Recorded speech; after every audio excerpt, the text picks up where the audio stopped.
He knows. Good morning, everyone. Welcome, members of the public. Welcome.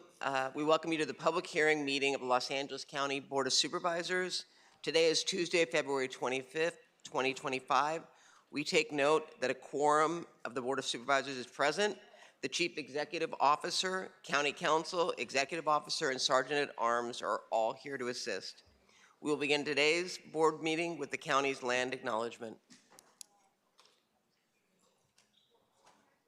The County of Los Angeles recognizes that we occupy land originally and still inhabited and cared for by the Tongva, Tataviam, Serrano, Quiche, and Chumash peoples. We honor and pay respect to their elders and descendants, past, present, and emerging, as they continue their stewardship of these lands and waters.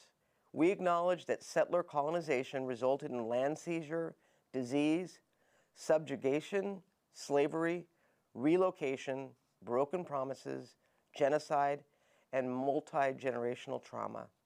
This acknowledgement demonstrates our responsibility and commitment to truth, healing, and reconciliation, and elevating the stories, culture, and community of the original inhabitants of Los Angeles County. We are grateful to have the opportunity to live and work on these ancestral lands.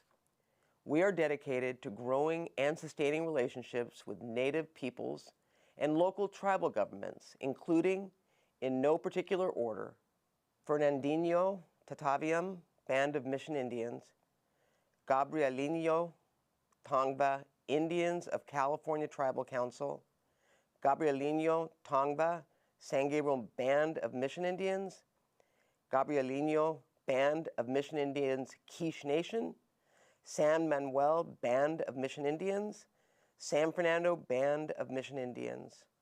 To learn more about the First Peoples of Los Angeles County, please visit the Los Angeles City, County, Native American Indian Commission website at lanaic.lacounty.gov. The invocation will be led by Pastor Melvin Valiente, First Baptist Church of Maywood from the 4th District, followed by the Pledge of Allegiance, which will be led by Alejandro Castillo, former Sergeant, United States Marine Corps from the 5th District. If you are able, please stand.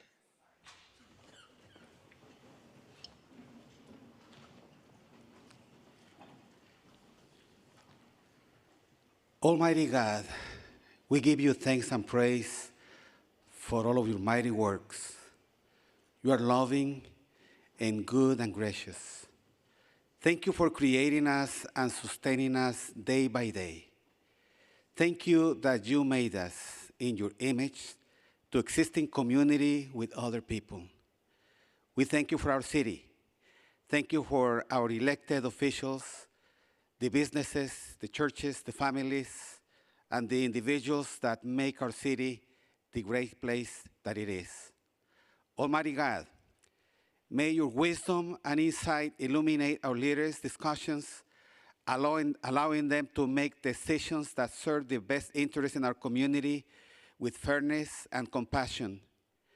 Grant them the strength to listen attentively to all perspectives and work together in unity to build a better future for our city. Amen.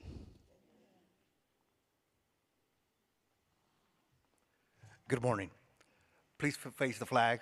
Place your right hand over your heart. If you are a veteran, you may render a hand salute and join me in the Pledge of Allegiance. Begin. I pledge allegiance to the flag of the United States of America and to the republic for which it stands, one nation, under God, indivisible, with liberty and justice for all. Thank you.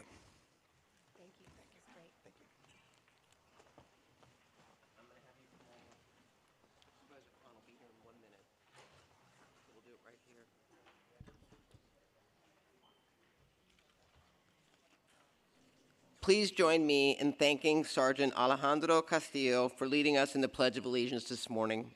Sergeant Alejandro Castillo served in the United States Marine Corps from 2005 until 2013 and deployed to Iraq in 2009.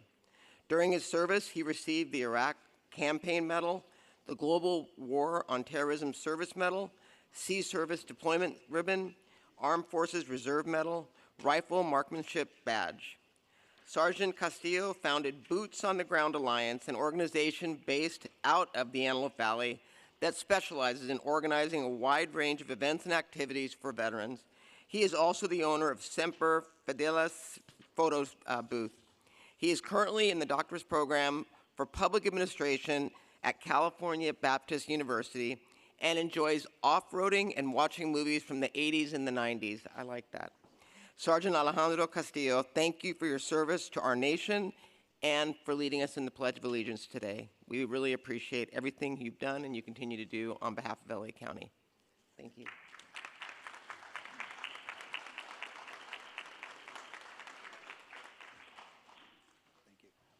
And now Supervisor Hahn.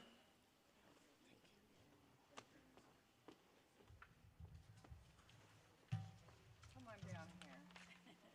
How are you? I missed your prayer. How was it? I hope it was good. It was wonderful. Oh, thank you.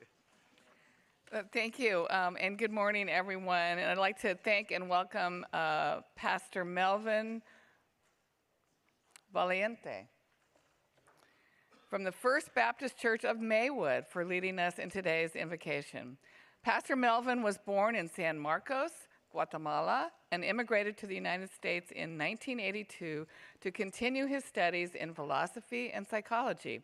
He completed his degree in 1985 from the University of Laverne and also obtained a master's degree in theology in 1995. Pastor Melvin and his wife, Ada, have served as senior pastors of the First Baptist Church of Maywood for the last 22 years. And since June of 2023, Pastor Melvin has served as president of the Alberto Motesi University. Thank you, Pastor Melvin, for over 2 decades of service to our community of Maywood, and thank you for your work in helping our homeless population and our immigrant population, two of the most critical areas of need right now more than ever.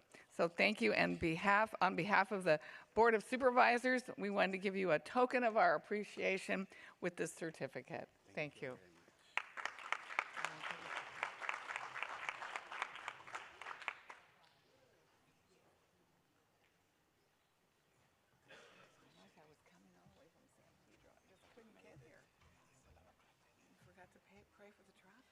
All right, we're going to go on now with scroll presentations, and I'm going to begin with Supervisor Solis. I'm going to let you go ahead.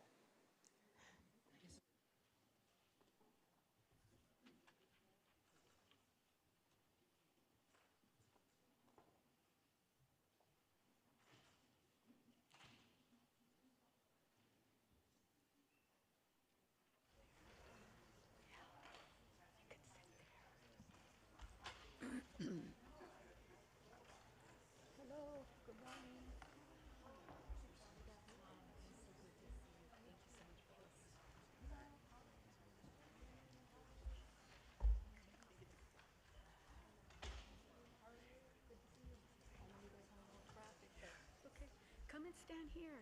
You guys stand, yeah, however you want, and then we'll have you speak after. Okay, thank you. Yeah, you guys come. Okay, good morning, everyone, and buenos dias. Buenos dias. I'm delighted today to be able to recognize a good friend, a longtime colleague, Dr. Fernando J. Guerra, for his 40 years of dedicated service to education, political scholarship, and courage and devotion to our Latino community. Dr. Guerra is a distinguished professor of political science and Latino studies at Loyola Marymount University. Dr. Guerra has demonstrated unwavering commitment to expanding resources for students. His significant contributions have allowed for a fuller understanding and appreciation, including a roadmap to addressing the needs of the Latino communities throughout Los Angeles County. Dr. Guerra is the founding director of the Thomas Dorothy Levy Center for the Study of Los Angeles, known as Study LA. And he has been a leading figure in the field of local and state politics, racial and ethnic politics, and local governance reform. His scholarly work and research have had a profound impact on the academic community, contributing to over 30 major studies here in Los Angeles, including the largest general social survey of residents in the Los Angeles region. In addition to his academic accomplishments, Dr. Guerra has served on numerous standing commissions, blue ribbon committees, and ad hoc task forces for the City of Los Angeles, the State of California, and regional bodies throughout Southern California. His expertise has been sought after by media outlets globally, including the New York Times, the Washington Post, the Wall Street Journal, Newsweek, The Economist, among others. Dr. Guerra's dedication to education and advocacy for the Latino community has been nothing short of remarkable. His research and leadership has shaped the way we understand local governance and the diverse challenges and opportunities facing communities in Southern California. His work continues to inspire new generations of scholars, activists, and community leaders. We want to thank you, Dr. Guerra, and your family for your decades of service that have been instrumental in providing students, particularly those from underserved Latino communities, with the support and resources necessary to succeed in their educational and professional endeavors. He is here with his family, and I personally want to thank him for the many years of service that I have known him, maybe close to 30 years. Yes. And I continue to see you being interviewed on our major news media outlets talking about politics, society, and the status of our communities here in Los Angeles County. So with that, I am honored to recognize you and allow you to speak. And at that time, then I will present a scroll to you. Thank you. Please welcome him. Thank you. Thank you, Supervisor. It's been an honor and a pleasure to be civically involved, and we have known each other for over 30 years when you were first elected to Community College Board and have followed your career, and I've greatly enjoyed interacting with you and with all the other supervisors that I've had the pleasure of working with. In preparing for an anniversary of 40 years at Loyola Marymount University, they actually counted how many students I've had in class, and it's been over 3,000. I've actually taught 25 students whose parents I've also taught, and I've taught many individuals who have become public servants like yourself, many who have worked here at the county, at the city, and numerous people who have been elected to state and local and even federal office. It's been a pleasure to be part of civic society and to work along with all the employees of LA County and many other cities. So thank you for this recognition. My number one goal is to educate students and to have students become agents of social change, just like you and the other supervisors here at this dais. Also, it's a pleasure really to introduce my wife, Lali de Aztlan, my kids, Emilio, Maya, and Rafa, and I also have 3 older kids who have also are out and about nationally and couldn't be here with us today. But thank you for the recognition, greatly appreciate it. Welcome. Please join us up here in the front.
How are you? It's good to see you.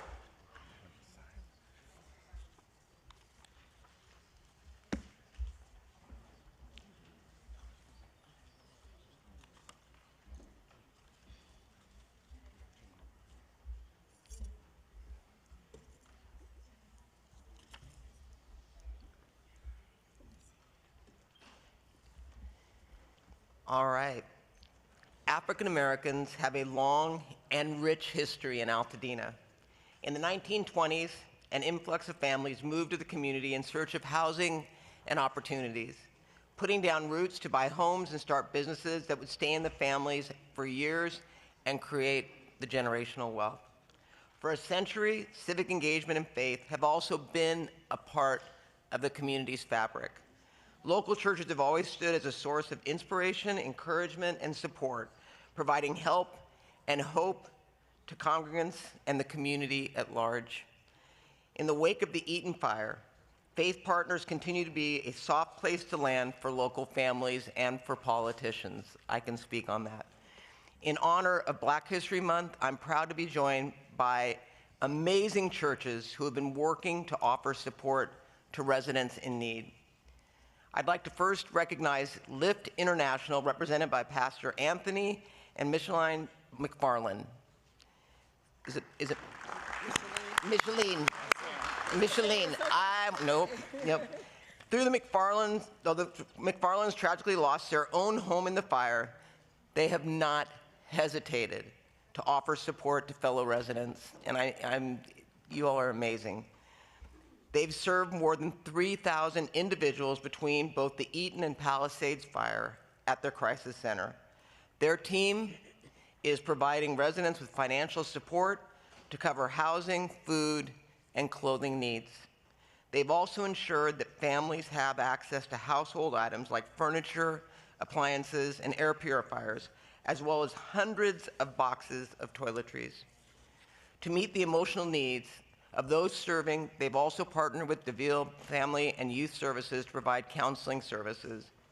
Because the recovery process can be tedious, they stood up an incredible senior support program to match seniors with younger adults to assist them while navigating all the paperwork that they have to fill out. Additionally, they've created an Adopt a Family campaign where volunteers can provide for their neighbors in need with support for the next 12 to 24 months. These volunteers will assist with basic necessities, offer emotional support, help with financial assistance for both temporary and long-term needs, and serve as a liaison for the church to stay updated about each family's housing needs. Thank you to Lift International for your incredible work you're doing to provide tangible support for neighbors for the long haul. Let's give them a round of applause. Yeah. Now I'd like to recognize Lifeline Fellowship Christian Center, represented by Bishop Charles Dorsey and Lisa Dorsey. Sadly, Lifeline's building was completely destroyed in the Eaton fire, but that has not stopped them from being a beacon of hope for their community. While resources are strained, many families are put in difficult position deciding what bills to pay. Lifeline has been committed to providing food, clothing, and temporary housing for those that have been displaced. Because the church is covering these costs, it alleviates a heavy burden so many families, and now they can pay their bills and preserve their dignity. Even before the fires, the church served 400 people in need every single month. As Bishop Charles said, their building may be gone, but their mission remains. Thank you, Lifeline, for remaining steadfast in your commitment to serving the incredible community. Let's give them a round of applause.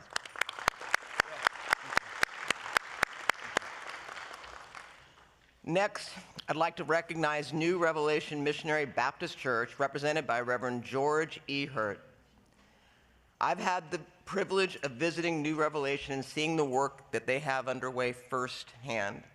Their team stood up an incredible assistance center that brought together nonprofits, private partners, and government agencies to offer residents support. On site, residents and businesses could access help from Los Angeles Urban League, She Ready Foundation, Special Needs Network, and our LA County Internal Services Department. Survivors were able to get everything from clothing to luggage to laptops. They also had assistance workshops to help attendees navigate the complicated SBA and FEMA process. the church budgeted more than $50,000 each week to provide essential resources and 3 hot meals a day, transforming their campus into a one-stop shop for help 12 hours a day. They continue to engage the community with family fun days, free haircuts, and braiding services, lunch learn sessions, and even a Super Bowl party to bring some joy in the midst of a difficult time. Looking ahead, they're planning to give away cars, gas, and air purifiers, and host a comedy show, a finance conference, a brunch honoring caregivers and educators, and a fundraising dinner to support their $1 million budget to keep up the good work through the next year. My deepest thanks to New Revelation for your heartfelt hard work and your collaborative spirit that you've brought together to provide resources to all your neighbors. Let's give them a round of applause.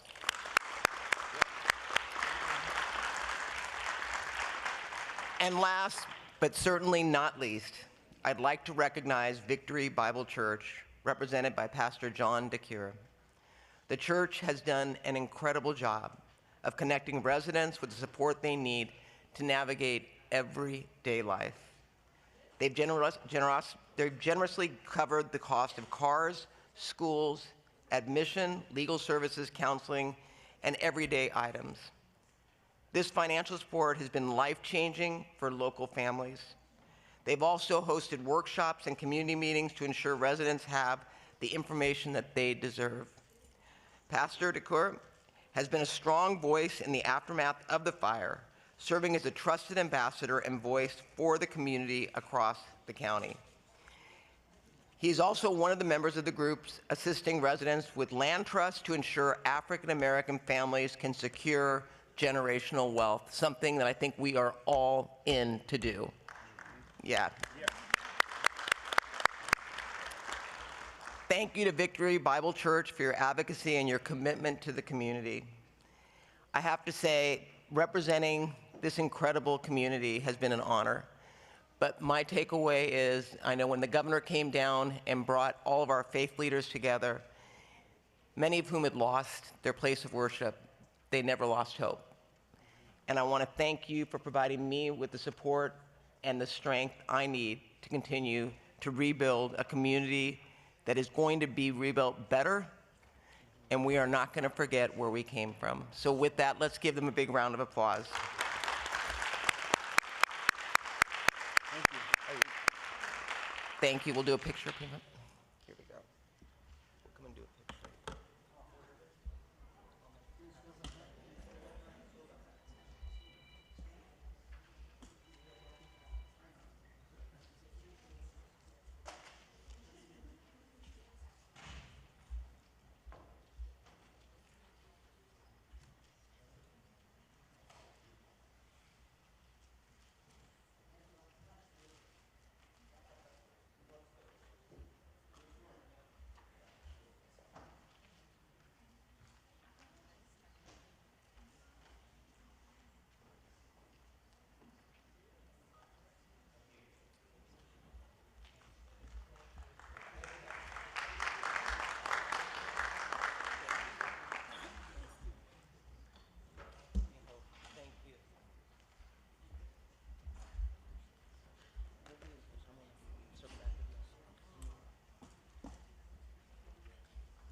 I believe it's Supervisor Mitchell.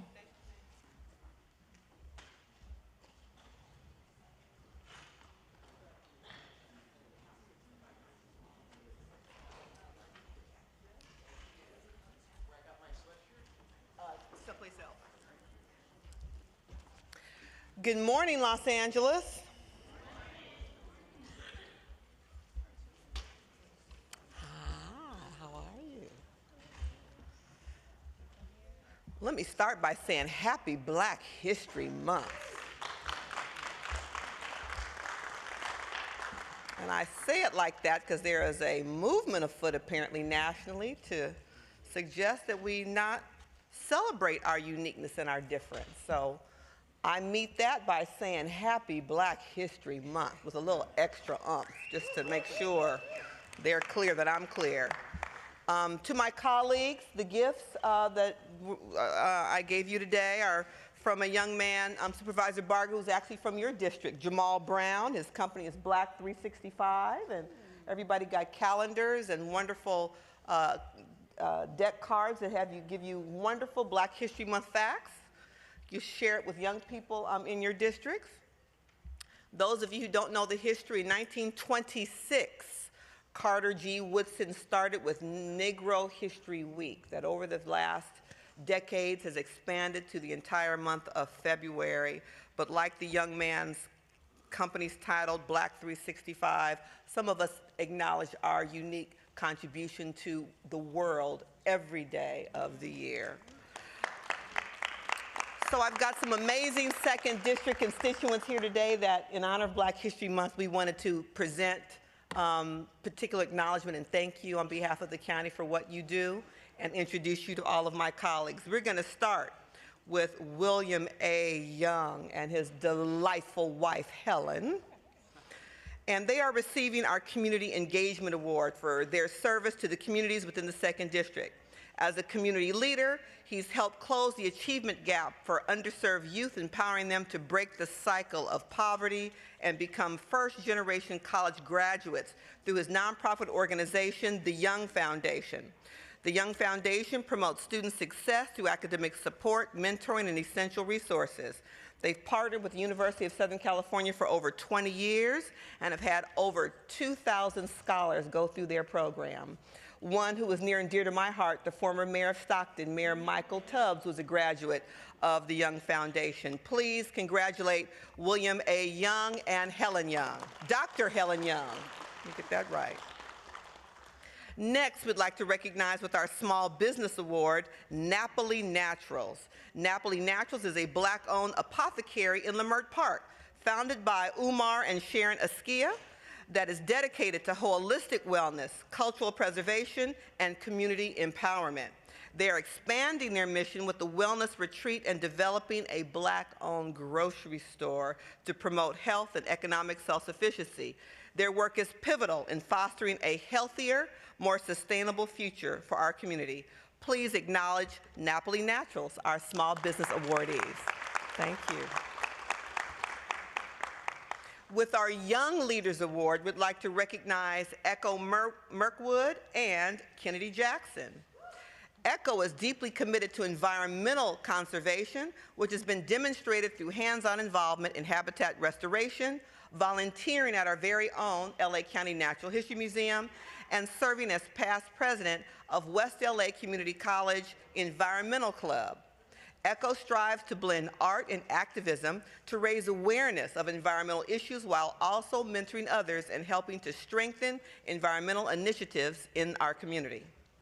Kennedy, a program assistant at the Black Resource Center at Cal State Dominguez Hills, demonstrates her leadership by advocating for marginalized communities. She addresses key issues such as mental health, entrepreneurship, and self-care, while creating vital programs to meet the unique needs of Black students on campus.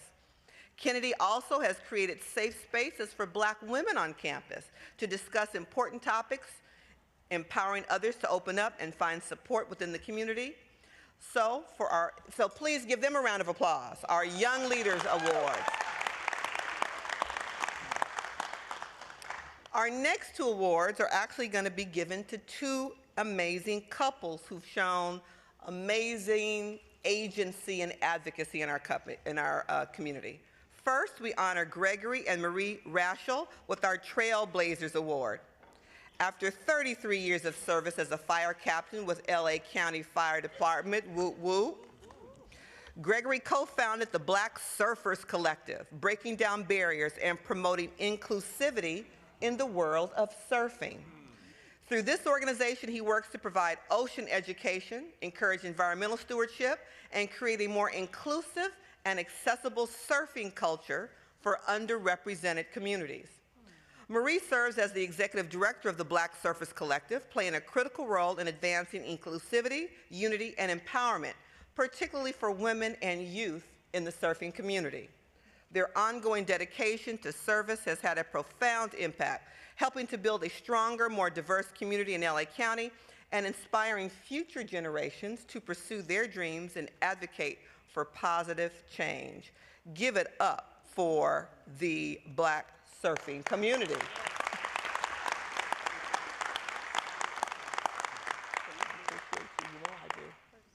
And last, but certainly not least, we present the Public Service Award to Glenn and Mary Porter, members of the Western States Golf Association and board members of Southern Area Youth Programs, Inc. The Porters are dedicated advocates for community service and youth development with a strong focus on creating opportunities for underrepresented youth to thrive. The Porters have played a key role in helping to raise $20 million for the renovation of the Maggie Hathaway Golf Course in the 2nd District. Yes. Again, relevant for Black History Month, Maggie Hathaway was instrumental in integrating public golf courses across LA County. And these resources are going to help ensure that the historic and community-centered golf course remains a valuable resource for local residents and youth for generations to come. The Porters have contributed significantly to the betterment of the community. Both couples have, focusing on initiatives that uplift youth, young people, and provide access to education, resources, and safe recreational spaces. So please, join me in honoring the 2nd District Black History Month honorees who continuously take part in making the 2nd District better than we all found it. Please give them a round of applause. I appreciate you. Let me give you your... So these are big and cumbersome. He's not.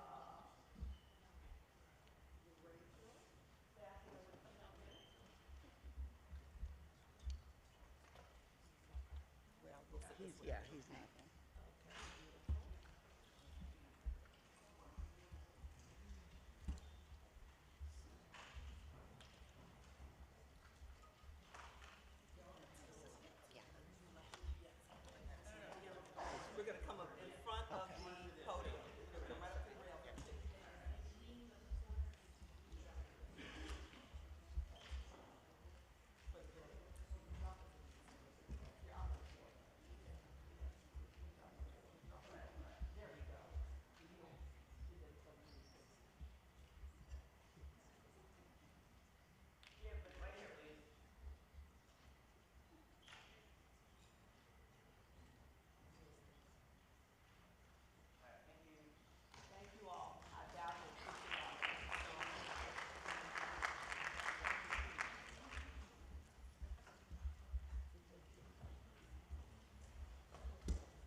And now we have Supervisor Horvath.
Would you like a chair? Or do you want to stand here with me? How long will it take?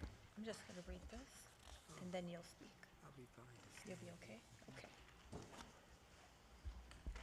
It is truly an honor to share a few words today about Miss Lavinia Jenkins, a beacon of strength and progress who has inspired us all.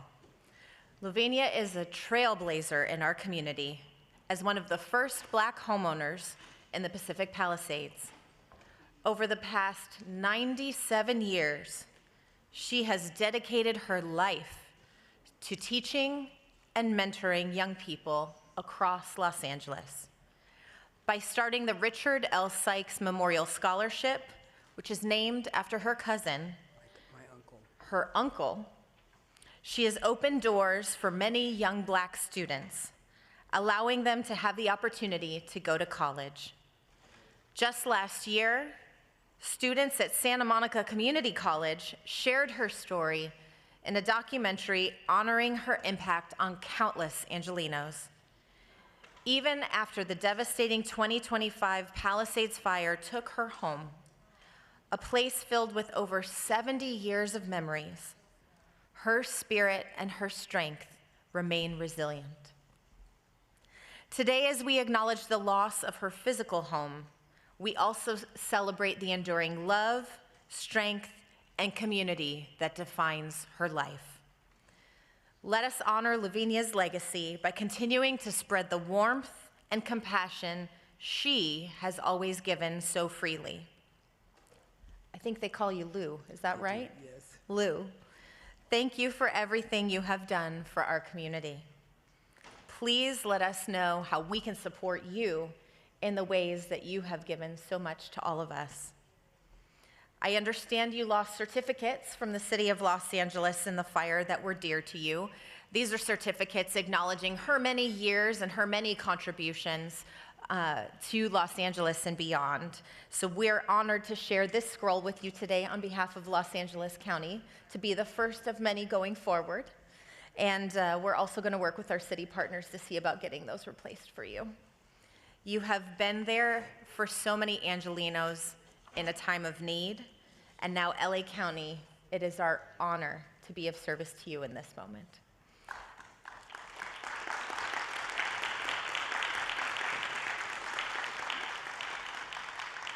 I also want to thank Josie, Lavinia's dedicated aide who has provided constant care.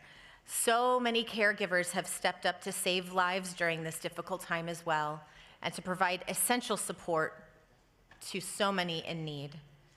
Thank you very much for all that you have done, all that you continue to do, and the ways that you inspire us all. I know Supervisor Mitchell shared with me your story on Instagram that has been circulating and gone viral, as they say, and so many of us are indebted to you for your hard work, for your determination, for your grit, and for your willingness to continue to be of service despite the challenges that have faced you.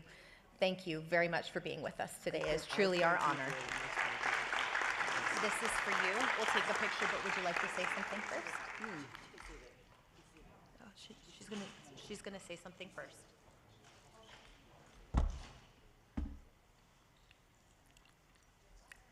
It's very hard for me to find the words to express my appreciation for my honor today on my behalf of most things that most of us, I think, would do for those who are in need.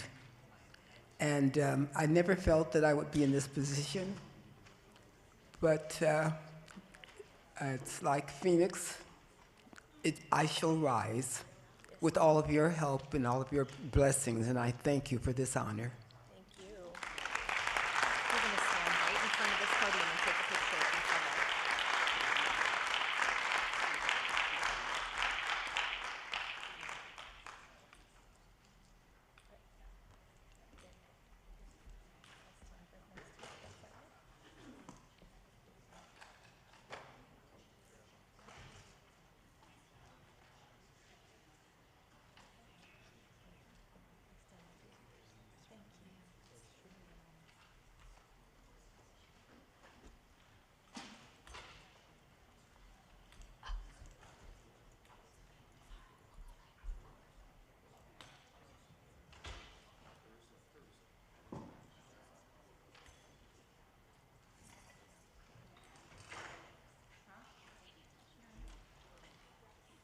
And now Supervisor Hahn.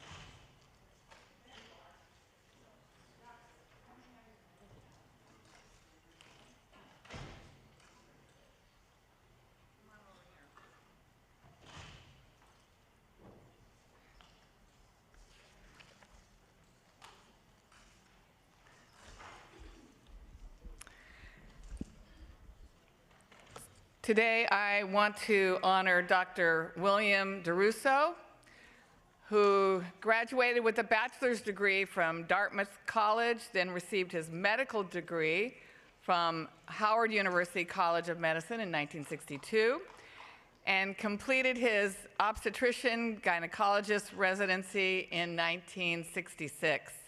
Dr. DeRusso was also a lieutenant commander in the United States Naval Reserves, where he served at Camp Pendleton and at the Naval Hospital in Taiwan. The Taiwanese people initially petitioned for Dr. DeRusso's withdrawal from the islands as the OB/GYN officer in charge because of his race. But he was able to prove to the people that he was the right person for the job. In fact, the Taiwanese people later petitioned for Dr. DeRusso to stay in Taiwan. He was only supposed to be in Taiwan for 3 months, but he remained the OB/GYN officer in charge for a full year. While still in the Navy, Dr. DeRusso began his tenure at St. Francis and began serving his patients in Linwood for the past 59 years. St. Francis is celebrated for offering access to maternity care to all patients, regardless of their ability to pay. And here at St. Francis, Dr. DeRusso has delivered over 10,000 babies.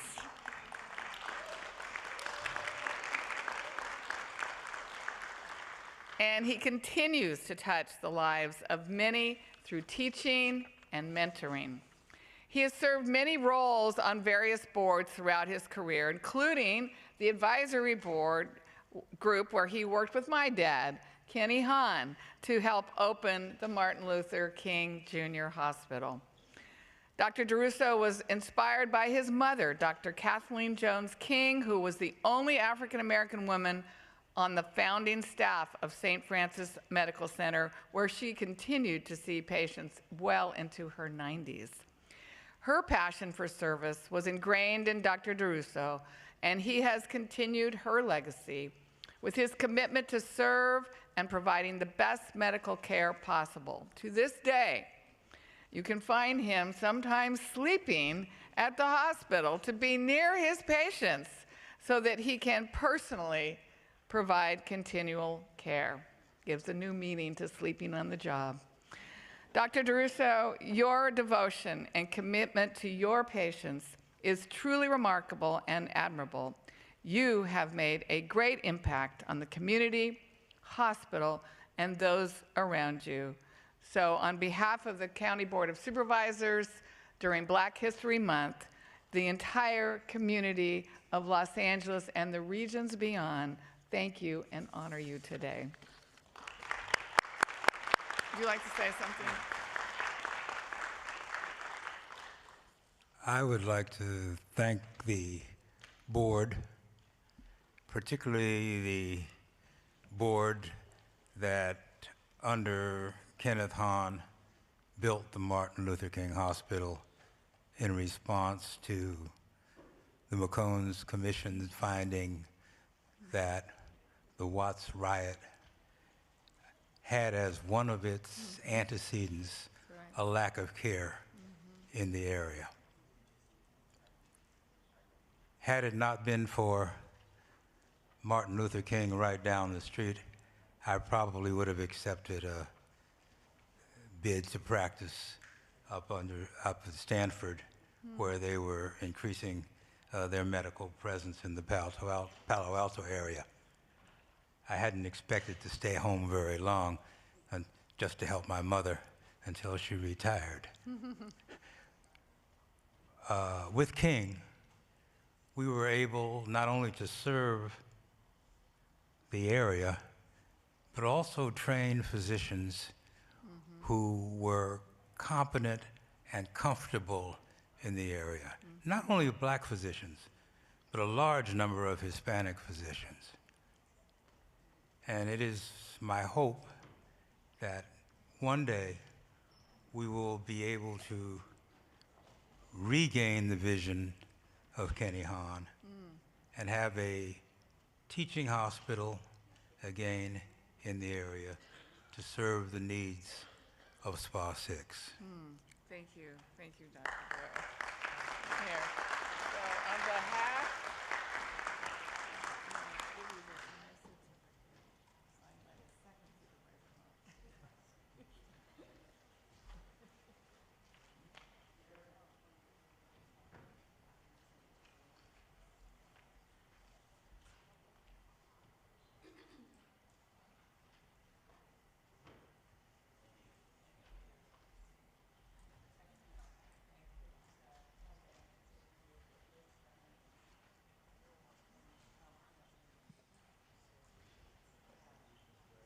All right, with that, we will move on to today's agenda. Executive Officer, please call the agenda.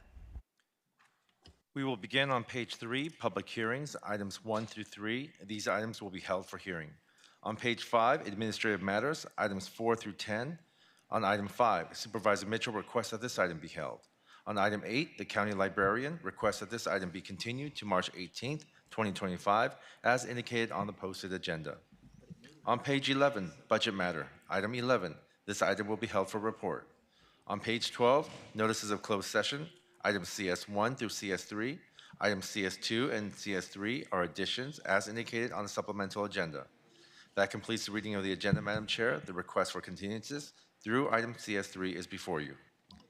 Thank you. Moved by Supervisor Mitchell, seconded by Supervisor Hahn to approve these items. That will be the order. Executive Officer, please play the code of conduct. Ladies and gentlemen, may I please have your attention? The meeting of the Los Angeles County Board of Supervisors is about to commence. A code of conduct will now be read, and we request that you comply with it to ensure the efficient administration of the meeting. Members of the public, it is your right to participate in today's board hearing, and the board encourages such participation. However, the right of the public to address the board must be balanced with the need to ensure that public comment does not interfere with the orderly course of the board's business. All are reminded to abide by the following rules. Speakers must cease speaking immediately when their time has ended. Public comment on agenda items must relate to the subject matter of that item. General public comment is limited to subjects within the jurisdiction of the board. Public comment does not include the right to engage in a dialogue with board members or staff. Please remain respectful of the forum and refrain from uttering, writing, or displaying profane, personal, threatening, derogatory, demeaning, or other abusive statements toward the board, any member thereof, staff, or any other person. Members of the audience should be respectful of the views expressed by speakers, staff, and board members, and may not clap, cheer, whistle, or otherwise disrupt the orderly conduct of the meeting. Any person engaging in conduct that disrupts the meeting is subject to being removed from the board meeting. And finally, if you witness conduct or behavior by other members of the public that disrupts your ability to remain engaged or participate in this meeting, please notify the Sergeant at Arms or other county staff. Thank you for your cooperation. Today, we will go into closed session first, and when we return, we will begin with public comment on items not held by the board. Then to item 11, the budget matter, items 7, 10, and 5, followed by public hearing items 1, 2, and 3, then finishing with general public comment. Before we begin, Executive Officer, please read the call-in information that was also provided on the agenda to explain the speaking rules. For members of the public wishing to participate remotely as indicated on the agenda, please call 877-692-8955 and use participant code number 4433663. Members of the public participating remotely and in the boardroom, you will have the opportunity to address the board throughout the meeting. You will receive 1 minute for one item and up to 2 minutes for 2 or more items not held for discussion by the board. You will receive 1 minute to address the board on items held for discussion, 1 minute to address the board on each of the public hearings, and 1 minute to address the board on general public comment. Please state your name and clearly indicate the agenda item numbers you will be addressing. Please note, once your time has expired, we will immediately move to the next speaker. For members of the public joining us remotely, when the board moves to the item you wish to address, promptly press 1, then 0 to be moved from the listening queue to the speaking queue. Remember to turn down the volume on your device as soon as the moderator calls on you, or there will be an echo. You will need to press 1, then 0 for each item you would like to speak on. To ensure we hear from both in-person and telephonic speakers, we will alternate between the two speaking queues. Members of the public who are in attendance, when you hear or see your name displayed on the screen, please come down to the front of the boardroom and staff will assist you. Please do not approach the podium until directed to do so. Members of the public and colleagues, before we go into closed session, we will take up public comment on closed session items. For members of the public on the telephone, please press 1, then 0 now to comment on these items. Executive Officer, please call those members of the public who've signed up to speak on these items. Will the following individuals please come forward and staff will assist you? Janka Bernard. As a final reminder for participants on the telephone, if you would like to address closed session items, if you have not already done so, please press 1, then 0 now to be placed in the speaking queue. Moderator, may we have the first speaker, please? Our first participant today is Eric Previn. Your line is open. If you are muted, please unmute and speak directly into your phone. You may begin. Well, let's take public comment early so nobody's paying attention, Trick. Good one. But you know who is paying attention? The residents of Calabasas, who are now moonlighting as human roadblocks because the county thinks environmental review means trustless. Look, it's clearly a problem, but dump first, apologize never is the county's motto. And this is fire debris, toxic stuff, near homes, schools, and parks. You don't need a PhD in landfill mismanagement to know it's a terrible idea. And it isn't just, it's environmental sabotage, frankly. Send it somewhere else and prepare for, you can't do this.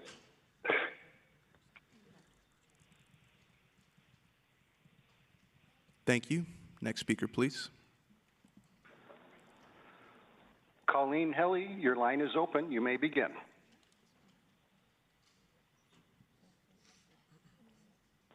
Please begin.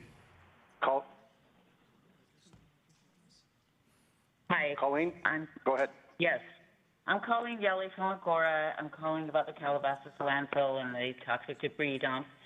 There have been no studies done regarding long-term effects of this material.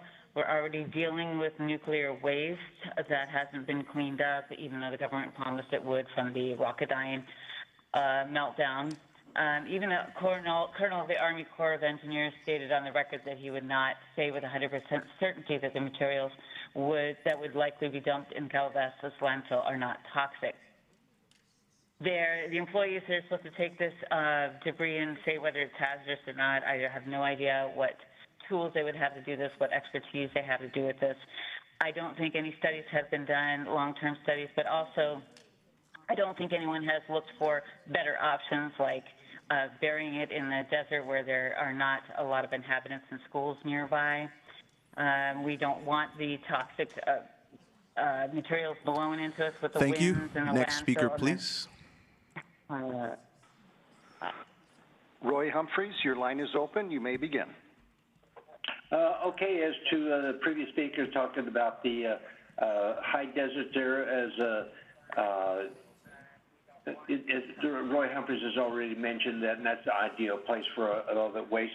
And on CS5, we must not allow the unions to dictate the demise of Los Angeles County and the country as done by the blocking the automation of our ports of Los Angeles to block them from going to world-class operation standards as in China, other parts of Asia, and Europe. Puts us all to shame and compromises this country. And also on the Black Lives Matters, you continue to, and with the Black History Month, you continue to fail to acknowledge Dr. Sir, this is closed session. You need to keep your comments to closed session. Closed session, I've given you that. Thank you. Next speaker, please. Patty Gluick, your line is open. You may begin. Okay, is this about closed session or item 10? Closed session. This is on closed session. Okay, I'm just confused. Okay, I'm going to unmute and then go and call about number 10. Thank you. Thank you. Thank you.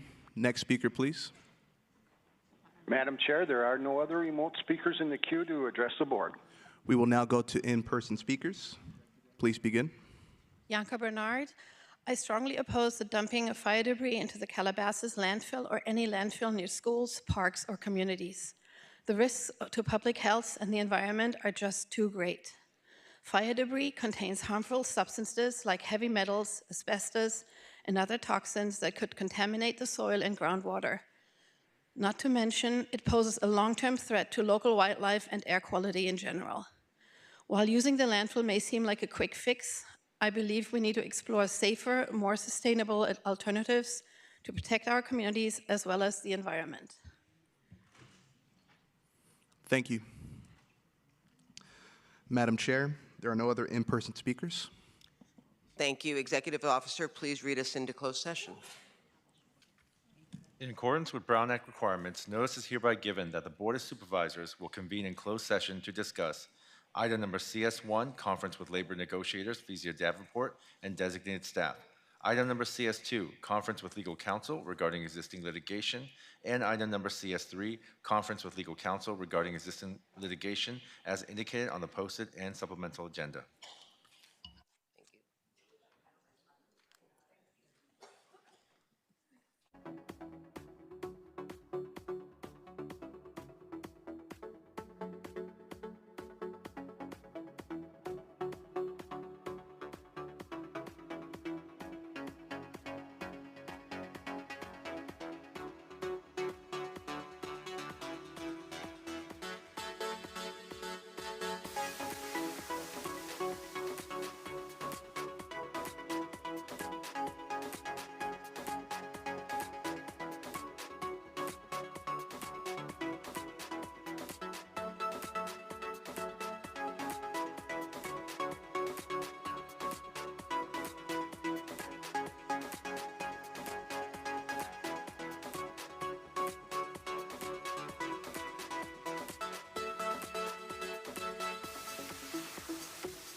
Thank you. We are now back in open session. Executive Officer, please read the report of action.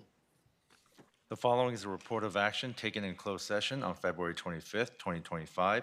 Item number CS1, conference with labor negotiators. Visa Davenport and designated staff, no reportable action was taken.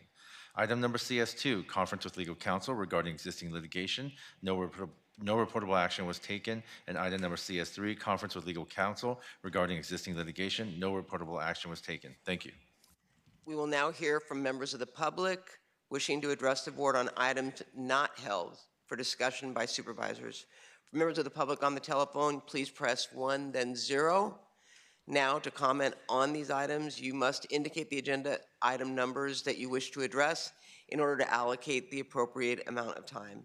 Executive Officer, please call those members of the public who've signed up to speak on these items. We will now call in-person speakers, and while they are coming forward, we will take telephonic speakers. This will be public comment on the following items not held by the board for discussion. Items 4, 6, and 9. Will the following individuals please come forward and staff will assist you? Kevin Zeng, Abby Martin, Andrew White.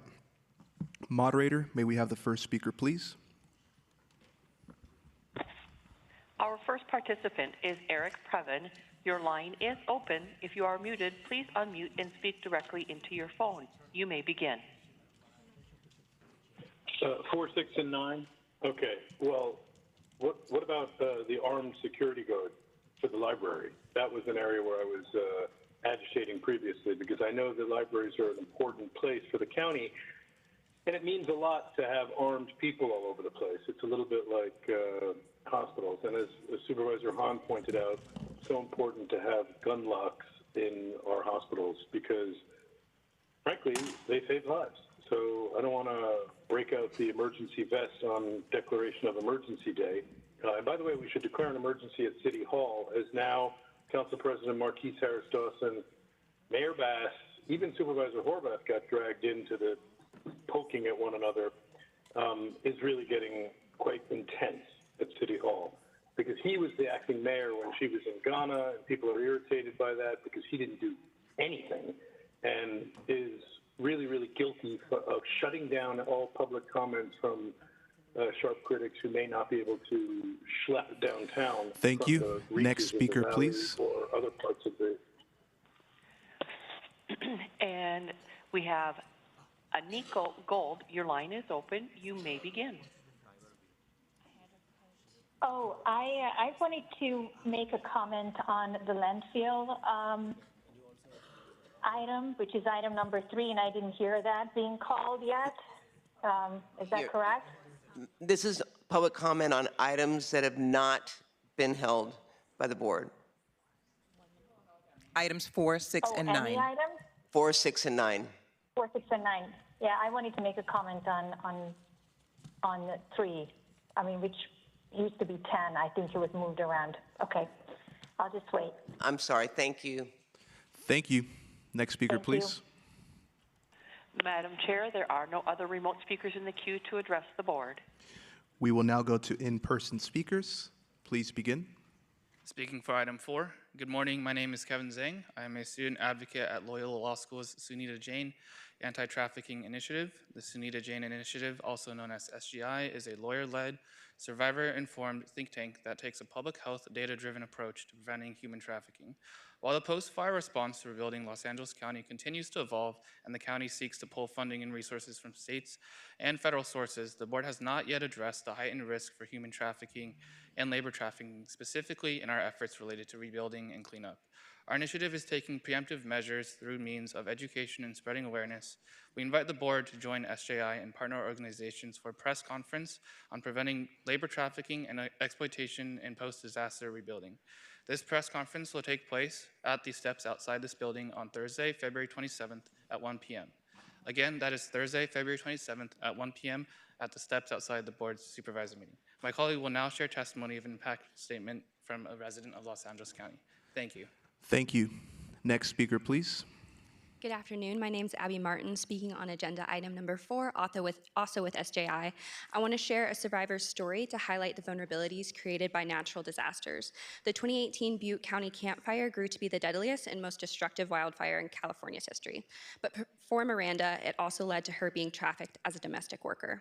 In one night, the fire destroyed all of Miranda's possessions, her place of employment, and the place she received medical care for herself and her daughter. With no place to live or work, Miranda began searching for local jobs and housing, ultimately finding an opportunity as a live-in nanny and caregiver for a divorced man and his son. Unbeknownst to her, the man offering the job was a dangerous individual who would become her trafficker. Initially, Miranda performed daily household tasks and caregiving responsibilities for the adolescent son. However, she was soon forced to sleep in her trafficker's room, and he often threatened her and her daughter with the weapons he kept in the house. After over a year of abuse, Miranda reached out to a service provider specializing in trafficking who helped her escape. At the time of her escape, she was 4 months pregnant with her trafficker's baby. Begun some of her comments. Thank you. Next speaker, please. Good afternoon, Supervisors. My name is Andrew from SJI, speaking on agenda item 4. Today, I want to share some of Miranda's recommendations to better protect others from the horrific experience she endured as a victim of labor trafficking after the Camp Fire. First, organize public awareness campaigns that are diverse and inform residents about the intersection of natural disasters and human trafficking, especially for vulnerable groups like survivors of domestic violence. Miranda stayed in an abusive relationship for so long because she didn't know she was being trafficked or where to seek help. Second, ensure all victim service providers and emergency response teams receive standardized training to better identify pre-existing vulnerabilities to human trafficking after natural disasters. Miranda reached out for help but remained trapped longer because of misunderstandings from those she sought help. Finally, remove barriers such as inadequate public transportation, limited shelter beds, and long delays in receiving government benefits. Miranda believes expanded cash assistance and specialized community resources for human trafficking survivors are essential. As she said, there is no survivor safety without economic security. Thank you. Madam Chair, there are no other in-person speakers to address the board.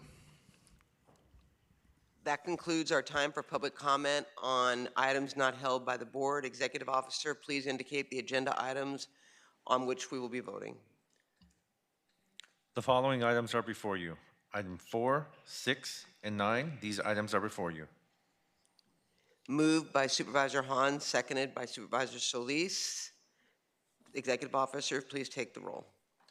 Supervisor Solis? Aye. Supervisor Solis, aye. Supervisor Mitchell? Aye. Supervisor Mitchell, aye. Supervisor Horvath?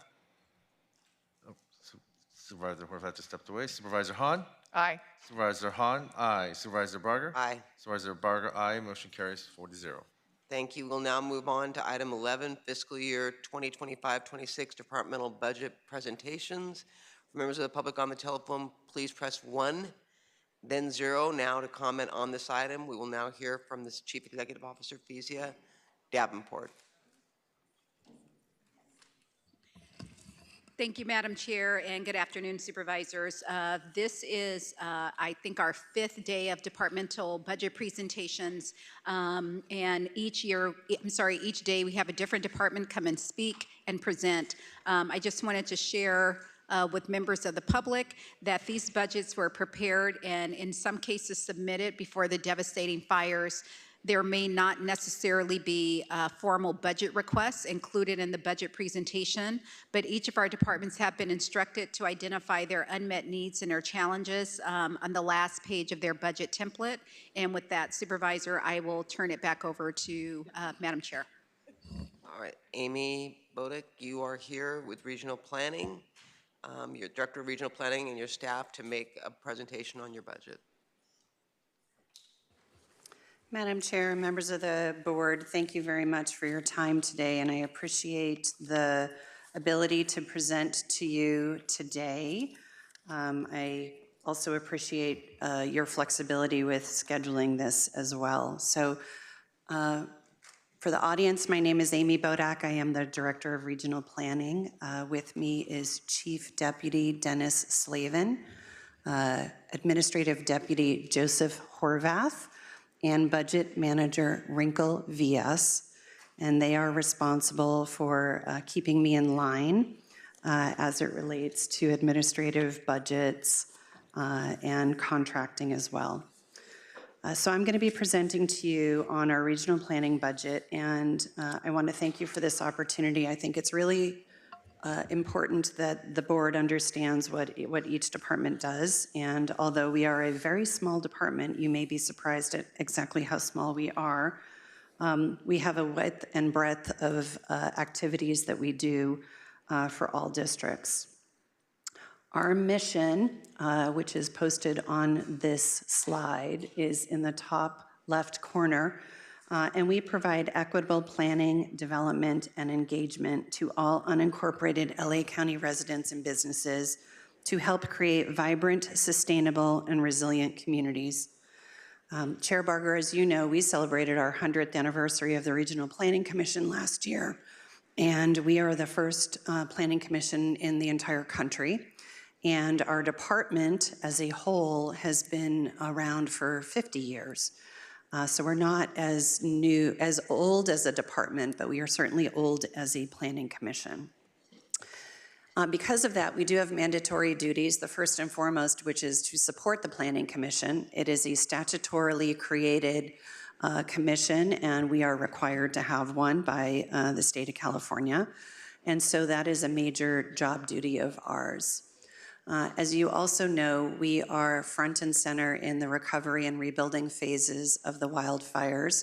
And so we are responsible for issuing temporary housing permits and fast-tracking redevelopment and rebuilding for both the Pasadena Eaton fire and then the Palisades fires. As Supervisor Horvath knows, there are unincorporated areas in the Palisades, and of course, Altadena and Quiniola Mesa are unincorporated in the Eaton fire. We are also proactively engaged in additional permitting activities, but we're also the ones that write your long-term policies, whether those policies are related to affordable housing, environmental protections, business regulations, and special topics like wireless ordinances or oil ordinances or other ordinances for the protection of our residents and our businesses. We developed a strategic plan 2 years ago that really focuses on equity. As a regional land use authority, we have a history of not very equitable land uses, and it is up to us to reverse that opportunity and reverse those changes. And so our strategic plan led with equity, and we looked at it from a land use perspective, especially being the ones that were responsible for creating those very inequities to begin with. And so our new strategic plan is trying to embed equity in everything that we do, including our land use enforcement functions, our permitting functions, how we do community engagement, and how we go forward with development projects as well. And so all of those are the lens within which we are now looking at all of our land use functions.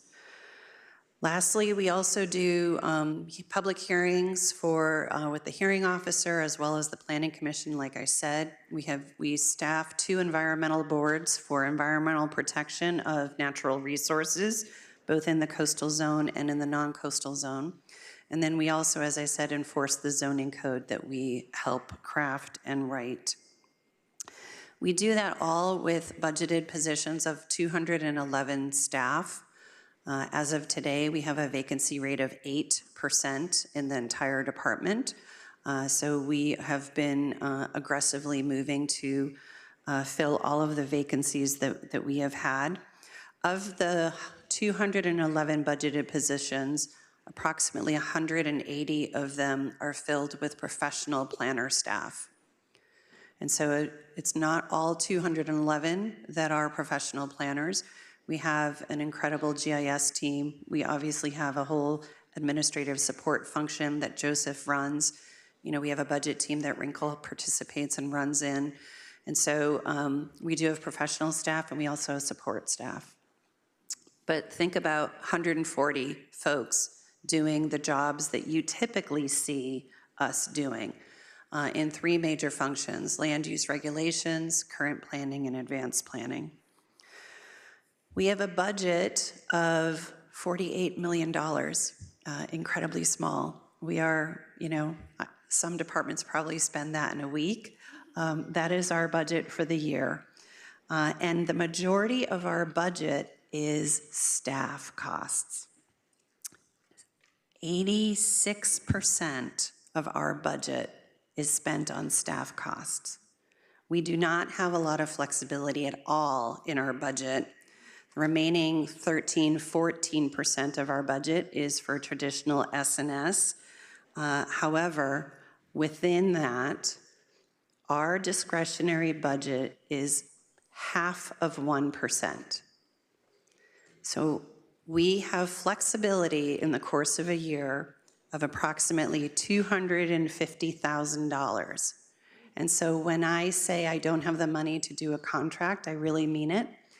We don't have flexibility in our discretionary budget.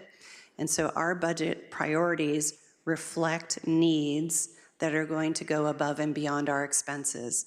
And with that, I turn to our 3 primary needs. Our first need is ongoing costs for county council advice. We unfortunately do not have the ability to have just one attorney assigned to us because land use comprises multiple topics and multiple experts. We have Subdivision Map Act. We have all of our housing state law that we must comply with. We have attorneys that specialize in the coastal zone. We have attorneys that focus specifically on CEQA. And so because of that, we do not have the ability to just focus on 1 or 2 attorneys, but we tend to have a need for myriad attorneys in-house based on their own expertise to help us with us. As you know, we are often challenged legally on a number of actions, whether it's a development project or an ordinance, and we really do need the advice of county council to keep those costs as low as possible and to provide us with the expert advice that we need. So with that, County Council recently instituted a fee for service for our department, and that went into effect in July of 2024. And so we are asking for $1.5 million to pay for those ongoing costs. And then the second line item is we're asking for $600,000 in one-time costs to assist us in external litigation, where we do work with county council and they do hire experts to help us fight very focused, very technical issues like our wireless ordinance. And so we do have to pay those outside legal costs as well. Those are typically one-time because they vary depending on the year and how much litigation the department is facing. And so for this year, we're asking for $600,000 in one-time fees to help us pay for those litigation related to a couple of specific high-dollar items. So I would say, as I talked about our discretionary funds, they are fairly non-existent, and we've been working with the CEO to provide us with additional flexibility on an ongoing basis related to that. But our priorities are certainly keeping the department solvent, and so we do run a very tight budget, and I am very proud of that. And so I do want to just make a point of saying that. If we could go to the next slide, please. So we also have some unmet needs. These are also either ongoing or one-time costs, but these look to be all ongoing in this case. And the CEO has helped us in the past with these sort of one-time costs as needed. But as Supervisor Solis knows, we recently opened the new one-stop at La Puente, which is a vast improvement over the old one. We were unable to contribute all of the construction cost because we do pay rent, or we do pay our fair share for the privilege of being in those buildings.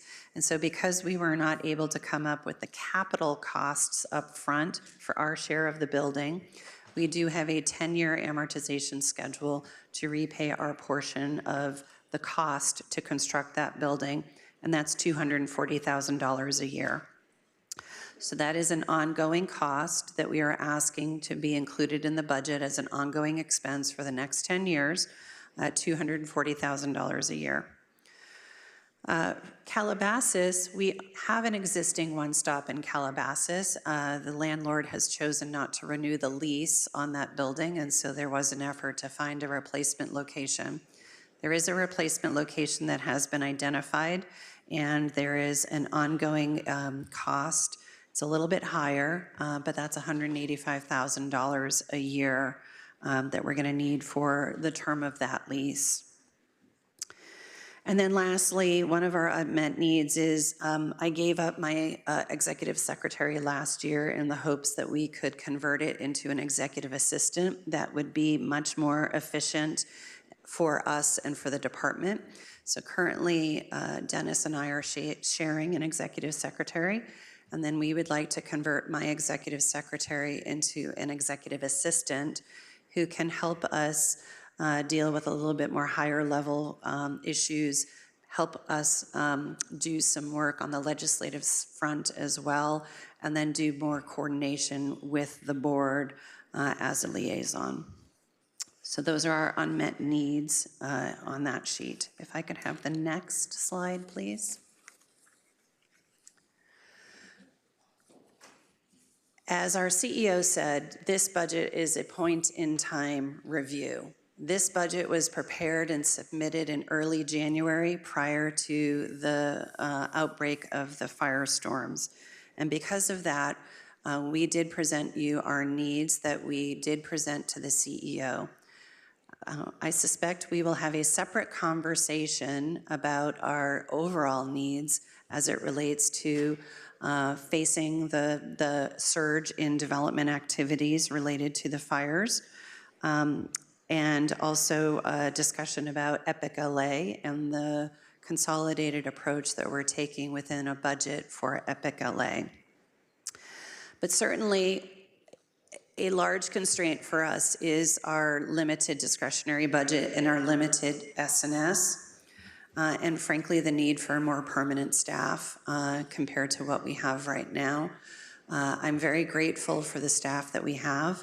But we are at the highest we've been, and we really do need more staff. And so we are looking for increased operational costs as a challenge in the future. When we do get an unexpected hit, we do need to come to you and ask for relief for that. That really does conclude our formal approval, and I would be happy to field any questions, and certainly I and our admin team are here to answer any other questions you might have about our budget. Thank you for the opportunity. Thank you, Amy. Supervisor Hahn? Thank you, Madam Chair. Thank you, Amy, and to your team for all the work that you do. You know, I think a lot of what we're obviously always thinking about during these budget presentations is how all this impacts certainly the 88 cities, but we always are cognizant that the unincorporated areas are really, we are all they have.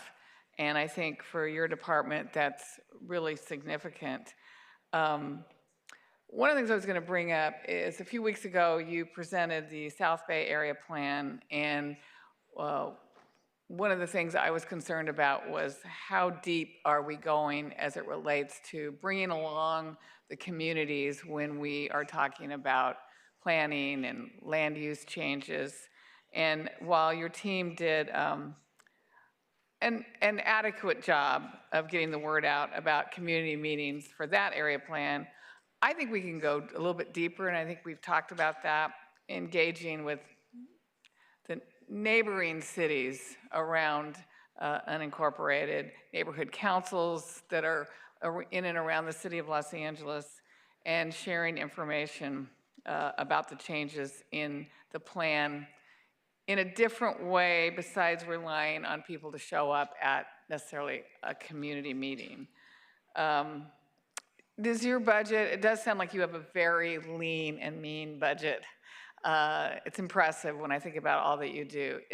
Do you have the means in this budget to expand that kind of community engagement when you have area plans or other things that we're doing in unincorporated?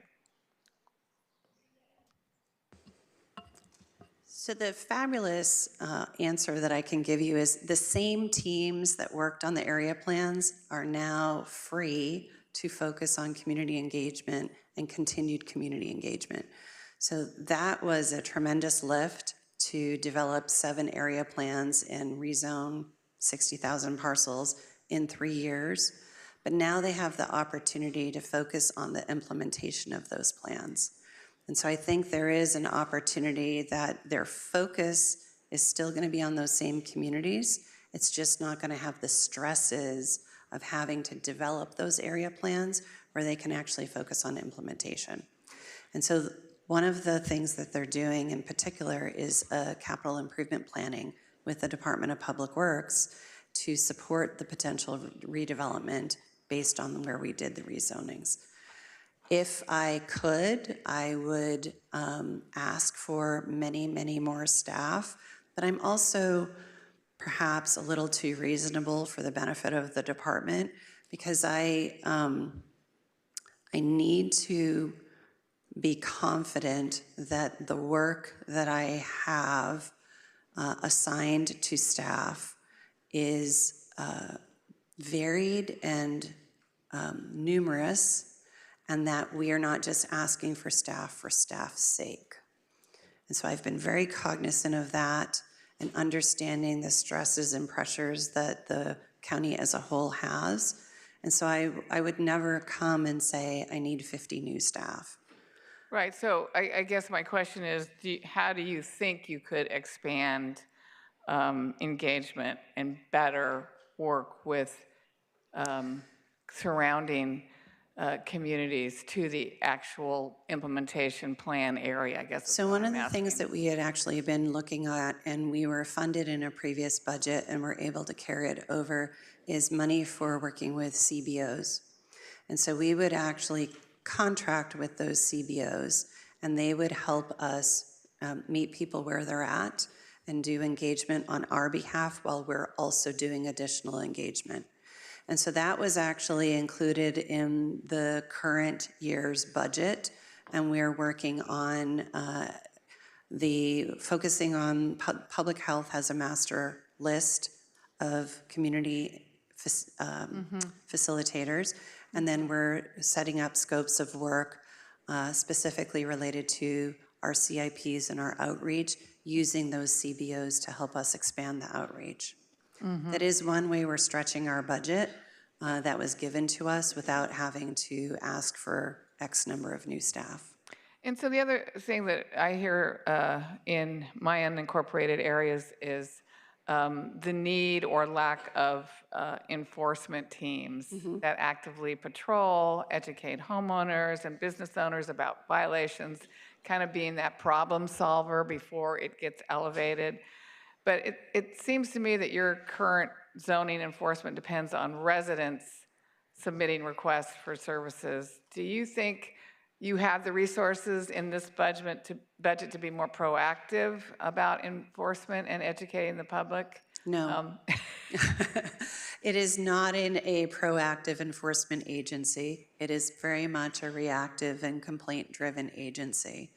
I would also say that land use enforcement can be inequitable and can create additional problems for residents if they are already stretched to the dollar and they are expected to immediately come into compliance.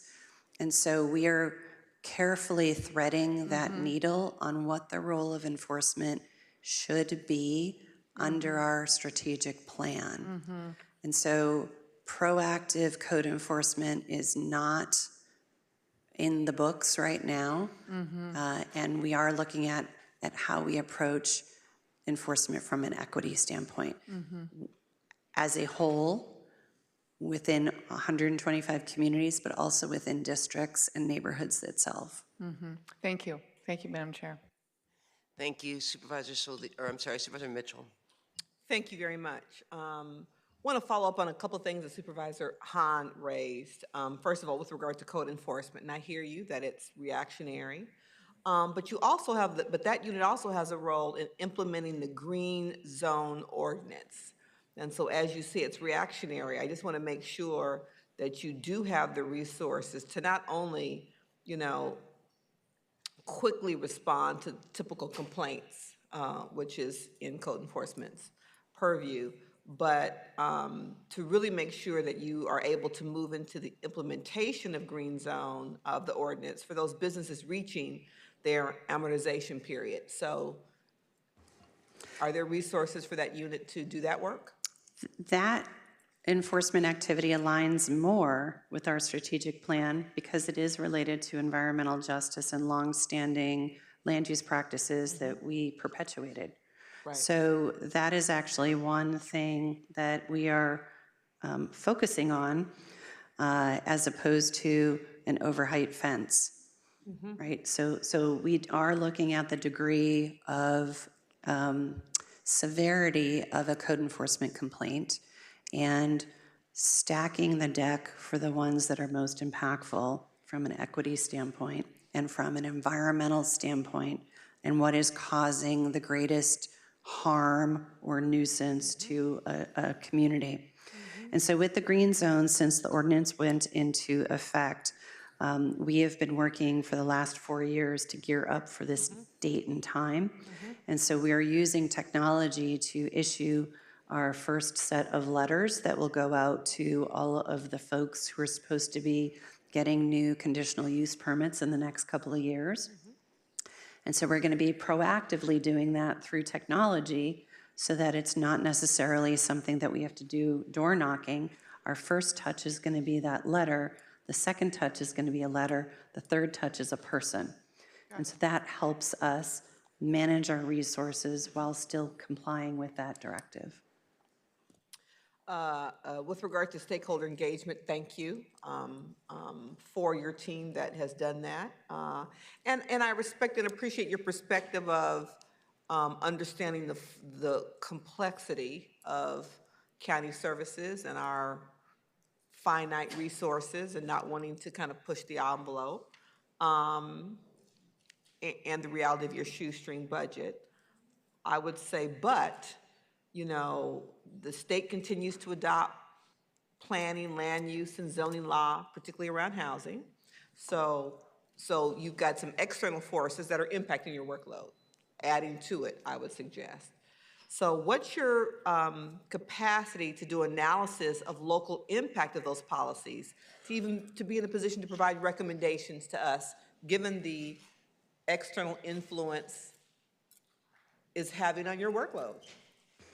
So we've been tracking the number of legislative bills that affect our department for the last few years, and it has ranged from a low of about 60 to a high of 100 in a single year. Right. And most of them are related to housing. And so we do have a process in place that allows us to quickly respond to CEO ledge affairs and provide our best estimate of that. But we then turn around and use the data of those housing permits to help us advocate for more staff. And CEO has actually given us more staff specifically related to housing production. And so I can tell you, for example, that in 2018, we issued 826 permits for accessory dwelling units. 826. That's 2018. That's the year I started. In 2024, 4,418 units. I'm sorry, those were not ADUs, pardon me. Those are just housing permits. 800 to 4,400 in 7 years, 435% increase. We've been able to share this data with CEO in our budgets and advocate for positions specifically related to housing permitting. Right. And so that's the way that the dentist is really using Epic LA to help us budget. Helpful. in terms of and that's helpful. Thank you. Any additional support that you have sought or think you may need to, I won't say push back, but to kind of manage the process at the state level, for example, with regard to arena allocation? And again, our effort to successfully and appropriately respond to changes coming at us from the state. So we are asking for 3 positions in our coastal area because we have really focused a lot of our permits. The majority of our permits now are ministerial. So they do not take as much time. We have, let's see, almost 98% of our permits are ministerial. Okay. It's the last 2% that kill us. Right. Right, because they're the big subdivisions, they're the big coastal permits. And coastal permits take an inordinate amount of time because there's also the potential for them to go to the Coastal Commission as well. And so we are asking for 3 new staff positions for coastal. They would be partially related to fire rebuilds, but they would transition as permanent staff because our workloads have not budged from a data standpoint related to timing and how long it takes us to get permits through. We have sped up our other permits, even the rest of our discretionary permits, except for in the coastal section, because there's just environmental constraints that take much longer. But we are using that data that we collect to figure out how many cases the planner has, how long the turnaround time is to get to a hearing, how many appeals it takes, how long it takes to get on the board's calendar. We have those data points if you're interested, and we can share them with you. And so we actually know when we are tightening up that process versus not. And we just can't tighten it up anymore without additional staff in coastal. And that's why I was really asking the questions, really to make sure that we are appropriately resourcing you for the changing work needs. Last question for me, Madam Chair, and it really is just to make sure that the public is fully aware. Since on your unmet needs chart, you're requesting resources for 2 new one-stop development centers, where else are there one-stop development centers? Just so the public can understand your ask in the appropriate context. Certainly. I'm going to have to do this by memory, right? So I'm going to go from east to west.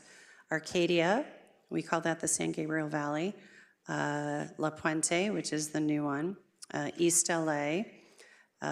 Calabasas, Southwest, Santa Clarita, and Lancaster. We share all 7 of those locations with Public Works. The Health Department and the Fire Department are in some of them. And then we're looking to do one in Altadena, specifically related to the rebuilds, because Santa Clarita and East LA are probably the closest ones to that, and we're not sure that that's a good thing, given the volume that we expect. I appreciate it. Thank you very much. Thank you, Madam Chair. I think Arcadia is closer. Yeah, but that's okay. Supervisor Solis? Yes, thank you, Amy. I really appreciate the work that your office does, in spite of the fact that you only have 211 employees. I thought you had more for some reason, but I concur with a lot of what my colleagues are saying regarding insufficient funding for the amount of work that you're doing now and the fees that you collect. So can you kind of walk me through that? You know, what portion of the fees pays for, yeah, can you, because you just mentioned that there was a big increase over the last 7 years.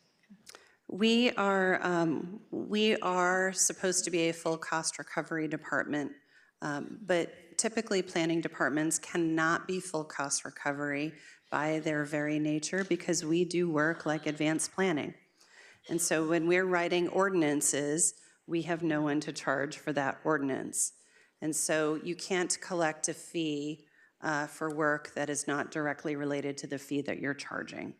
That's a basic state law that says any fee that we are assessing must be directly related to the work that we're doing. So if someone comes in for an alcohol license for a restaurant, we can't charge them for doing work on a wireless telecommunications ordinance. Wow. So a planning department is never fee neutral. It just isn't. So our department is 76% supported by NCC and 24% revenue. And the revenue is made up of flat fees that we charge to applicants, but it also is for third-party reimbursement agreements with large developers who are paying for our time and reimbursing us, and then a little bit of miscellaneous fees, grants. We have a little bit of CDBG, a little bit of UUT, but it's really quite minor. Have the fees gone up? Have those been looked at in the last We few did years? a fee study in 2023, late 2023, early 2024, and we consolidated, you know, a ginormous amount of fees. That's a technical term. A ginormous amount of fees into a more manageable amount of fees because it was confusing for everyone. There were fees that we and you supported us not getting full cost recovery on because the fee was a very simple fee. And I'll give you an example, a banner permit. To put a banner up, really, we should be charging them $300 for a banner permit because that's what our cost would be. But who is going to pay that? And so you and we at our recommendation reduced that to a minor fee. So we have to find a sweet spot where we are not making our fees so high that people can't pay it or won't pay it. But we also need to generate revenue because we are a primary NCC department. I would hope that perhaps looking forward, because I realize that right now, the way you're operating, you're obviously doing a lot of roles or responsibilities that I think even DPW could help cover. So maybe there's a way of analyzing that for the future to see where you do work similarly on different projects. And I'm wondering if there's a way to look at cost sharing for the future. And I would ask our CEO to give me an opinion on something like that. I'm sure it's come up before, but you share space at these centers. You do a lot of work together on all our capital projects. You are there. I would think that there could be some portion, whatever, or formula put together to help out with your department and your staffing. CEO. So Supervisor, actually, Amy and I started this conversation, I think, about a week and a half ago. So we can start the conversation with regional planning as well as public works and figure out a path forward. Maybe it's to start with a consultant to see where there's duplication between the departments. And then as necessary in terms of a formula and like cost breakdown, we would need to bring an auditor controller. But we will start that process. Thank you. And I know that you are now being charged for our county council. Yes. Why did that, what's the rationale for that? Can I ask county council, why did that all of a sudden pop up after how many years? Thank you, Supervisor. If I can, I'll give some general information for context, and then I'll speak to regional planning specifically if I can. So as a central service department, county council has we're unlike regional planning, we have a very, very small NCC. In fact, our NCC is only 8% of our total $215 million appropriation for our office. Like the other central service departments like ISD, DHR, Auditor Controller, and others, we bill our client departments for the services, in our case, legal services that we provide to cover our operating expenses, allocate our resources, prioritize our service delivery, and ensure that our legal costs are associated with delivering our services are fairly distributed. That's no different than any of the other central service departments. Of the 38 departments, there were 7 that historically were non-billable, that we did not bill. Animal Care and Control, Auditor Controller, CEO, DHR, ISD, Parks and Rec, and Regional Planning was one of them. They have historically been non-billable. As our services to departments, including these 7, have increased. And after doing our own budget requests a couple of years ago and being asked, by CEO, why don't you build these departments? We did some research to find out why don't we build these departments. And it became pretty clear that we couldn't find any reason, certainly not legally, and there was no other reason why we weren't building these particular departments. So with the approval of the CEO, we started about 2 years ago onboarding each one of these departments one by one to convert them from non-billable to billable. With regards to regional planning specifically, for the years 2021, 21-22, and 22-23, as a point of example, they had a dedicated division chief level embedded attorney that was largely, we absorbed that cost without billing them for that. Also, I would note in terms of just our legal service hours, so for 2022-23, the total county council hours expended for regional planning legal services was about 5,607. Of that 5,607 hours, 5,370 were non-billable, meaning absorbed by my office. Only 237 were billable. Likewise, for 23-24, 6,744 legal service hours, with 5,907 being non-billable, meaning absorbed by my office. So, as we're looking forward for this current fiscal year, just the last 6 months, they've incurred 2,314 hours, now billable, because we've converted them to billable. And if you assume maybe that you double that for the last 6 months of the fiscal year, we're looking at approximately 4,628, which is actually a decrease of 31% approximately. So that's kind of the history of what's happened. It's literally catching up the 7 remaining departments to their counterparts who are billed.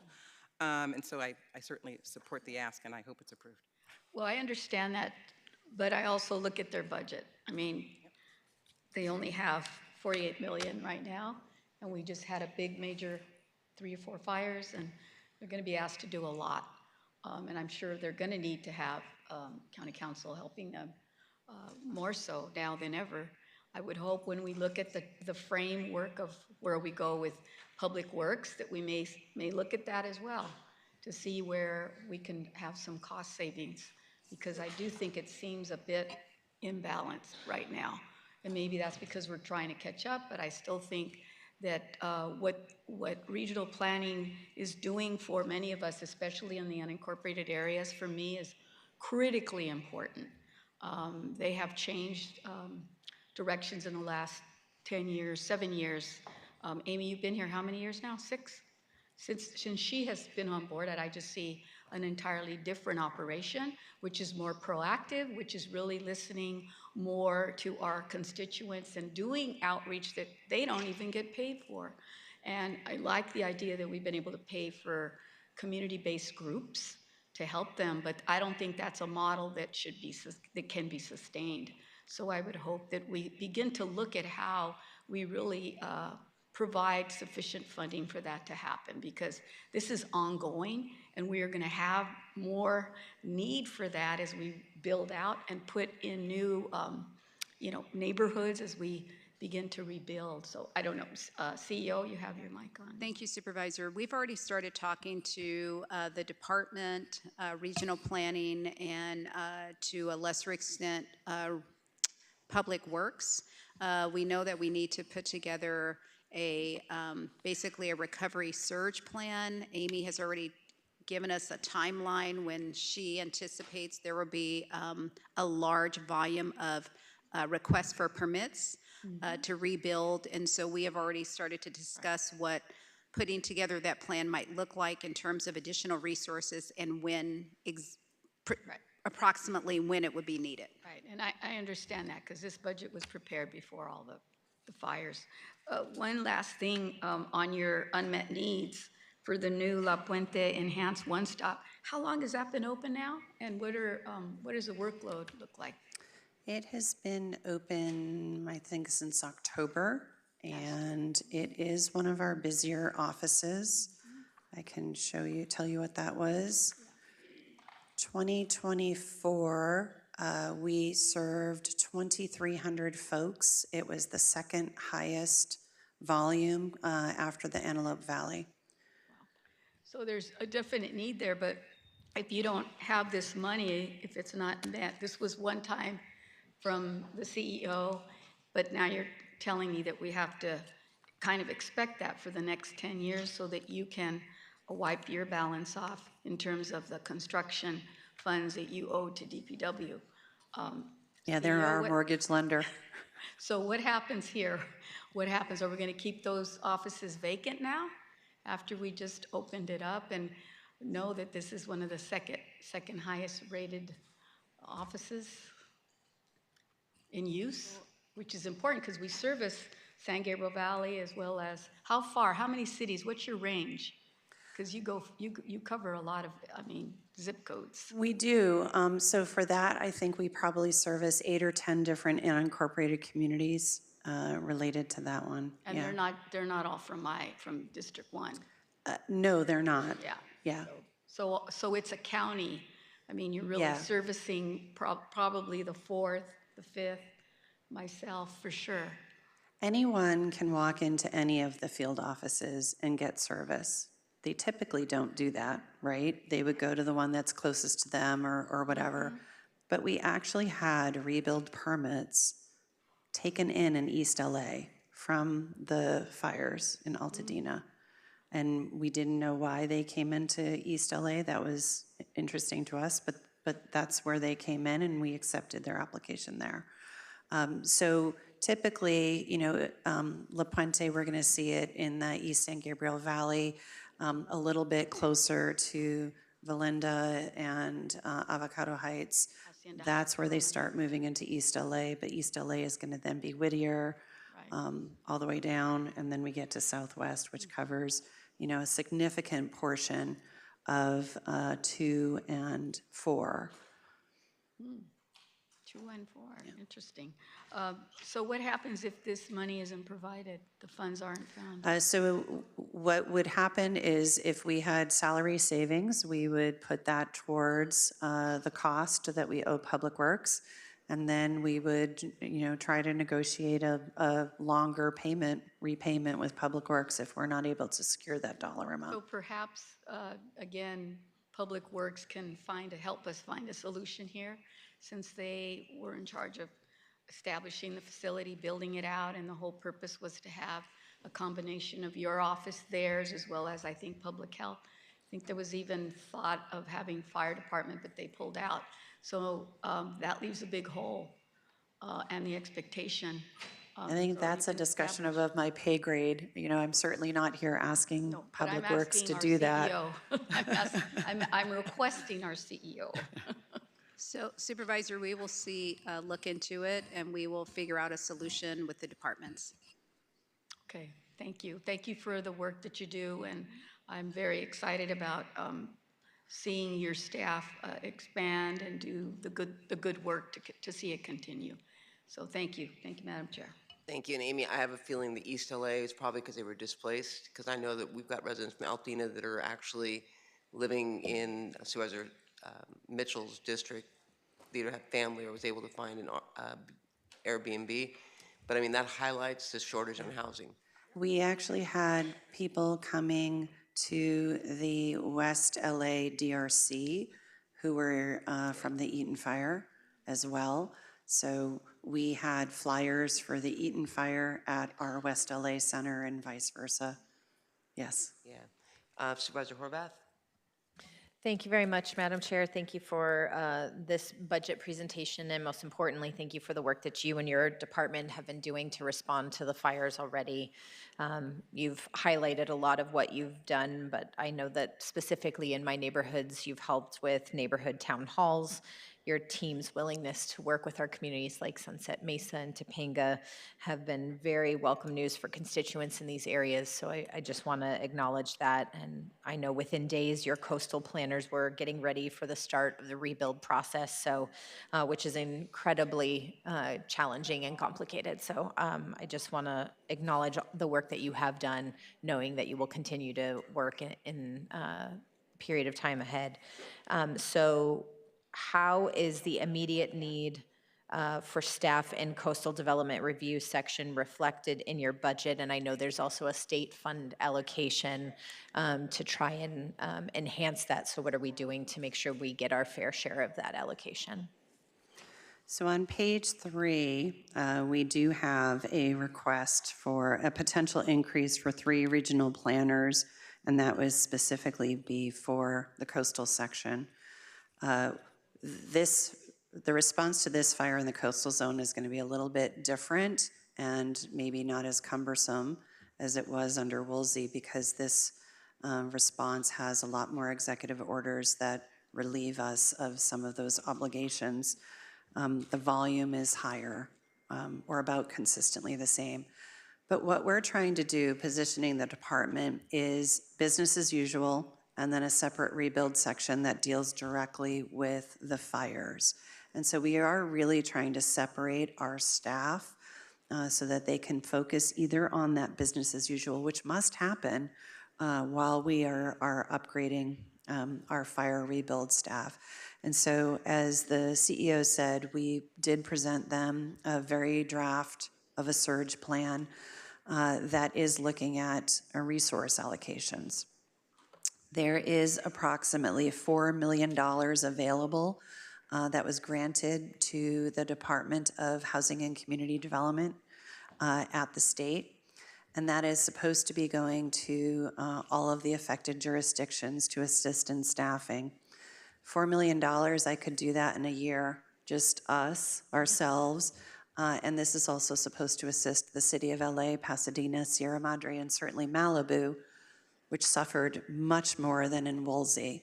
And so that's not going to go very far. Yeah, they've indicated they're willing to invest more resources, but if we take our sweet time asking for it and putting it into action, they're probably not likely to invest in us more. So I just want to make sure we're moving with urgency. Yes, we've actually had, Joseph and I have had budget meetings with HCD budget staff themselves to figure out if this is a grant, is this a loan, what's the form of it. My understanding is that it's going to be a very simple grant from HCD directly. Great. We just don't know the proportions that we would get. Okay, as long as we're already at the table, that's what I wanted to hear. I understand that the Calabasas office will be serving as the one-stop permitting center, and this is, you know, one of those outcomes of the after action of Woolsey. We've stood up this this space where people can come. It's already in operation on a daily basis, and now will serve a broader region. So how will the planned office move later this year for that location? I know my district office is there with you too. We're all moving together, so how can we make sure that there aren't any hiccups in that process that create additional frustration for everybody? So as we get closer to the move-in date, which I believe is this summer, July, we may switch a couple of those, not just a couple, a few of those appointments to virtual for the sake of making sure that if we're in the middle of the move, we don't disrupt that. And then we would staff those virtual appointments either from downtown or from other field offices. If we do need to go there, you know, we are happy to meet in Malibu City Hall. As you know, we've also stepped into their facilities as needed. And we're also happy to meet somebody in a parking lot, you know, to have a one-on-one consultation with them.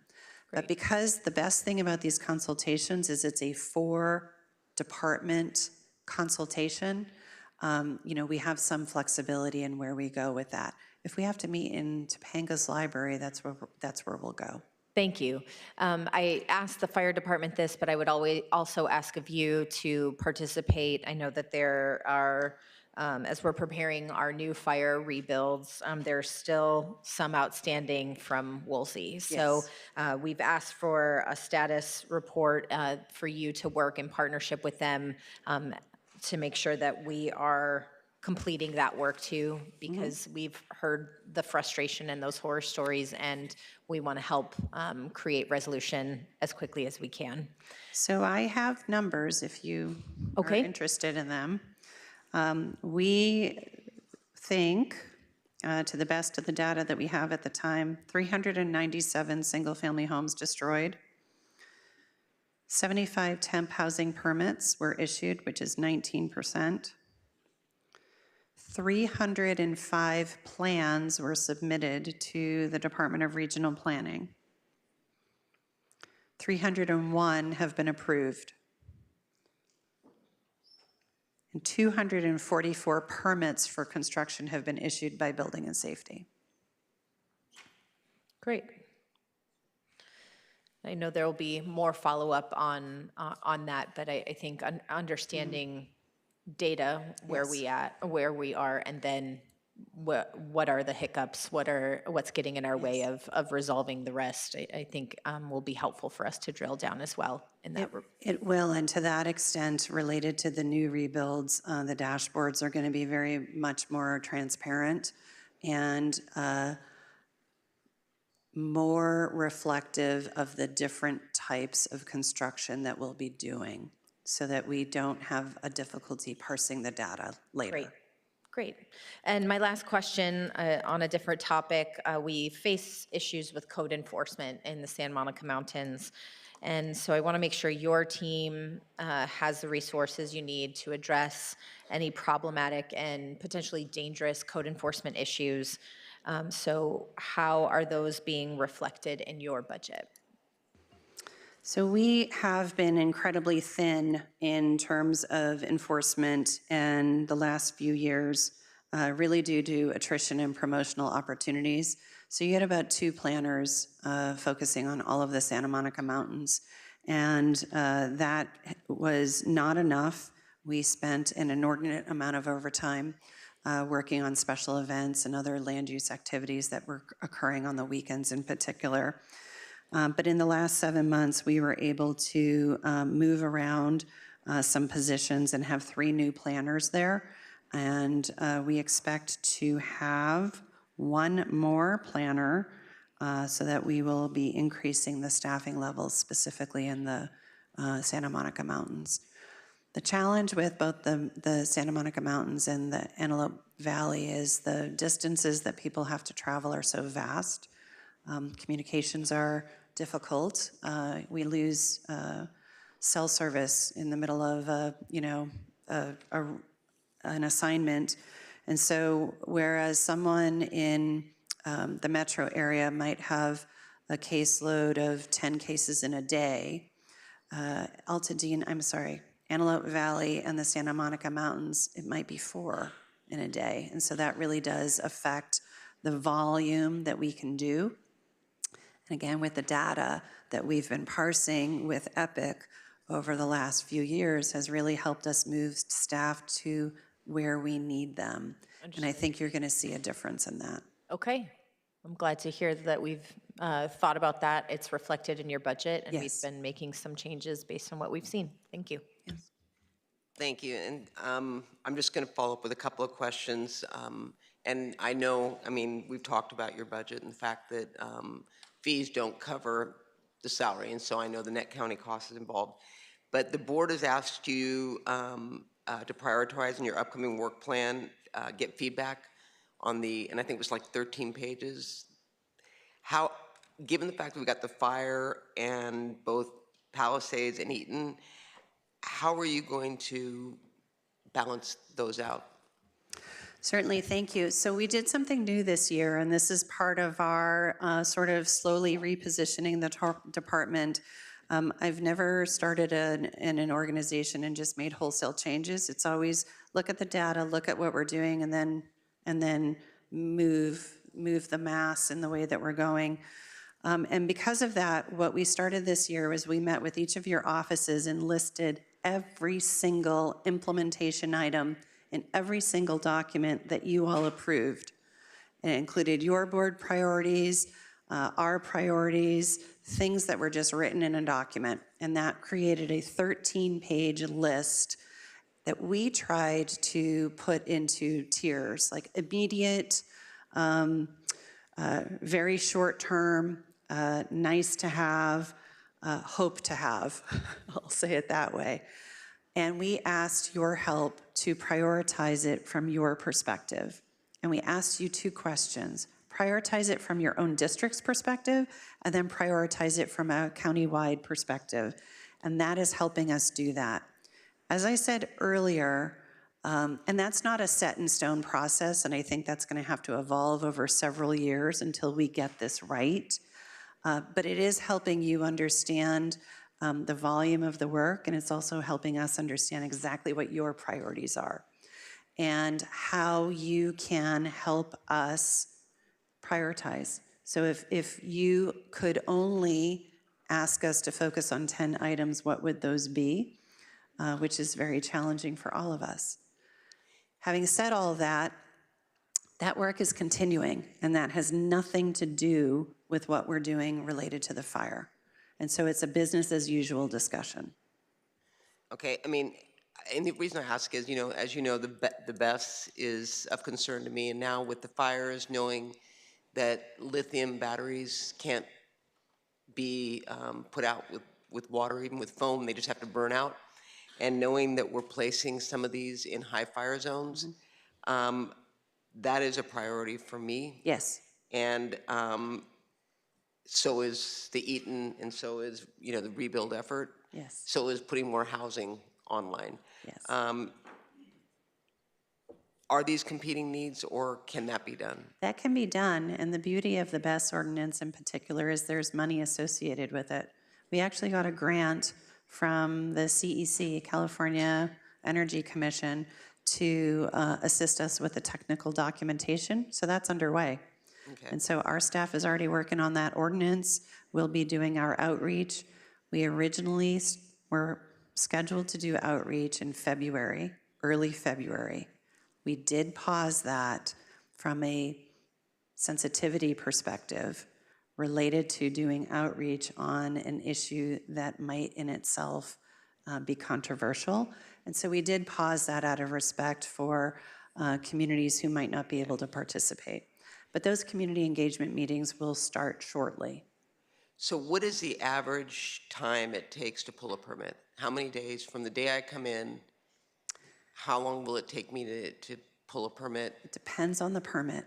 To rebuild my home that just burned down. To rebuild your home, and are you building it the same? Are you adding an ADU? I'm adding on 10%. You're adding on 10% and it's in the same footprint? Yes. You're in the fast lane. And so we hope to have those permits issued and cleared by all departments within those 30-day expectations that you gave us. So if I decide I want to do a 2-story, same square footage versus a 1-story, does that put me in a different lane? It puts you in a different lane. And how long will that take? I can't answer that yet. We're still working on those numbers. So my challenge to you all is going to be, because I've talked both to the governors as well as the federal who are watching, in terms of how we streamline and even concierge process for rebuilding. I'm encouraging people to look at opportunities to get an architect to do some sort of plans that can be approved, and then, but the reality is there are going to be those that are in a situation where they're going to want to modify something, and if it's going to take an extended period of time, that's going to be a problem. So I just would ask that we continue to look at how to streamline or even look at a concierge process, and if there's ideas that you have that you can bring to me, yes, that I can take to the community, I'm happy to do that, because at the end of the day, I know that it's not just you, it's Public Works, it's fire, public health. And I've got a sense of urgency in me because the community is on pins and needles, and I know that already we're seeing some people that are not happy with the process. So I know I don't know what it's called in New York, where you just come in if you've got an engineer that's certified, and that process then gets approved, and then I guess with, I'm oversimplifying, but, and then as the building goes on, yes, that's kind of how you do the inspections to see, the electrical, plumbing, and all that. Those type of things are things that I'm hoping we're just looking at, especially given how lean your budget is. That's an opportunity for you to use staff to do projects that are going to bring more housing online, because we're behind even before this fire, we were behind the 8 ball on RENA numbers. And now that we've got so many displaced, I think we're even more so. So I think there's an opportunity for us. And I'm not being critical, I'm just challenging. No, we agree, and Public Works and we meet ad nauseum on these issues as we're trying to develop streamlined applications, right? Simplified applications. And to that point, Dennis is working with Code for America. He's also working with the governor's operations team to streamline our permitting system, to make these applications incredibly simple. But one issue that may get you out of the fast lane is you were on septic, right? So there are, I cannot say to you with absolute assurances that all 10,000 units will be done in 30 days. Yeah, I wish I could. And I'm glad you brought up the septics, because I'm, and I know that sanitation is here, Ms. Ferrantes is here, but that's something that, out of every dark cloud has a silver lining. I'm hoping there's an opportunity for us to look at how Absolutely agree. we provide an option for individuals that want to hook up to sewer to be able to do it. And that's something that I think we need to front load. Yes. Because we need to do the infrastructure as well. In terms of Correct. if it doesn't go all the way out to a certain area. I know they're in charge of the hookup, but I think we're in charge of the building it out. The mains. Yeah. Yes. So anyway, I hear you. Yes. All right, We hear you very loudly and clearly, and that's why it is a separate rebuild function, because it needs to be laser focused on those issues, and we absolutely hear your expectations. Thank you, and thank you all, and thank you. I know you've had a tough 2 months. Yeah.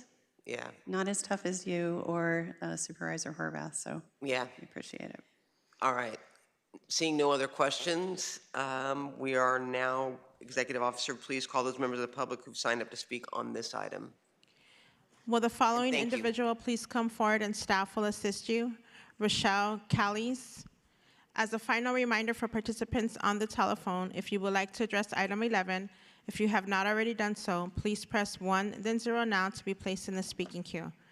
Moderator, may we have the first remote speaker, please? Our first participant is Colin Campbell. Your line is open. If you are muted, please unmute and speak directly into your phone. You may begin. Item 11, at 2:20, City Council for South Pasadena meeting with Mayor Jeanette Braun. I presented to them, I met with Fire Chief Greg Lloyd, South Pasadena, the previous week, who advised me to present the initiative for South Pasadena City Council for their permission and direction. On 1/21/2025, LA Board of Supervisors requested a database by Fire Chief Anthony Maroney and Catherine Barger.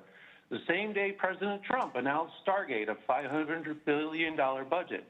I put in the request of $238.5 billion to bring the U.S. Cyber Command's database to LA County publicly at the hearing. For the pilot, I sent an incentivization plan for members of the police, fire, and planning departments. Local chiefs should determine their grading system, but there will be items that should be clearly defined for state and federal policies, including the U.S. Constitution and Bill of Rights, priority 1 for DOJ. Thank you. Thank you. Next speaker. Roy Humphreys, your line is open. You may begin. Should determine their grading system, but there will be items that should be clearly defined for state and Roy, are you there? policies, U.S. Constitution and Bill of Rights, priority 1 for DOJ. Thank you. Thank you. Next speaker. Roy Humphreys, your line is open. Can we have the next speaker, please? Marcy Goldwater, your line is open. You may begin.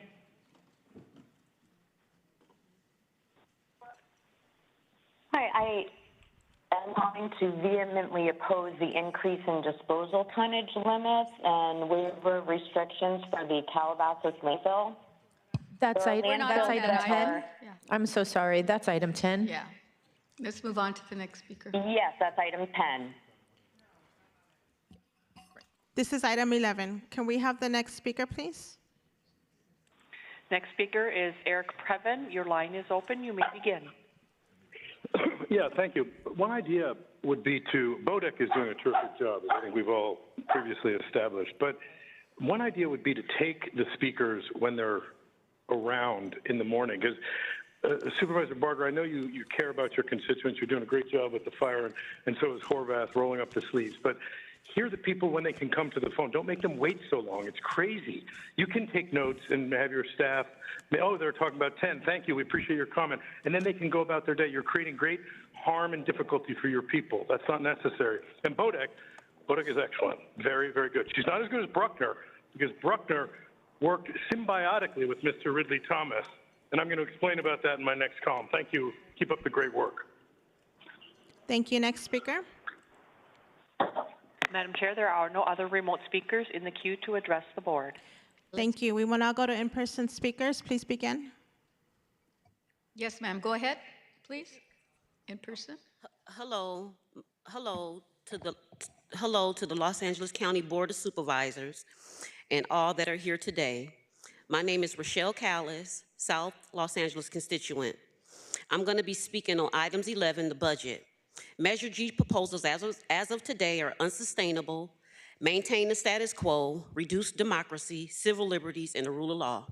Within the American Freedmen's community, the staff, not all, but a lot of them, at the agencies listed on the budget, they lack cultural competency and are killing the elderly, youth, and our American heroes daily. It is in the best interest of our American Freedmen community to demand all agencies listed on the department budget presentation be required to e-verify all staff and employees. I oppose all budget items, department budget presentation fiscal year 2025 until 1, we can e-verify the staff at these entities receiving city funding, and 2, have a system put in place to ensure that our Freedmen community. Thank you. Thank you very much, madam. Members, if there's no other public comments here, then this is a report is received and filed, and hearing no objections, that will be the order. Moving on to item number 7. This is General Relief Program redesign, and we'll now move on to hear from our department head, Dr. Jackie Contreras, Director of Public Social Services, who will make a presentation. Welcome.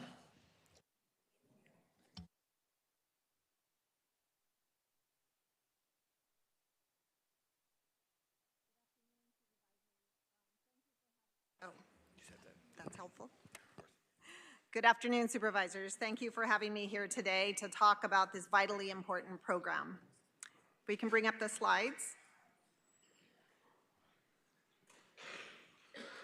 Since 1901, our LA County General Relief Program has been an essential resource for individuals who have nowhere else to turn for support.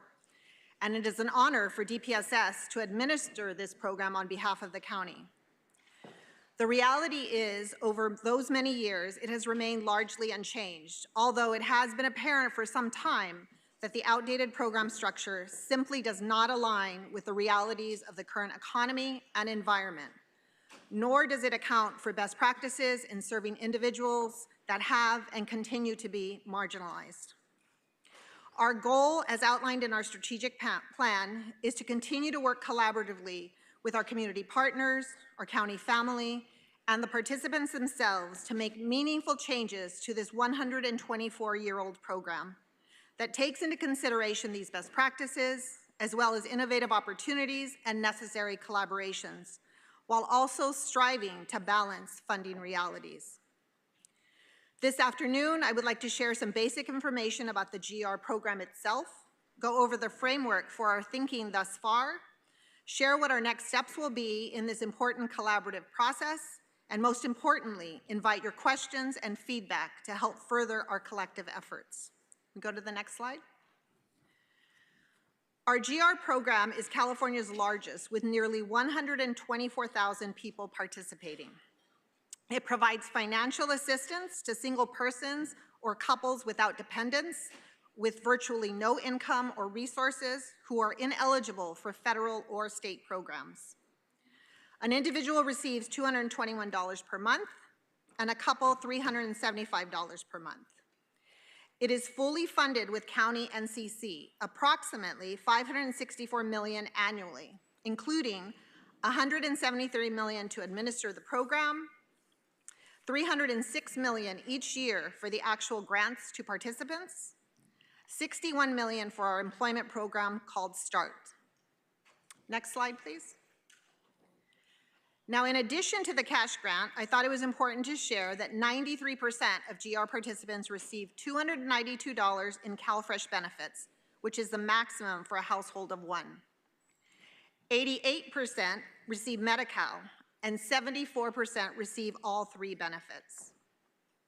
Unlike CalWorks, these three programs are not bundled. GR participants must apply for each separately. Some of the other services they may receive include the Mandatory Substance Use Disorder Recovery Program, which provides services to individuals with substance use disorder to remove barriers that may interfere with their ability to obtain and or maintain employment. These services are offered through an MOU with the Department of Public Health, and DPH also provides DV services. The services also include the Countywide Benefits Entitlement Services Team, CBEST, which provides SSI advocacy, case management services, linkage to needed health, mental health, and substance abuse services, and additional services such as housing and transportation. CBEST services are performed under an MOU with the Department of Health Services. Now, in terms of the dollar amount, we are reimbursed when someone transitions to SSI. In fiscal year 22-23, we were reimbursed for 2,537 individuals, recovering $6.8 million. And in fiscal year 23-24, that number was slightly higher at 2,816 individuals, recovering $8.1 million.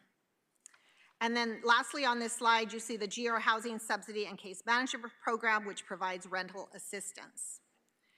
One thing that's not on this slide is our work that we partner with DMH Services for mental health assessments as well. It's not on this slide because it's covered under the broader funding. We can go to the next slide. Now I would like to share some general information on our GR participants themselves. One of the most distressing data points is that 68% of the population is unhoused, meaning that they do not have a permanent fixed nighttime residence and are either in a shelter or couch surfing or are on the streets. Equally distressing is that the caseload is disproportionately Black at 32.8%, which is commensurate with the 2024 point-in-time count data. Latinos make up 27.1%, followed by white people at 19.5%. Both of which suggest possible underutilization, as PIT count data has Latinos at 43% and white people at 31%. Now, this could also be an artifact of how the data is collected, so we will definitely be looking into this more closely. 2/3 of the caseload is male. 81% are between the ages of 25 and 59. 67% are deemed able to work, meaning that they have some kind of employment or have presented no information to us that would indicate they cannot work. For example, a mental health disability or a physical limitation. Now, I do want to emphasize that only approximately 1% or 850 participants are currently employed. This is due in part to low engagement and the fact that once someone earns $621 per month, they are over the income limit for GR and are discontinued. In addition, these participants are subject to time limits, which means they are only eligible to receive GR benefits 9 months out of the year. What the data is suggesting to me is that we can and must do better. The results of centuries of disparate treatment are evident in these numbers, and we have the opportunity to create a holistic, human-centered program focused on economic self-sufficiency, mobility, and well-being that will better serve this population. We can go to the next slide. So with this understanding, DPSS program staff began looking at elements of our GR program through this new lens, assessing our policies and procedures to determine what barriers limited participants in achieving economic self-sufficiency, as well as the eligibility requirements and grant levels. We also partnered with the Poverty Alleviation Initiative to conduct listening sessions, and their thought partnership has been invaluable. This slide gives you an idea of each of the components that we have been reviewing. One area I want to highlight is our approach in housing subsidies, which is a great example of how our policies sometimes contradict our intentions. Our GR Housing Subsidies and Case Management Program provides GR participants who are homeless or at risk of becoming homeless with a housing subsidy up to $475 per month. To access this resource, the GR participant is required to contribute $100 from their $221 monthly grant towards their housing subsidy payment, which is paid directly to their landlord, arguably creating a significant disincentive for someone to participate in the program. The last time these issues were before the board was 6 years ago in 2019. At that time, minor, albeit not insignificant, adjustments were made to increase personal property limits from $500 to $2,000, to increase total value of cash negotiable instruments or bank accounts from $50 to $100 for an individual and from $100 to $200 for a couple, and to exempt motor vehicles up to $11,500, previously $4,500, for individuals who use their vehicle as their primary residence. I share these because, to me, these are very sobering numbers and that illustrate how challenging it is for someone to move out of poverty. Next slide, please. Now, I want to spend a few minutes on this next slide. While we are doing a top-to-bottom review of all aspects of the program, these three intersecting GR policies are key areas, as a change in one will impact the others, both programmatically and fiscally. So first, evaluating the grant levels. The question of the grant amount has been a giant elephant in the room for many years. Frankly speaking, apprehension about increasing the grant and thus the cost to the county general fund has been where many conversations begin and end. Although I think many would agree that an increased grant would offer a more humane, supportive resource and would be more likely to lead to economic self-sufficiency. The Welfare and Institutions Code requires the GR grant level to be a minimum of $342, which was 62% of the federal poverty level in 1991. The WIC code also allows counties to provide a monthly grant below $342 if they offer an employment program to GR participants, and we do, which is the historical rationale for the $221 grant amount. While I'm not yet positioned to offer a recommendation to you today, I do want you to know that there could be opportunities to offset some of the additional costs of an increased grant amount. The next area is START participation. Currently, participation in the START program is mandatory for all GR participants who are able to work. Making it voluntary would allow us to focus our case management services on those who are prepared to participate. The program would also be less burdensome to administer, as voluntary participation eliminates the need for sanctions, noncompliances, and terminations, potentially reducing costs and red tape. In addition to our policy review, we are also looking at various guaranteed income programs as a potential source of ideas for our redesign efforts, and currently partnering with the Poverty Alleviation Initiative and the Homeless Initiative to develop a guaranteed income project that will focus on those experiencing homelessness or at risk of becoming homeless. And then the last area is the GR time limits. The current time limit for individuals who are able to work is 9 months in a year.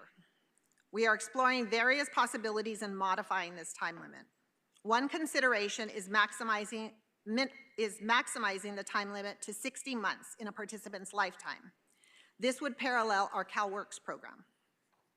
Customers would no longer have to experience a break in aid and reapply. It would also allow continuous participation in the START program, which could enhance the relationship and trust built between the participant and the case manager. Longer educational and training opportunities would be available to participants and wouldn't be restricted to short-term trainings. Additionally, the break of aid after every 9 months does not create a stable income support for participants to launch into alternative income streams that are higher and/or more permanent.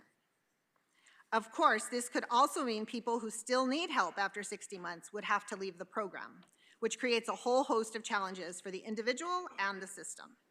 Furthermore, we have to consider how time limits are applied to those who are deemed employable and those who are not. Now, before we turn to next steps, I would like to say a few words about the importance of connecting the dots relative to the work being done in the Prevention and Promotion Systems Governing Committee, which I currently chair, and Measure A, where I serve as co-chair for the Leadership Table Prevention Subcommittee. Each of these initiatives hold great promise in supporting the population we are discussing today, and we must identify opportunities to connect these efforts in a meaningful way that optimizes available resources, integrates relevant strategies, and ensures those we serve are supported in a cohesive way. Can we go to the next slide? So I hope this presentation today, that I establish a baseline for a robust, complicated, yet absolutely overdue and necessary discussion on the General Relief Program. I'm aware there have been some concerns from some of our stakeholders that we will be making decisions without their input. I want to make it very clear that the ideas and concepts that I discussed today are just that. Nothing has or should be decided at this point. A 124-year-old program cannot be transformed overnight, and DPSS certainly cannot do it alone. We need to hear from our county family, with the CEO and county council at the top of that list, considering the fiscal and legal issues that need to be worked out. And we also need guidance and advice from our community partners that work alongside us, our labor partners, our hardworking staff, and of course, the participants themselves. Once we complete our discussions, we will then present a fully developed GR redesign recommendation to your board. That concludes my presentation today. Thank you for your focus and interest in a population that our society too often forgets. Together, I believe we can transform the GR program into something we can all be proud of. And the next slide is just inviting your comments and questions. Thank you. I'm just going to be really quick, and then I'm going to pass it over to Supervisor Solis. Thank you for putting this on.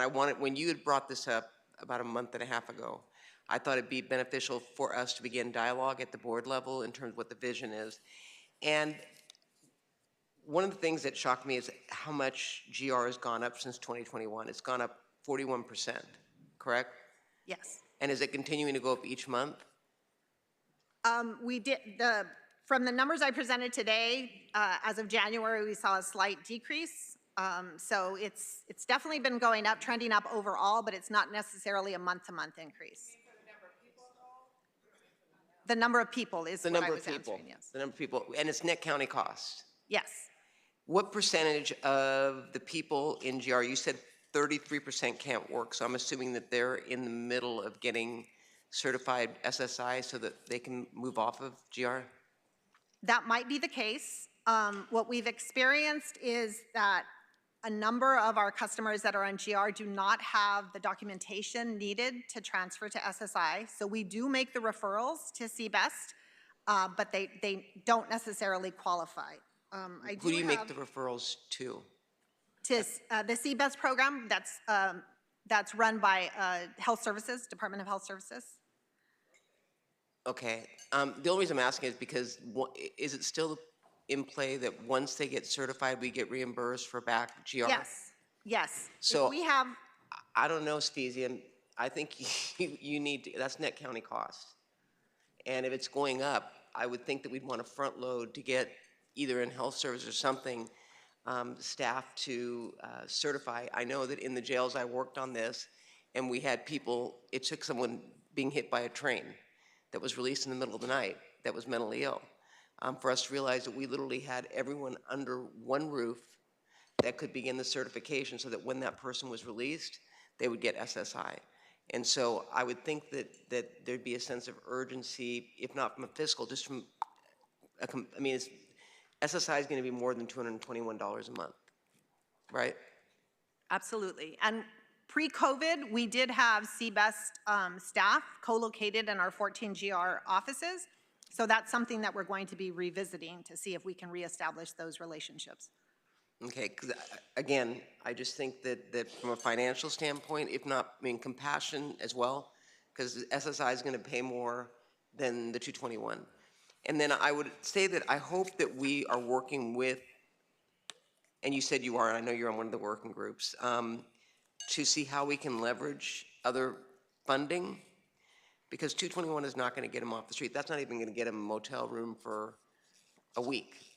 And the goal of GR was at one time to provide for housing when you could get an SRO for what it would cover, you know, but gone are those days. With that 221, they're eligible for CalFresh, correct? Yes, they're eligible, and I think 93% are receiving CalFresh, the Okay. maximum grant for an individual. Yeah, I know that this is a tough one because if we increase GR and the surrounding counties don't, there is a fear that our cost is going to go up even more. And I think we've seen that because when we brought it down to, it used to be at like 346, I think, way back when, like in the early 90s. No, it was like 346, I think. No, this was like almost over 30 years ago. It was, and we brought it down. And I just have to wonder if we exceed what surrounding counties, do we know what Orange County or Ventura County pays? Or San Bernardino? We do. I did want to clarify that the highest our grant has ever been is 341. Okay. That was from July of off by 91 5. to November of 92. That's Yeah. the highest that it has been. I was off by $5. Yeah. So we do have a couple of, we're definitely looking at all of the counties. What we see across the county is those counties with the largest grant amount have the fewest customers. Mhm. And there's no one that compares to LA County. I think the next highest is 7,000 in Alameda County. And then I think Orange with 5,000 roughly. What does Orange pay? Let me find that for you. No, don't, we can talk offline. I don't, Yeah, because I know okay. that Supervisor Solis wants to ask questions. I guess, oh, okay. So Orange County,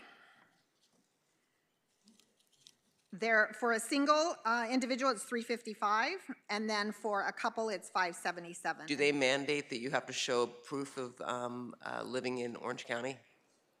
I don't know that. The answer They to do, that, I we can think. get that. And we don't. You don't have to show that you're a resident of LA County in order to get general relief. That's my understanding, yes. Yeah, so that's probably why the number is low, because Orange County put provisions in there, my understanding, to show proof that you are a resident of Orange County, because their fear was that people from LA County would go down. And many of the counties kind of hover around that $350 amount, which gives them the flexibility to not necessarily provide the employment services. And then we see just a few counties that are 500, 600, and I think the highest one is 800, and that is Santa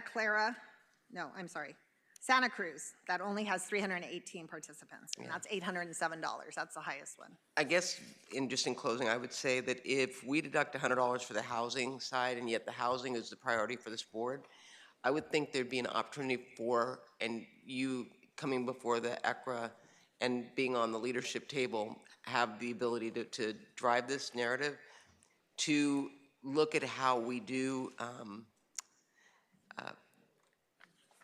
leverage the 221 to actually, I feel like they shouldn't take $100 out for housing, that we should be leveraging that if you're getting GR, that there's an automatic pipeline into LASA, Division of LASA that's got the housing component, so that it's almost an automatic guarantee, a pipeline into housing, and then CalFresh and all kick in. I mean, I'm oversimplifying, but I just feel there's got to be a way to be able to do that.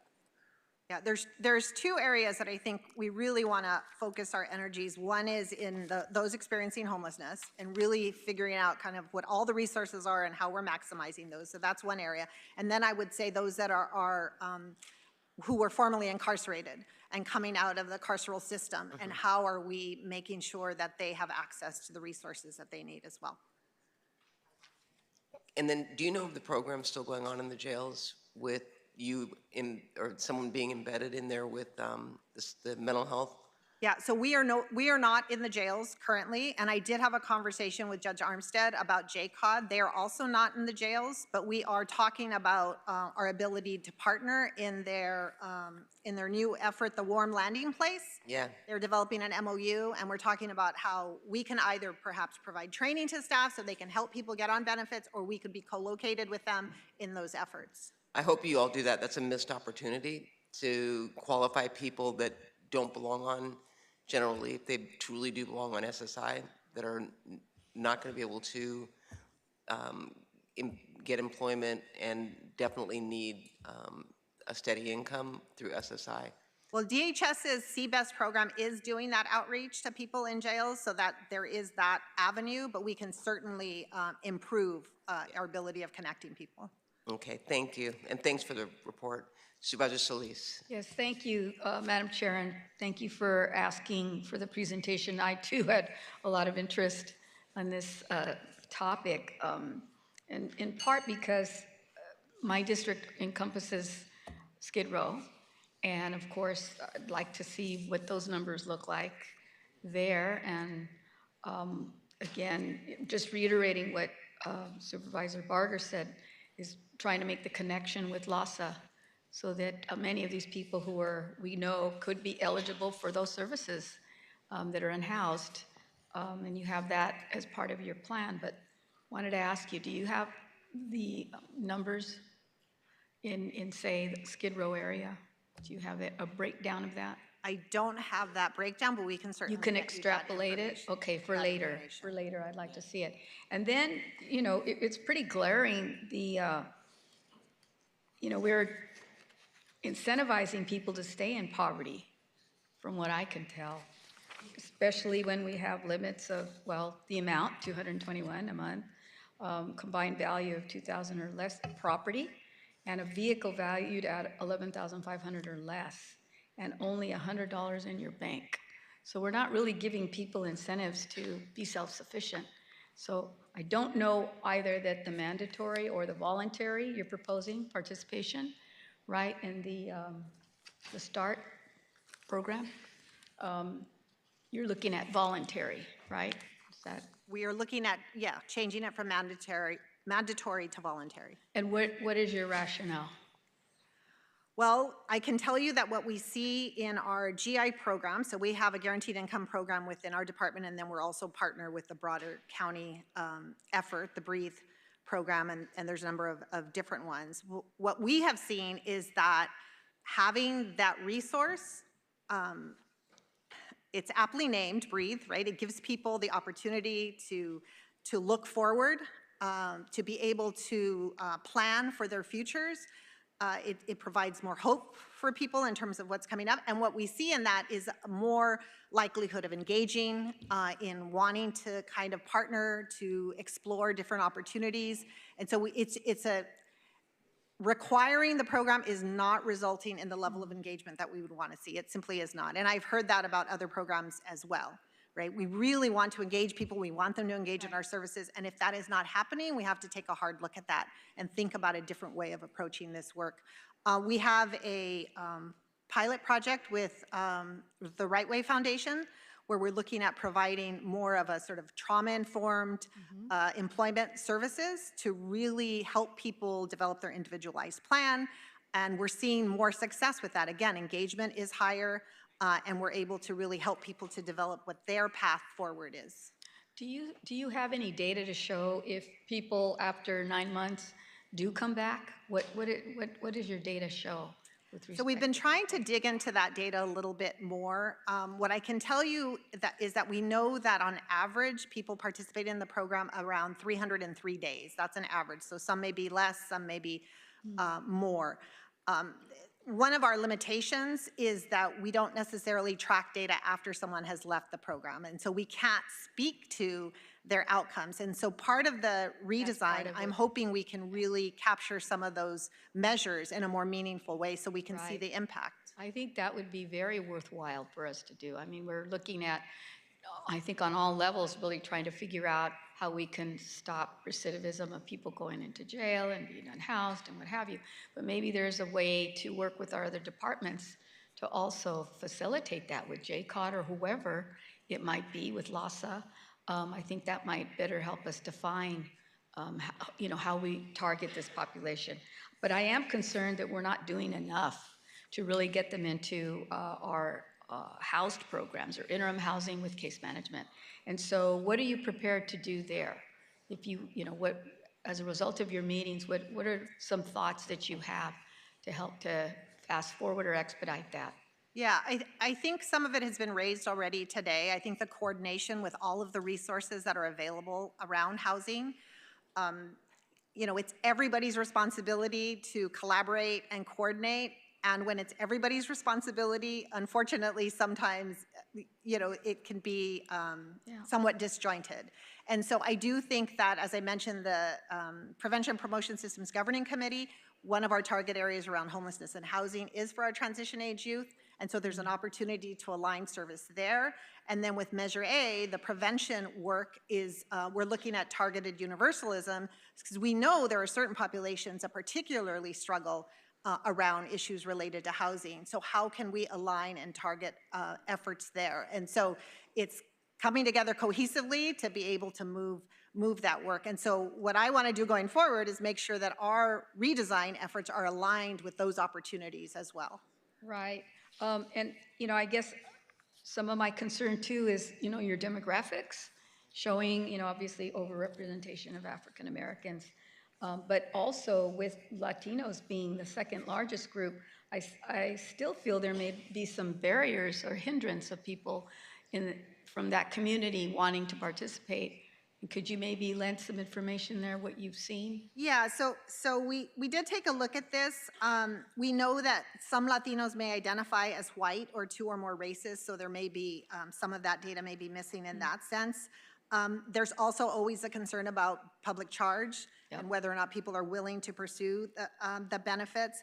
And then as it's been patterned after state and federal programs, it's not available to individuals who are undocumented.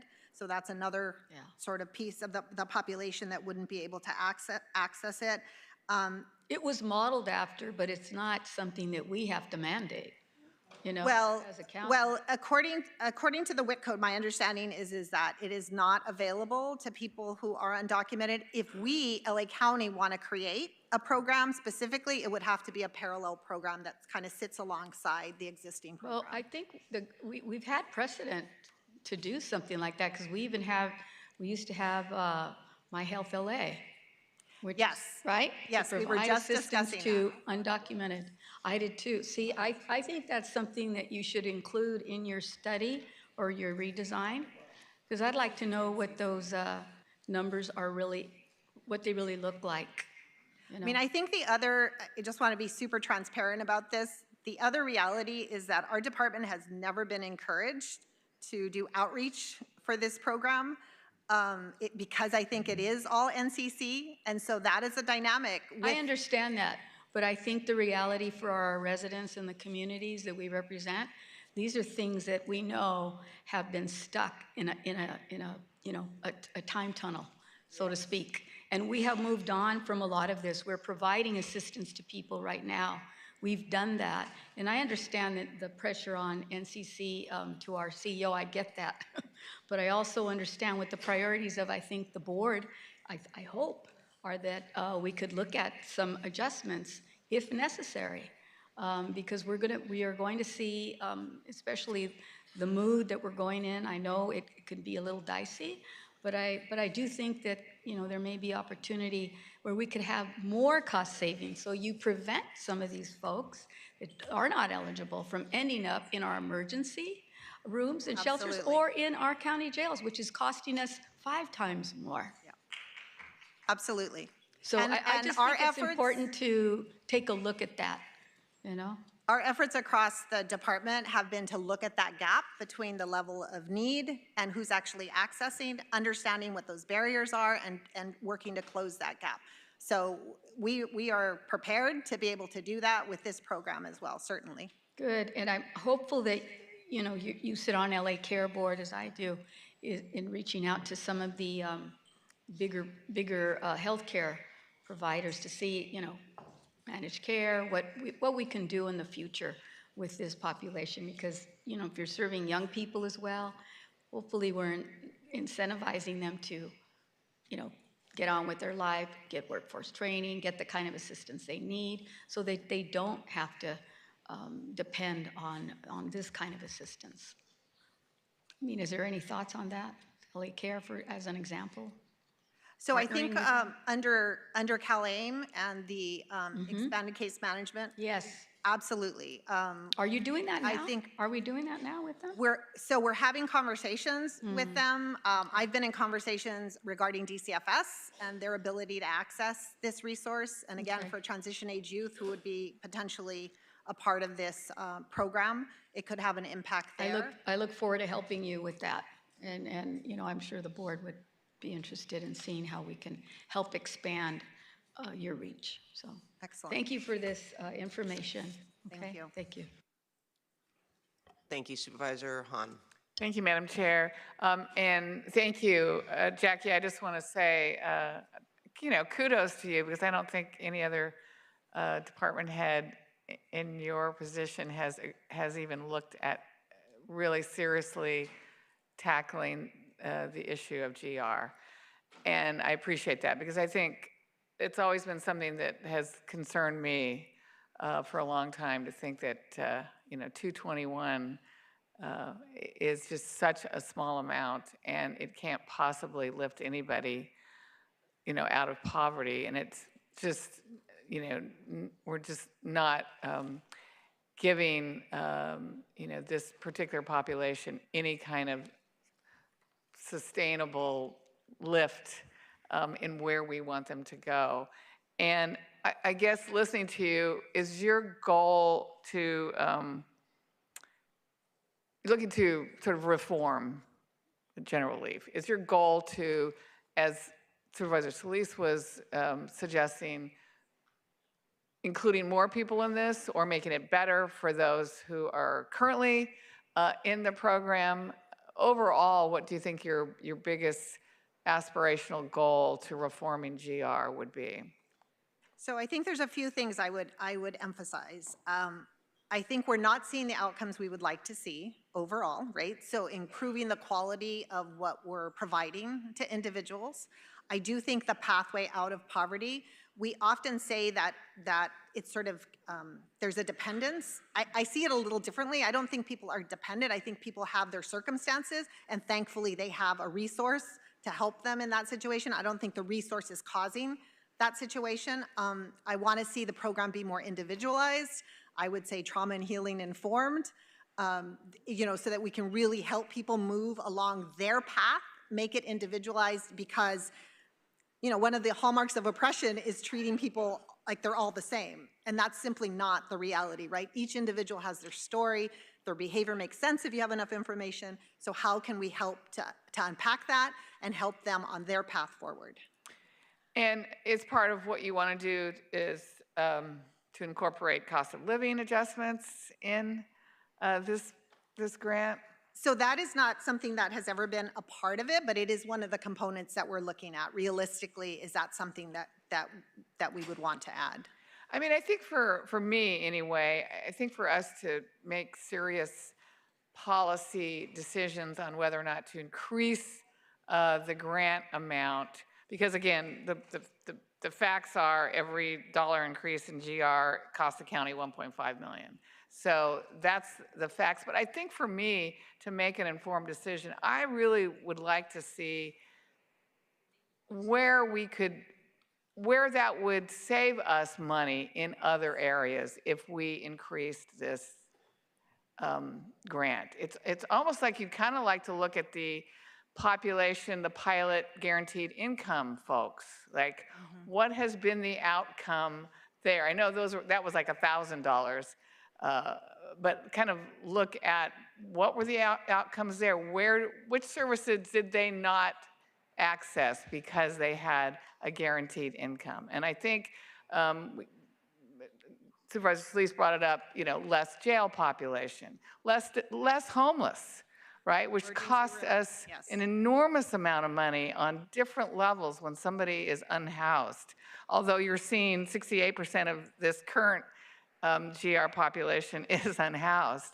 But I think to make a really financial decision, we would really want to know, and I believe it's out there. I believe there would be savings elsewhere if we upped this baseline general relief grant. I think there would be other services that would not be accessed if that amount were larger.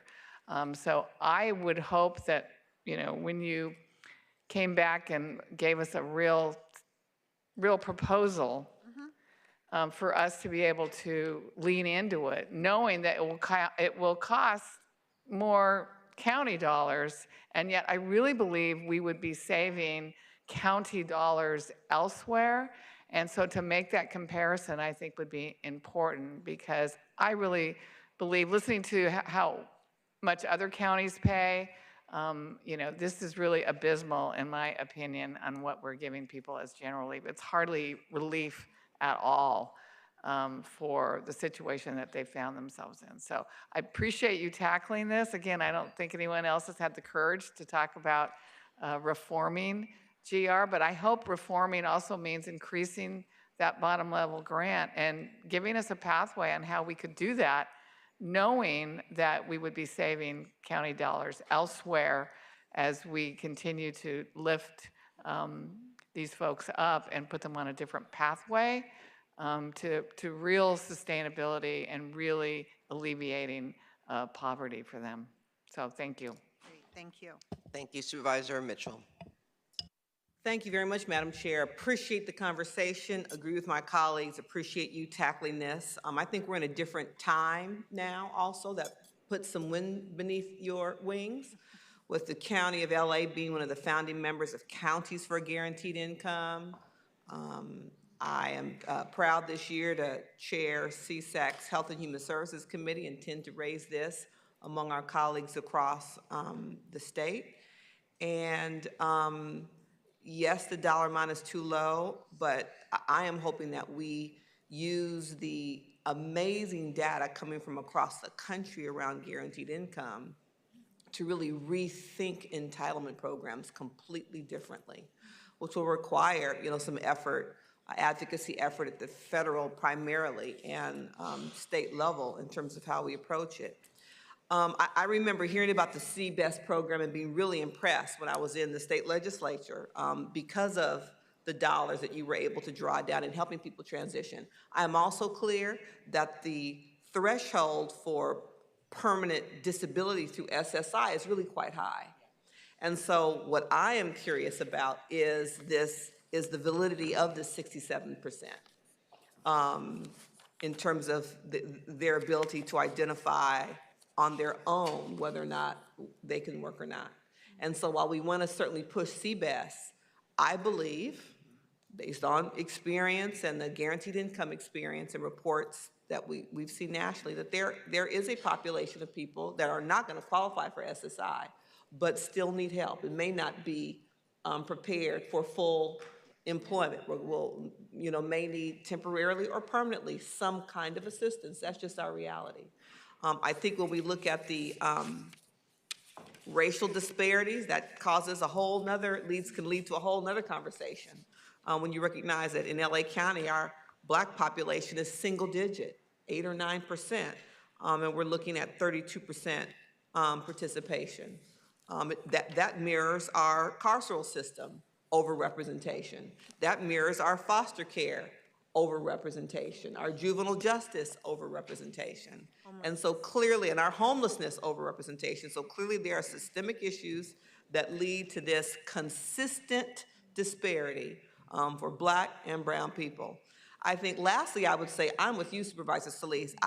You know, as a lobbyist for Western Center on Law and Poverty, having done entitlement programs really my entire career, always believed that because general relief was paid for out of NCC, that the county had greater flexibility about who was eligible. So I was really shocked to hear that people who are not documented are not eligible, and would strongly encourage us, just as the state has done with Medi-Cal, given the demographics of our county, given the need that we know exists in our county, that we certainly engage in that conversation. Because like I said, I don't now have to go back to figure out where I got that from, but that was always my assumption. And I think with what's happening nationally now and the conversations we're continuing to have about providing relief and support to LA County residents, if that's not the case, it's something we should, you know, make a informed policy decision about who we're supporting and who we aren't. I look forward to the ongoing conversation, but I really, in this redesign, want to make sure that DMH is included, because again, it's been my experience that the SSI and SSP threshold is quite high. CBEST does all it can to help people get appointments, gather the data you need to meet that high threshold. But I bet a good chunk of our people just don't quite get there and yet still need support, just based on their reality. So I look forward to the ongoing collaboration and conversation, look forward to continuing to bring back to you data and results from the counties for guaranteed income experience. We'll work collaboratively with you as we talk about engaging our CSAC partners. Would love to see your chart about who pays what, if I can get a copy of that before you leave today. I think that would be helpful to know, and to overlay that with other policies other counties may have that are different from ours or that may mirror ours, as you suggested, Orange County, just so we have a real apples to apples comparison. It's one thing to say Santa Cruz pays $800, but without understanding what what policies inform that, I think is a little difficult, for me as a policymaker. So look forward to the ongoing conversation and really appreciate that at this point in time, we are having it and are open to really redesigning a system that is current, that is relevant, that's going to take advantage of what we've learned from past structural racism and sexism and classism that really unfortunately limit how we as government across the board provide supports to people who deserve it and need it. Thank you. Thank you so much. Thank you, Supervisor Horvath. Thank you, Madam Chair. Nobody in this country can live on $221 a month, yet alone in our region where we have some of the highest costs in the country. So I really appreciate your analysis of this. Last April, a policy brief by 4 top LA academics concluded that monthly payments of anywhere from $750 to $1,000 would allow thousands of people living on our streets to access housing, particularly those who became unhoused because of an economic setback. This in turn could ultimately save taxpayers millions of dollars in public services, and as we undertake our budget process, we know this fiscal year and several to come will not be easy ones. Yet, when we don't invest in those who need our help the most, we pay exponentially down the road. This is the very definition of penny wise and pound foolish. And so I think we can and must do better. I would also note that you've highlighted a variety of programs that serve this population in addition to GR. And I think when we're thinking specifically about our unhoused population, having a singular department to understand the variety of services and programs that are being invested into each of these people to really understand the impact and know where more or less investment would make a difference, it's easier to track than when it's across 14 different departments. But that aside, given the multiple challenges facing general relief recipients, what partnerships across the county and with community partners are in place, and what would you ask us to help you with in terms of supporting the multiple needs that you've highlighted? So I could talk for quite a while, I think, on all of the partnerships that are in place. I've highlighted the DMH partnership, health services, public health, all of those programs are integral to the work that we're providing. We also have partnerships with DEO, LACO, South Bay WIB that are specific around employment for this population. They also provide services for our CalWorks population. And so we have sort of piggybacked, if you will, on some of the CalWorks partnerships in order to make sure that this GR population also has access to those resources. We are starting to partner more in earnest with aging and disabilities around those who are experiencing homelessness, and we do have a significant population in our GR that are 60 and over, and so we're beginning more of those conversations. Military and Veterans Affairs, we know that that's a particularly vulnerable group, and so we have lots of processes in place to send referrals in both directions to make sure that we're maximizing resources for those individuals as well. And then, as I mentioned, most recently, our conversations with JCOD about engaging in their collaborative efforts. I heard that part, and I know that the county also has the guaranteed income program, which has been referenced, and that data can also help us inform how we can improve programs that are, once again, trying to serve this same need, and how we can best use these resources, because we've learned through the guaranteed income program that people are using this money for food and shelter and transportation, their basic needs, and we've really been able to dispel a lot of the myths related to concerns around how people spend the money once it's issued to them. Do you have any data that correlates higher GR rates with reduced costs to government services?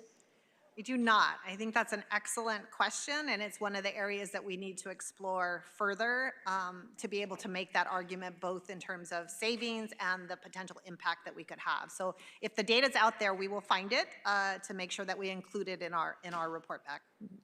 Thank you for that. I think that would be helpful to know. It's clear there's work ahead if you need more from us in terms of direction, but I just really appreciate you taking this on. Thank you. Thank you, and I'm glad you asked that question because February 6th, the auditor controller sent you something that says that DPSS management will develop key performance indicators to measure the efficiency and effectiveness of the GR program, develop process and procedures to monitor KPIs to establish benchmarks. So before we give more money, I would hope that we would have data to back up any recommendations that are being made in terms of the efficiencies of how we're spending the money, because I, for one, am very cognizant of the fact that we are facing financial strains right now, and this is all net county cost.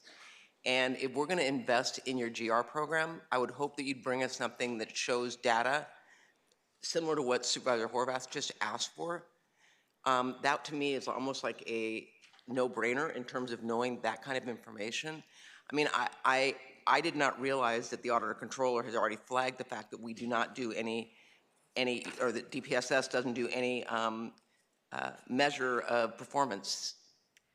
So I think the reference to the performance measures is more about our protocols that we have in place. We need to be able to document all of those protocols and make sure that we're adhering to them.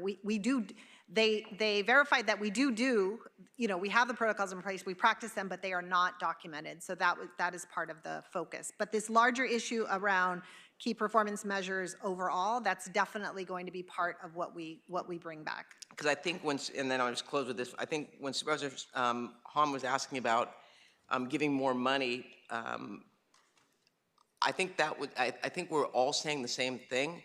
I'm saying, why aren't we leveraging more resources within other departments? I mean, we are so siloed in this county at times, and with Measure A and now Measure H and now Measure A, as well as, I mean, I'm sure there's other grants out there, the jobs that, anyway, there are opportunities for us to leverage other forms to enhance the 221. Because if we increase the 221, that's net county cost. If we leverage against services that are already subsidized, that's not net county costs. And that's where I think we need to think outside the box. Because it's easy just to throw money at it, but I would argue it takes more work to put together a program that actually leverages the benefits of all the different resources the county has that are actually subsidized, and then use a 221 in addition to. So that was what I will tell you, that's the only thing that I would really support at this point moving forward, knowing that we are facing a financial situation in this county. I think it's fiscally responsible for us to leverage where we can the services that are already in place that maybe are not connected to these people. Absolutely, and we will do everything we can to leverage that, and we'll continue to advocate. I think about this time last year when the state was looking to cut CalWORK significantly. We were determined to advocate for those cuts not to happen.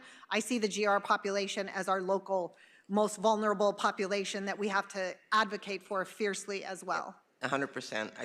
We all agree on that. I don't think anyone would argue that. All right, well, thank you very much for your presentation. Seeing no other supervisors wishing to speak on this, Executive Officer, please call those members of the public who signed up to speak on this item. Will the following individuals please come forward and staff will assist you? Dr. Ivy Hilton Priestess and Dr. Chavez. As a final reminder for participants on the telephone, if you would like to address item 7, if you have not already done so, please press 1 then 0 now to be placed in the speaking queue. Moderator, may we have the first remote speaker, please? Our first participant is Anna Lee. Your line is open. If you are muted, please unmute and speak directly into your phone. You may begin. Yes, in any procedure, I hope that the unintended consequences are considered. For instance, I hope that any upgrades to the program do not incentivize people to actually travel from out of state to come and take advantage of the opportunities. Because I know to see someone travel cross-country, be afforded housing when there are people living on the streets for years, the only reason I know of that situation is because the housing actually used it as a marketing tool. So thank you for your consideration. Thank you. Next speaker. Eric Previn, your line is open. Okay, thank you. Well, this is a very tough issue. You don't want to advertise too much because it's net county cost, but it's a measly.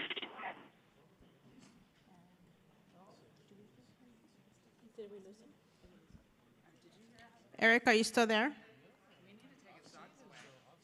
Moderator, can we take the next speaker, please? Madam Chair, there are no other remote speakers in the queue to address the board. Thank you. We will now go to in-person speakers. Please begin.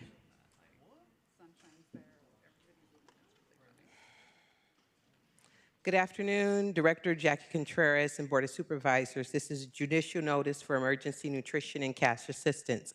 Pursuant to the Food Stamp Act of 1964, Public Law 88525, 8th Congress, House H.R. 10222, August 31st, 1964, the Universal Declaration of Human Rights, Articles 1, 2, and 8, 15 U.S. Code, Section 1681, the Homestead Act, Social Security Act, Articles of Consideration 11/1777, which is the Organic Constitution. Being the fiduciary and having access to my trust, you have an obligation to provide me with the maximum monthly benefit for myself and my household of 4. Since I am the beneficiary of this account, I am demanding the maximum allotment for a household of 4 or minimum of 4,000 Federal Reserve notes on the EBT cash card and maximum allotment for a household of 4 of minimum of $1,200 Federal Reserve. Thank you. Next speaker. Good afternoon. As a previous Rec and Park full-time career professional, some things that I heard feedback from the professionals that pay, their taxpayers pay to assist with these kind of programming was past Sheriff Chief Alex, I forgot his last name, but a lot of people were discouraged of why people were getting assistance when they couldn't possibly, the suggestions that were given are monthly in-person drug tests to receive their benefits, in-person mental health successful visits, meaning they come into mental health professionals so they can receive their benefits every month, resident facility check-ins so that taxpayers are not paying for people to use illegal drugs and house other people, proof of job searches with possible DPS staff, taxpayers not paying for the act of human trafficking, illegal drug selling, or prostitutions in these residents that are being paid by taxpayer dollars. Thank you. Madam Chair, there are no other in-person speakers to address the board. This is a report is a receive and file. Hearing no objections, that will be the order. Now we are going to move on to item number 10, temporary waiver of watershed restriction and increase in disposal tonnage limits at local landfills, which I held. For members of the public on the telephone, please press 1, then 0 to comment on this. We have a number of departments coming forward to present to the board and respond to questions.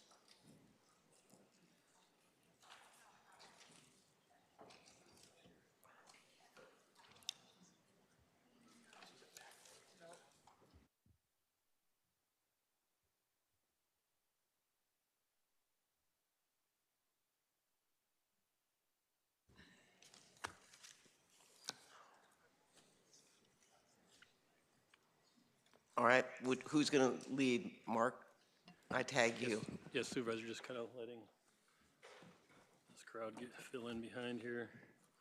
Or Kevin, or Bob, or Colonel. Okay. Okay. Good afternoon, Madam Chair and members of the board.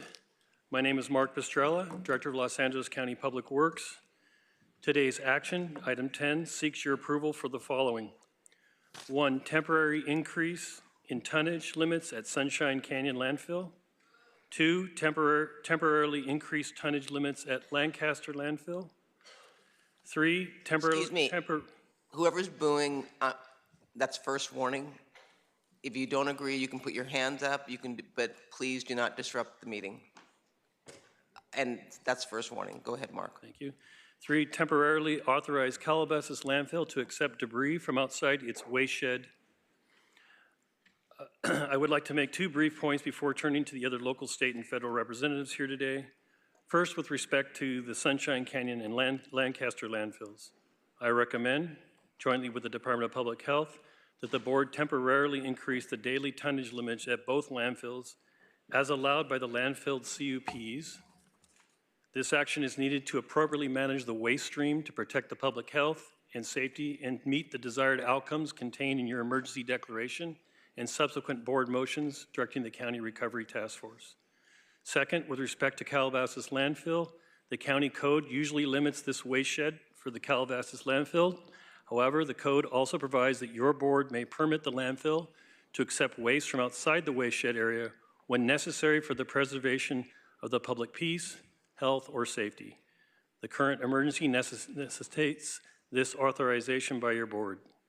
Given the crisis at hand, the relevant emergency declarations, and the existing health orders, I recommend approval of the proposed action. To address any questions you may have, we invited local, state, and federal experts here today, including Robert Ferrante from the County Sanitation Districts, Major General Kelly from the United States Army Corps of Engineers, Wes Mitterman from Cal Recycle, additional representatives from the South Coast Air Quality Management District, Los Angeles Regional Water Quality Control Board, State Department of Toxic Substances Control, California Office of Emergency Services, U.S. Environmental Protection Agency, Local Enforcement Agency, LEA, County Public Health, Regional Planning, and OEM. That concludes my comments. Thank you. All right, so on the Lancaster, does anyone else have any presentation? Kevin? Bob? No, you want to say anything? Colonel? On the Lancaster, I know that the city of Lancaster and actually the Antelope Valley have expressed concerns about the traffic.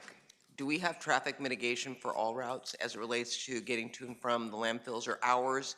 So in other words, if you're leaving in the morning, you're going to be going against traffic, which is not going to impact the flow because it's already congested. Have you taken any of that in consideration?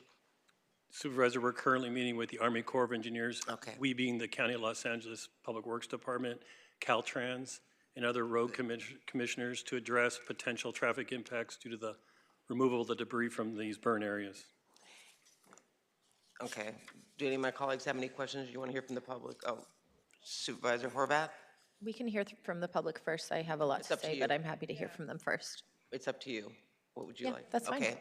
Then we'll go ahead and hear from the public, and then Supervisor Horvath.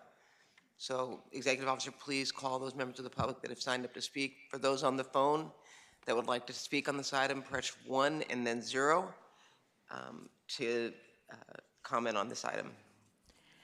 Will the following individuals please come forward and staff will assist you?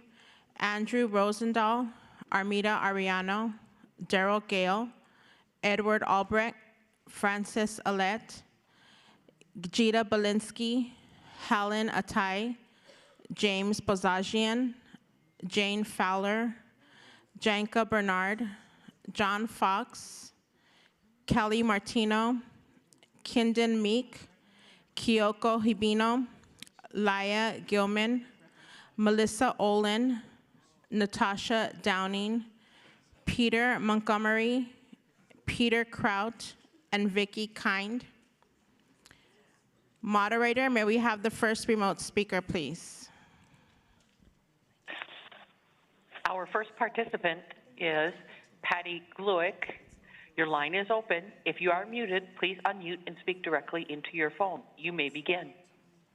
Thank you. I am urging the board to vote against the waivers for the county landfills, especially for Sunshine Canyon. Only 30 days was given to clear the fire debris from 16,000 structures. Compare that to the 3 months to clear about 2,000 buildings destroyed in Lahaina. What can go wrong? Well, a piece of burnt desk, a particle from a battery, chemicals from cleaners can be mixed in with this ash.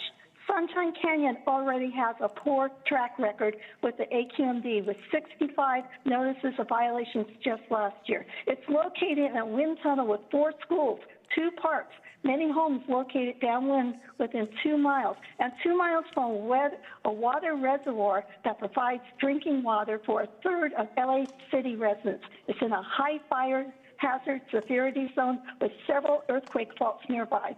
To the north, another Class 3 landfill, Chiquita, had to be shut down because of a chemical reaction among its debris. Thank you. Please Next do not speaker. grant Sunshine this waiver. Thank you. Negar Nalzar, your line is open. You may begin. I am opposed to increasing of the tonnage and times to dump fire debris to Calabasas landfill strongly. And I am actually talking on behalf of many, many people. We have more than 10,000 signatures of people, of residents in Calabasas and the cities nearby who are opposing that. And we trust you to make the right decisions. We don't want to be poisoned. These debris are not tested, and they are going to cause illnesses down the road, few years from now. Thank you. Thank you. Next speaker. Alicia Weintraub, your line is open. You may begin. Hi, thank you to the Board of Supervisors for hearing this item today. This Alicia Weintraub, Council Member, City of Calabasas. The City of Calabasas is very troubled by the lack of transparency throughout the process of selecting the county-owned landfill adjacent to Calabasas as a disposal site. We were not even informed of this and only learned from a resident on January 25th. At no time was the city consulted about increasing the daily tonnage or expanding the hours of operation. Similarly, the city was not contacted regarding the item now before the board to expand the boundaries of the waste shed.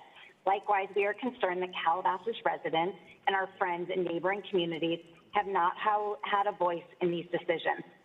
These individuals, like ourselves, live, work, and play in the areas surrounding the landfill. Disposing of fire debris at these landfills jeopardizes the health and well-being of my residents and residents of LA County for generations to come. Thank you very much. Thank you. Next speaker. Aniko Gold, your line is open. You may begin. Hi, this is Aniko Gold, Hidden Hills City Council member, including our Hidden Hills City Council. We strongly oppose the disposal of fire disaster debris from the Palisades and Eden fires at the Calabasas landfill, which is not a fully lined landfill. This is an issue for our entire region. We are prepared to consider to join any legal efforts by our neighboring cities who share these concerns to protect our communities. We have common sense concerns about public health, environmental safety, and the lack of transparency about this agenda item. Obviously, to dispose of debris at a landfill near residential neighborhoods, schools, and wildfire corridors creates potential risk for our communities. There isn't a sufficient oversight to ensure toxic waste is properly identified, and the sheer volume of debris makes it impossible to fully separate toxic, hazardous, and non-hazardous materials. The potential health and environmental impacts of this dangerous and rushed decision cannot be ignored. We ask that the Board of Supervisors take immediate Thank you. action Next speaker. and use their vast and Marcy Goldwater, your line is open. You may begin. Thank you. I vehemently oppose the increase in disposal tonnage limits, acceptance of debris outside the watershed area, and waiver restrictions for the Calabasas landfill. There are landfills that are not next to thousands of residents, schools, and parks. Accepting this fire debris at a residential landfill jeopardizes the health and well-being of the very people that you are supposed to safeguard and represent. Look, only 5 to 10% of cancers are genetic. The rest are mostly environmental.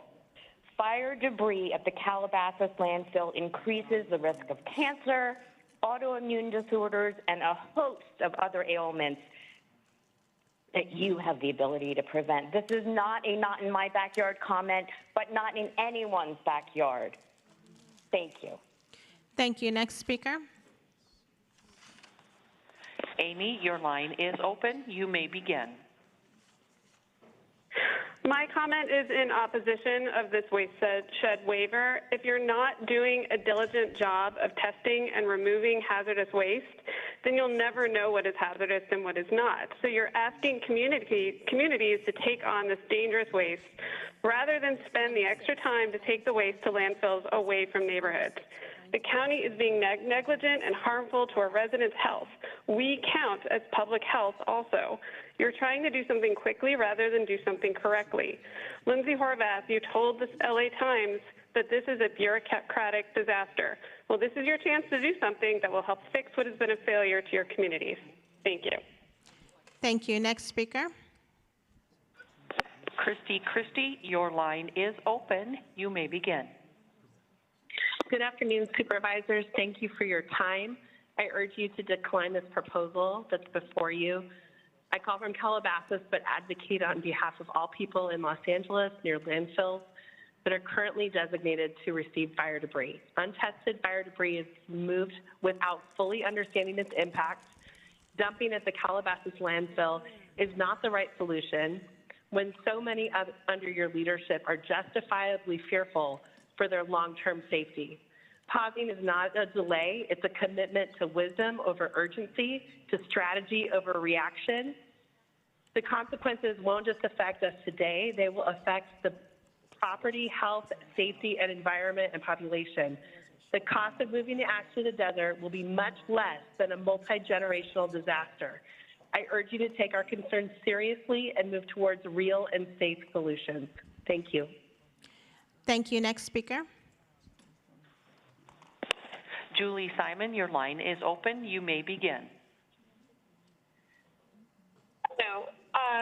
My full name is Julie Matthews Simon Wasserman. I'm in Hidden Hills, California, and I want to thank the Board of Supervisors, our representatives for our homes, schools, and communities. But you must be in control of what enters our community. With a nod and acknowledgement to those who have tragically lost homes, I am opposed to the expansion of the waste shed boundaries and use of the Calabasas landfill for fire debris disposal. Class 3 landfills are meant for household waste.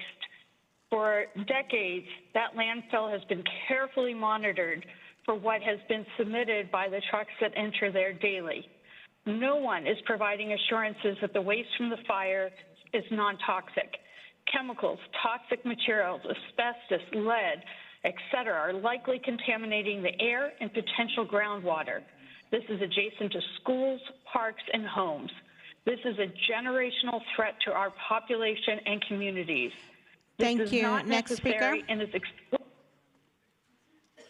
He's gone. Kara Kemmler, your line is open. You may begin. Thanks to the board for this item states that this action is in service of county's strategic plan North Star 2, foster vibrant and resilient communities. We think this includes our community. The first goal listed under that North Star is public health. The letter states that the board can increase the daily limits of the landfill as necessary to appropriately manage the waste stream for the protection of public health and safety. I didn't read anywhere in the strategic plan about sacrificing one community for another. Dumping toxic material at Sunshine Canyon puts our community at risk, and by approving the increase in tonnage, you're enhancing that risk. If we had any confidence that Sunshine Canyon had the ability to handle this material responsibly, we wouldn't object. The data shows clearly that the landfill is struggling to handle basic household waste responsibly, and it has been for many years. 65 violations last year for an AQMD, which doesn't represent the constant ongoing air quality issues and unknown water quality issues associated with the operations of this landfill. Supervisor Horvath talks about the importance of getting this material out of the uncontrolled environment. We agree. But Sunshine Canyon is not a safe, controlled environment for hazardous material. And it sounds like Calabasas isn't either. Thank you. Next speaker. Randy Sellis, your line is open. You may begin. Good afternoon, Supervisors. Thank you for hearing this item. This is Randy Filish, Calabasas resident, and I also serve as Vice Chair of the Calabasas Environmental Commission. I oppose the dumping of Palisades fire debris materials at the Calabasas landfill until assurances can be made that the quality and quantity of waste is in full compliance with the law and is non-hazardous. This is necessary to prevent irreparable harm to the nearby residences, school, and community. I urge the Board of Supervisors to reconsider the decision to dispose of Palisades fire debris at the Calabasas landfill and to explore safe alternatives methods. The health and well-being of our residents should not be jeopardized in the name of expedience. It is essential that every county take every measure necessary to ensure all full remediation of any harmful toxins. Thank you so much to the City of Calabasas, City Council members, and community members who traveled there today. Thank you for your time and consideration. Thank you. We will now go to in-person speakers. Please begin. Thank you. My name is Andrew Rosendahl. I live in Granada Hills. I've lived there about 20 years, and for most of that time, we've been smelling the landfill. Just this morning, I called in a complaint because it smelled like cotton candy, rotten eggs, and dead rats. These are not the custodians you want of your toxic fire debris. Last year, they had 2,187 complaints, a record, and 65 notices of violation. We still smell it every day. So if you smell that, what kind of toxic stuff is going to get into our lungs? Some people have claimed it's not toxic, but phase 2 debris has arsenic, lead, asbestos, all your favorite things to sprinkle on your cereal in the morning. If this stuff isn't toxic, then the people wouldn't need to wear hazmat suits that are handling it right now. If it wasn't toxic, then we wouldn't be rushing to get it out of these neighborhoods. If it wasn't toxic, then Sunshine Canyon Landfill wouldn't need a waiver to come and take it and put it in our neighborhood. Put an end to item 10. Thank you. Thank you. Next speaker. My name is Helena Tai. I'm not here to tell you all why you shouldn't be dumping this toxic stuff on us, because I know that you all know the facts and reasons to why not. And if you do not know that, that means you're not doing your job right. This is why Supervisor Horvath's interview last night on Channel 11 with all the lies and misinformation was very insulting and frustrating. Sunshine Canyon has been classified as Class 3 for years, but Governor Newsom and Karen Bass decided to change that with signing a waiver with no study or research. They also decided not to test the debris because they know it is toxic. Otherwise, why not test? According to Supervisor Horvath's ridiculous interview last night, DPH is requiring protective hazmat suits removing the debris, but when the very same debris go to our neighborhood, it's miraculously becomes safe. How is that even possible? Thank you. Next speaker. If you have anything in writing that you want to submit for the record, I know you were reading off of something. If you want to submit it for the record, for the board to review, you can. No, I thought you had it written down. Okay, thank you. Hi, Frances Alette, Calabasas. I urge you to reconsider the plan to dump fire debris into the Calabasas landfill because it's impossible to sort toxic ash from non-toxic ash. It's not a case of not in my backyard. It should be not in anyone's backyard.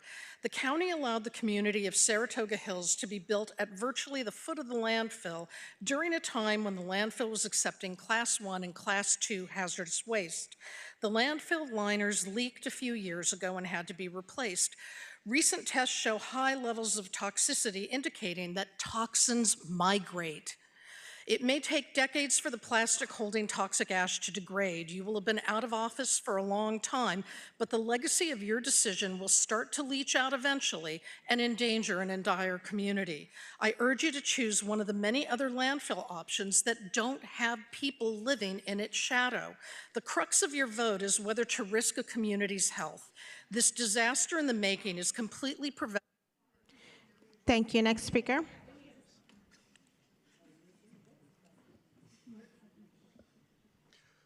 Good afternoon, Chair Barger and fellow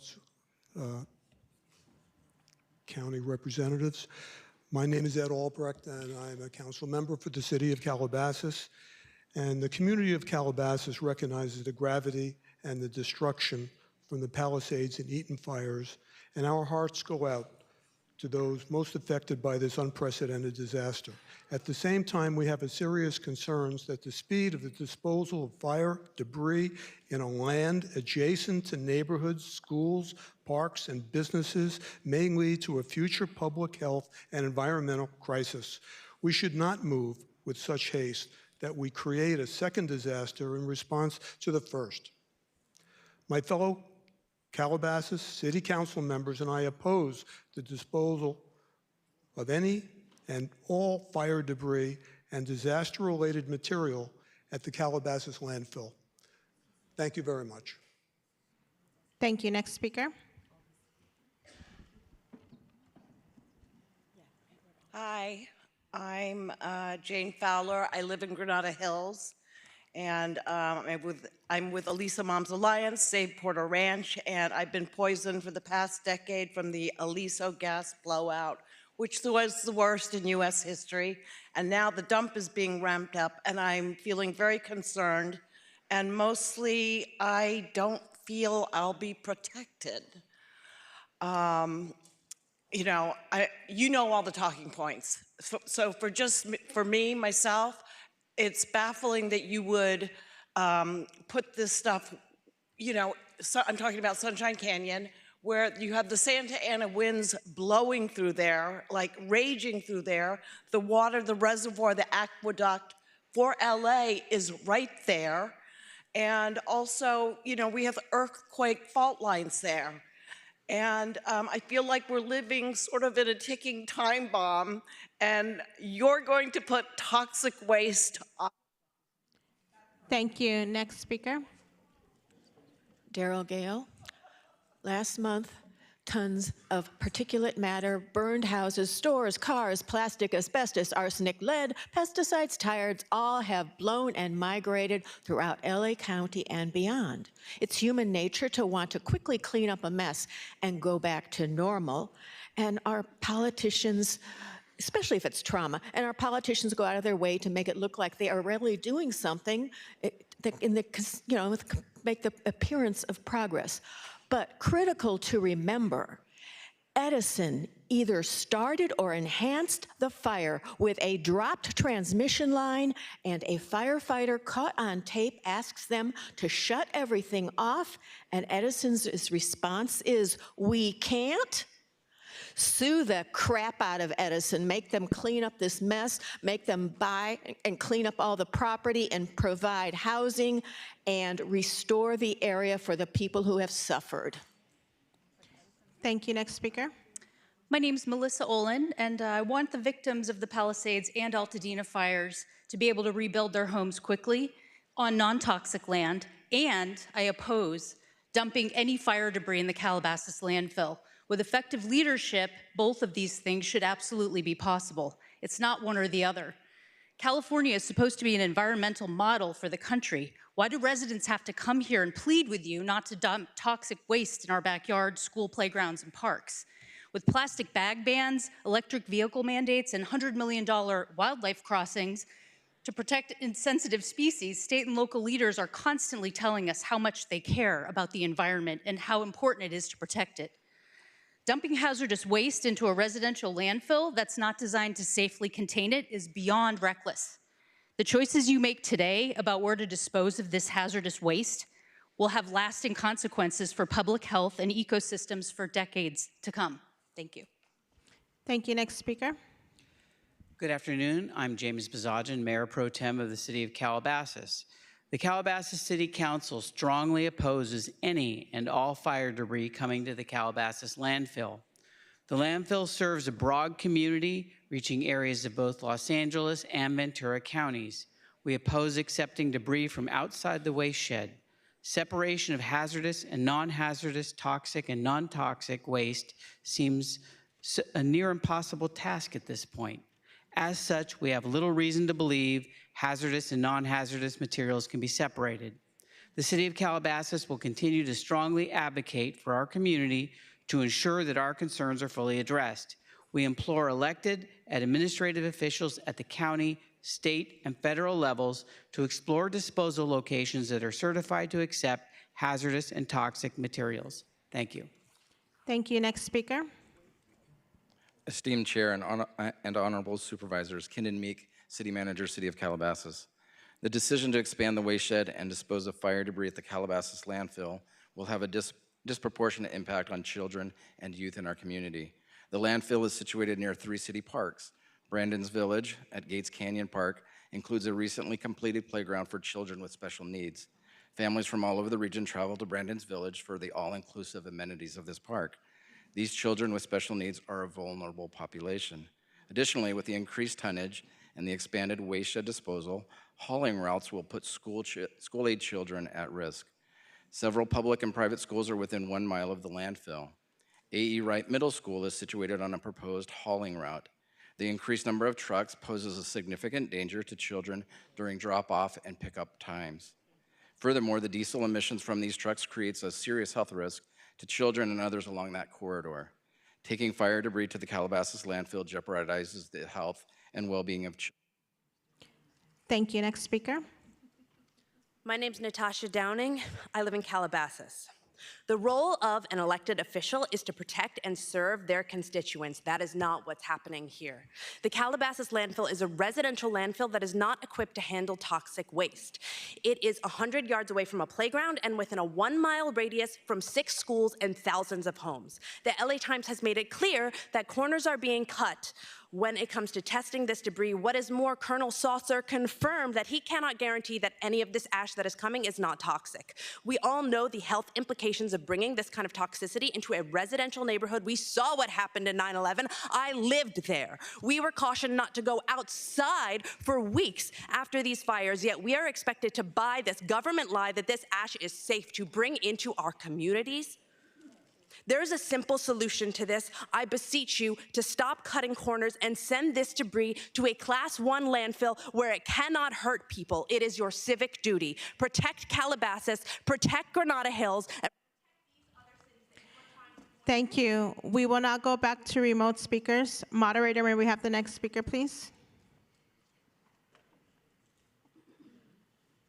Dan Weisbach, your line is open. You may begin.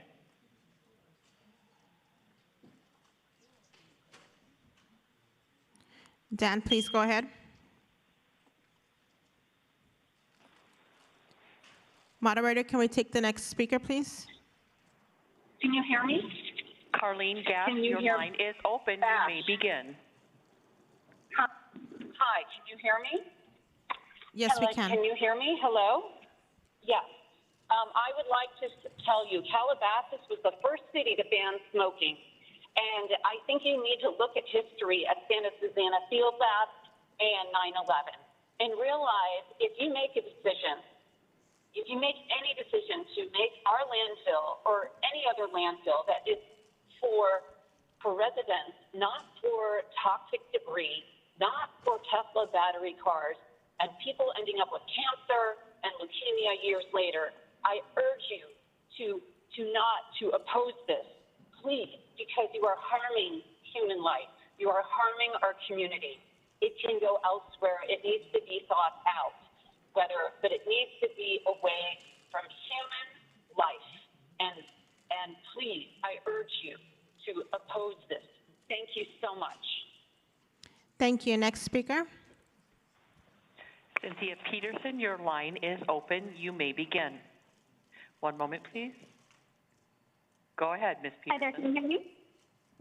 Hi, this is mother of 2. I have a 6-year-old and 3-year-old. I live here in Granada Hills, and it smells every single day. Sunshine Canyon Landfill is not capable of taking this on. They have a horrible track record. And if you are a parent and you say yes to this, I hope you cannot sleep at night. Shame on you. If you're not a parent and you still say yes to this, I hope you still can't sleep at night. Because what good are you doing for the community, the people you're supposed to protect? Do the job right and say no. Say no for the kids. Say no for us so we can live a long life and watch our children in all their stages of life Clean air and water is a human right. We shouldn't have to beg for it. I mean, God is watching you. Think about the whole picture. Sunshine Canyon cannot take on anymore. Thank you. Next speaker. Camille Tracy, your line is open. You may begin. Hi, I'm just asking that you would please protect the children in the Calabasas and surrounding areas, and please dump the fire debris properly in designated locations such as Kettleman Hills and Button Willow. Thank you so much. Thank you. Next speaker. Jacqueline Livingstone, your line is open. You may begin. Our watersheds and aquifers need to be protected, and the watershed restrictions are in place to protect them. Waiving these restrictions has extreme potential for devastating detrimental health effects, especially for our children in the long run. The water we drink is at risk of being polluted. In the Antelope Valley, we are highly dependent on that water. It is already in danger from toxins from illegal commercial dumping of toxic mulch. We breathe will be polluted. AV's high winds pick up all the dust along with the toxins and pollute our air. There's no quick fix for the disposal of fire debris, much of which is toxic. Dumping in our landfills that are not specifically equipped for this should not be allowed. Our watershed and the air we breathe needs to be protected. Thank you. Thank you. Next speaker. Daniel Sternbaum, your line is open. You may begin.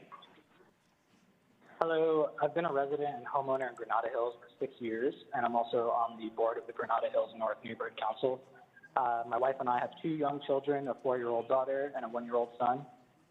Today I urge you very strongly vote no on agenda item 10. Your decision here today directly impacts our health and especially our children's health. We are a very, very well-organized community with access to media and money. We are motivated. If you vote in support of agenda item 10, we will do everything we can to end all of your political careers. We have the resources. Thank you. Thank you. Next speaker. Jeanette Molte, your line is open. You may begin. Good afternoon, Board of Supervisors. I, especially Horvath, I voted for you, and Karen Bass, I canvassed tirelessly for your campaign. I am strongly opposed to item number 10 and opposed to any ashes from the Palisades fire to be dumped at the Calabasas landfill until we know that a specific method is being used to ensure that phase 2 ashes will not contain any hazardous materials, since Calabasas landfill is a non-hazardous materials landfill and right by houses and schools and playgrounds. I would like to know who approved for the Palisades fire ashes to be dumped here at the Calabasas landfill. And I suggest that the ashes get to be taken far away to an area where Thank you. there are Next no speaker. homes around. And Matthew Patuco, your line is open. You may begin. Hi, my name is Matt Pacuco, the president of Save Porter Ranch. Board members, I implore you to vote no on item 10. We know this fire debris is toxic. You know the fire debris is toxic. You know it doesn't belong in any landfill near people. You know Sunshine Canyon has more violations than all others combined. You know this landfill is already poisoning communities, and a yes vote will make it worse. Don't pretend you don't have a choice. You do. But don't you dare abandon the public, whom you are sworn to protect, by instead protecting the PR campaign, the cleanup timeline, your careers, and your re-election campaigns. You'll stand in front of cameras talking about rebuilding, but don't you dare try and bury this ugly hazmat truth because you think it won't affect you now. You know this would poison your own constituents. Their sickness, their suffering, that's on you. That's your legacy. Not recovery, not leadership. This, the cover-up, the damage, the lies. And when people start getting sick, don't act surprised in front of your families because they know too. Thank you. Thank you. Next speaker.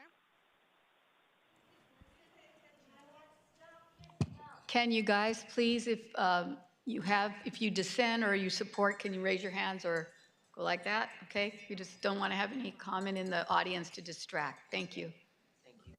Moderator, next speaker, please.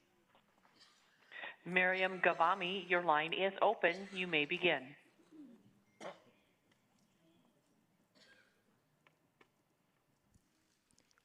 Miriam, please begin. Next caller.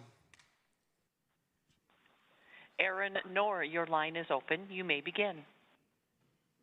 Hi, everybody. Thank you for hearing us today. My name is Dr. Aaron Knorr, and I'm a parent of 2 young children who go to school next to the Calabasas landfill. I'm here not to appeal to you as elected officials, but as human beings. Governor Newsom has been vocal about his concerns that FEMA will not be testing the Palisades loft after the debris are moved due to high levels of toxicity in the soil. This is after the top 6 inches are removed. Indeed, people are being told to stay out of the Palisades because it's not safe. This is the same soil that you are planning on bringing to residential landfills. How can you say this is safe for our communities when the county and the governor have both deemed these materials toxic? I respect the Army. I am so thankful for all you do to protect us, but their own admission is that their testing process is not thorough enough due to the expedited nature of this effort. Please ask for the Colonel to state on the record if he would allow his children to live and go to school next to these landfills after the fire ash disposal. Please do not poison our communities. There are ways to dispose of this waste properly. I beg you, please, please keep our children safe. Thank you. Thank you. Next speaker. Lauren Stoller, your line is open. You may begin. Hi, I live in Granada Hills with my family, and I strongly oppose increasing the tonnage to Sunshine Canyon. As everyone else who lives in these communities so far has already said, we have schools, parks, families, tiny kids who live so close to these landfills. We all fear for our safety and our health over this unwanted dumping. Please, please, please do not put poison in our air. We are begging you to send it somewhere capable of disposing of toxic waste, somewhere far away from humans breathing it in. Listen to the people here. We are speaking loud and clear. Thank you for your time. Thank you. Next speaker.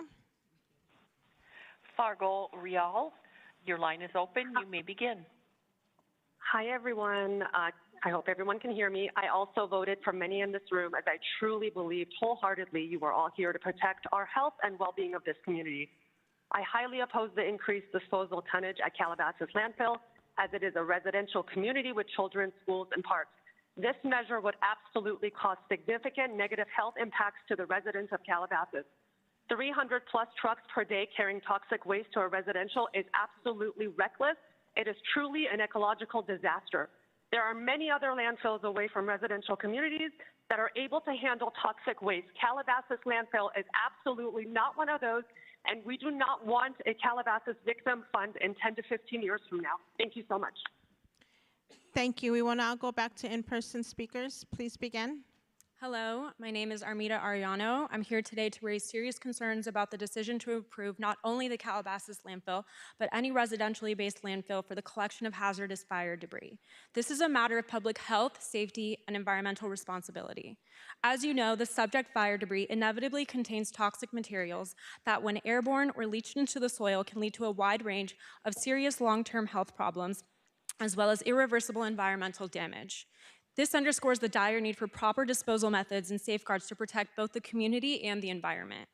It is absolutely imperative that comprehensive testing is done to ensure the matter proposed to be dumped there is non-toxic so as not to compromise the well-being of an entire community. As the Board of Supervisors, you're tasked with ensuring the well-being of your constituents and maintaining the integrity of local governance. In that vein, I urge you to deny this proposal and prioritize long-term safety over short-term convenience. Thank you. Thank you. Next speaker.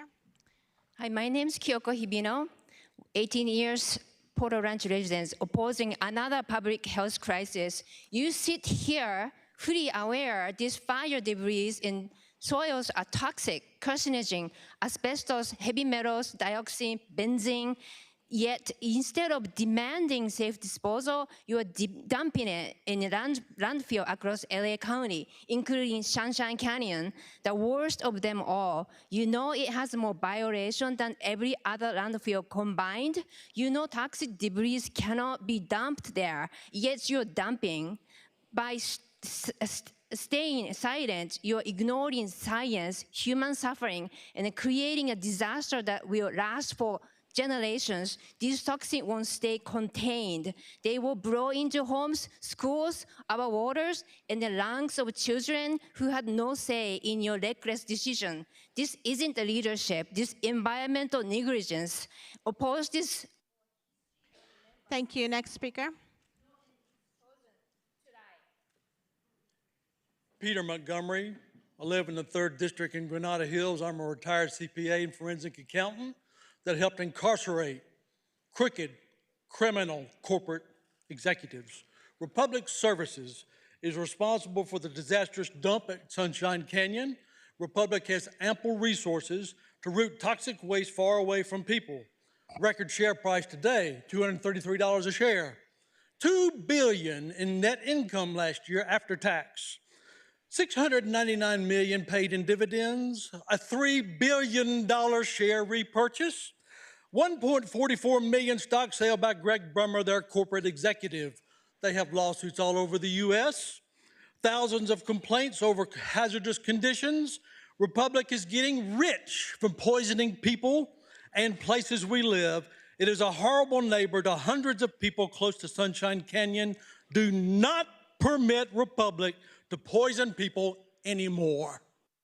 Thank you. Next speaker. Good afternoon. My name is Laya Sarath Gilman. I am a mother to 3 children under the age of 5. Our oldest daughter currently attends a day school which sits right up against the back of the Calabasas landfill. Our decision makers have negligently overlooked or perhaps just turned a blind eye to the fact that there are 6 schools within 1 mile of this site. Children are among the most susceptible, and now parents, myself included, may be forced to pull their children out of school because it was decided that it was convenient to dump hazardous toxic waste from one of the most disastrous events in our state, if not our country, into our backyard. California is the 5th largest economy in the world. Figure it out. This is not the only option, but it is one of the only 2 sites being considered that are in a densely populated residential area. You are obligated to support and protect the people you are serving. You are elected to protect us. You poorly handled the fires, and now you're poorly handling the aftermath. We do not need another disaster, and we will not stand back and tolerate it. Thank you. Next speaker. Hello, my name is Gita Belinsky. Phase 2 toxic waste from Palisades and Eaton fires contain lead, arsenic, asbestos, and NOVs. However, it is not being tested by the government. Sunshine Canyon Landfill is situated adjacent to our schools, homes, parks, where children play. This can cause asthma, lung disease, and cancer for anyone, particularly the most vulnerable.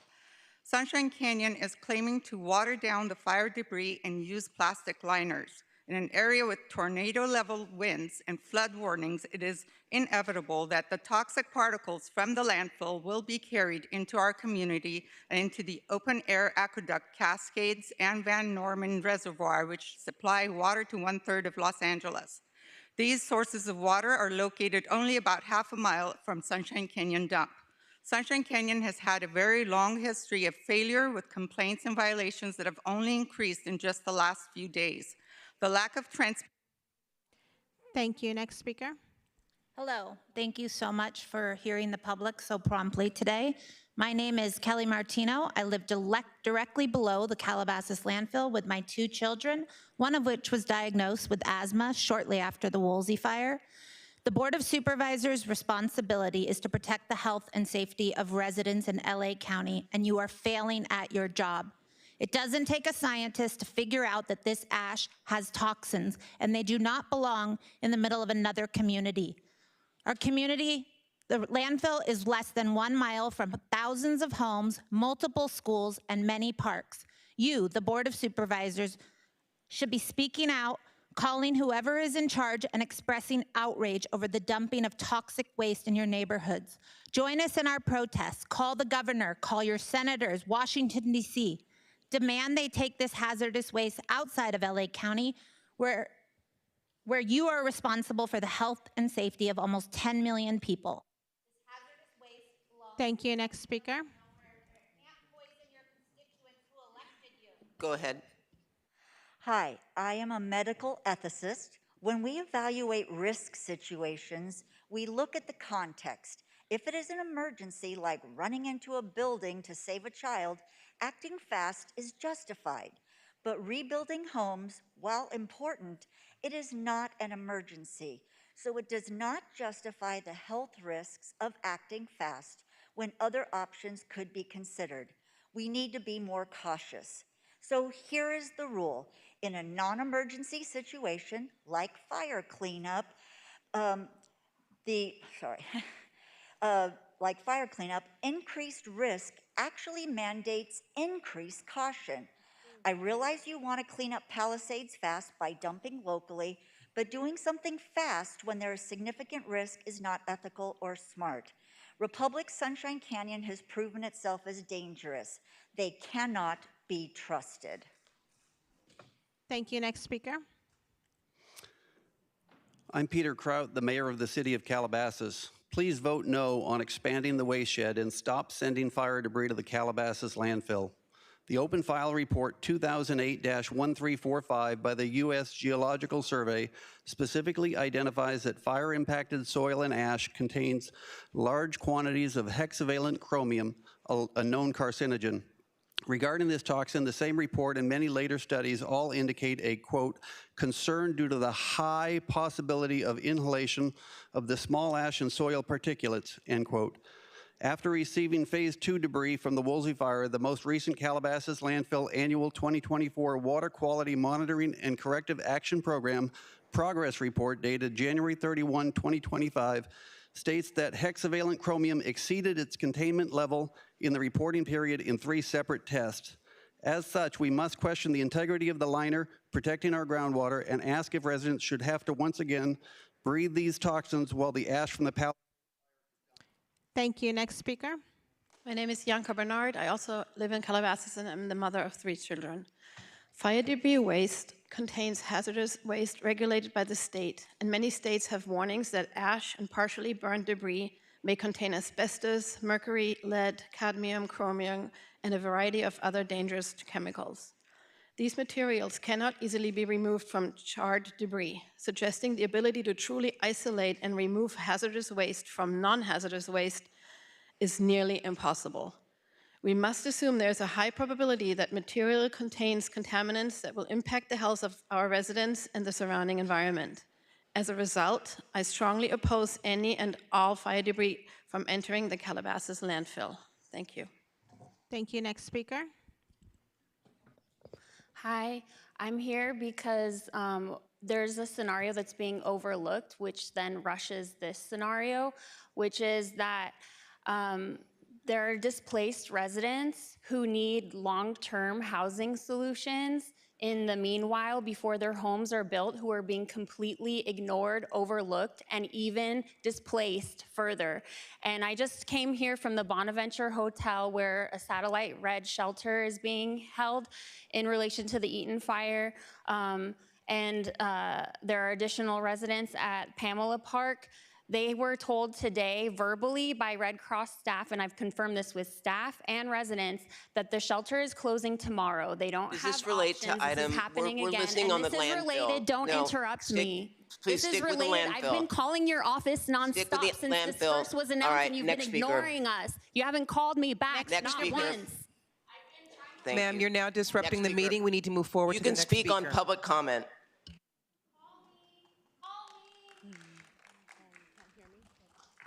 Next speaker, please. That's the second warning, you guys. Please hold down your clapping. Go ahead. Hi, my name is Stacy Huynh, and I am a resident of Calabasas. I don't believe LA County is being looked as a whole right now. The west side is burnt, the east side is burnt, and now they want to bring the fire, ash, and debris to residential landfills in the valley. The EPA limits the temperatures of landfills, and now we want to bring fire ash there, which can raise the temperatures. As an example, the Chiquita landfill, which was considered on fire due to having elevated temperatures above the EPA limit, was emitting odors and chemicals, and now their residents have cancer amongst other diseases. If we increase the tonnage for fire debris and ash, all of LA County is going to be on fire, regardless of whether we can see it or not. We must use history and science when making these decisions. Please oppose item 10 and any fire debris from coming to our landfills. Thank you. Next speaker. Hello, this is another unfortunate circumstances that affects public health. but from the light of it, jobs have been created. Human kindness and humans have come together to try to resolve this problem. One suggestion with our wonderful mayor and previous mayor Garcetti of creating jobs here in Southern California, people get paid or to transition back to work or again, activate the professionals.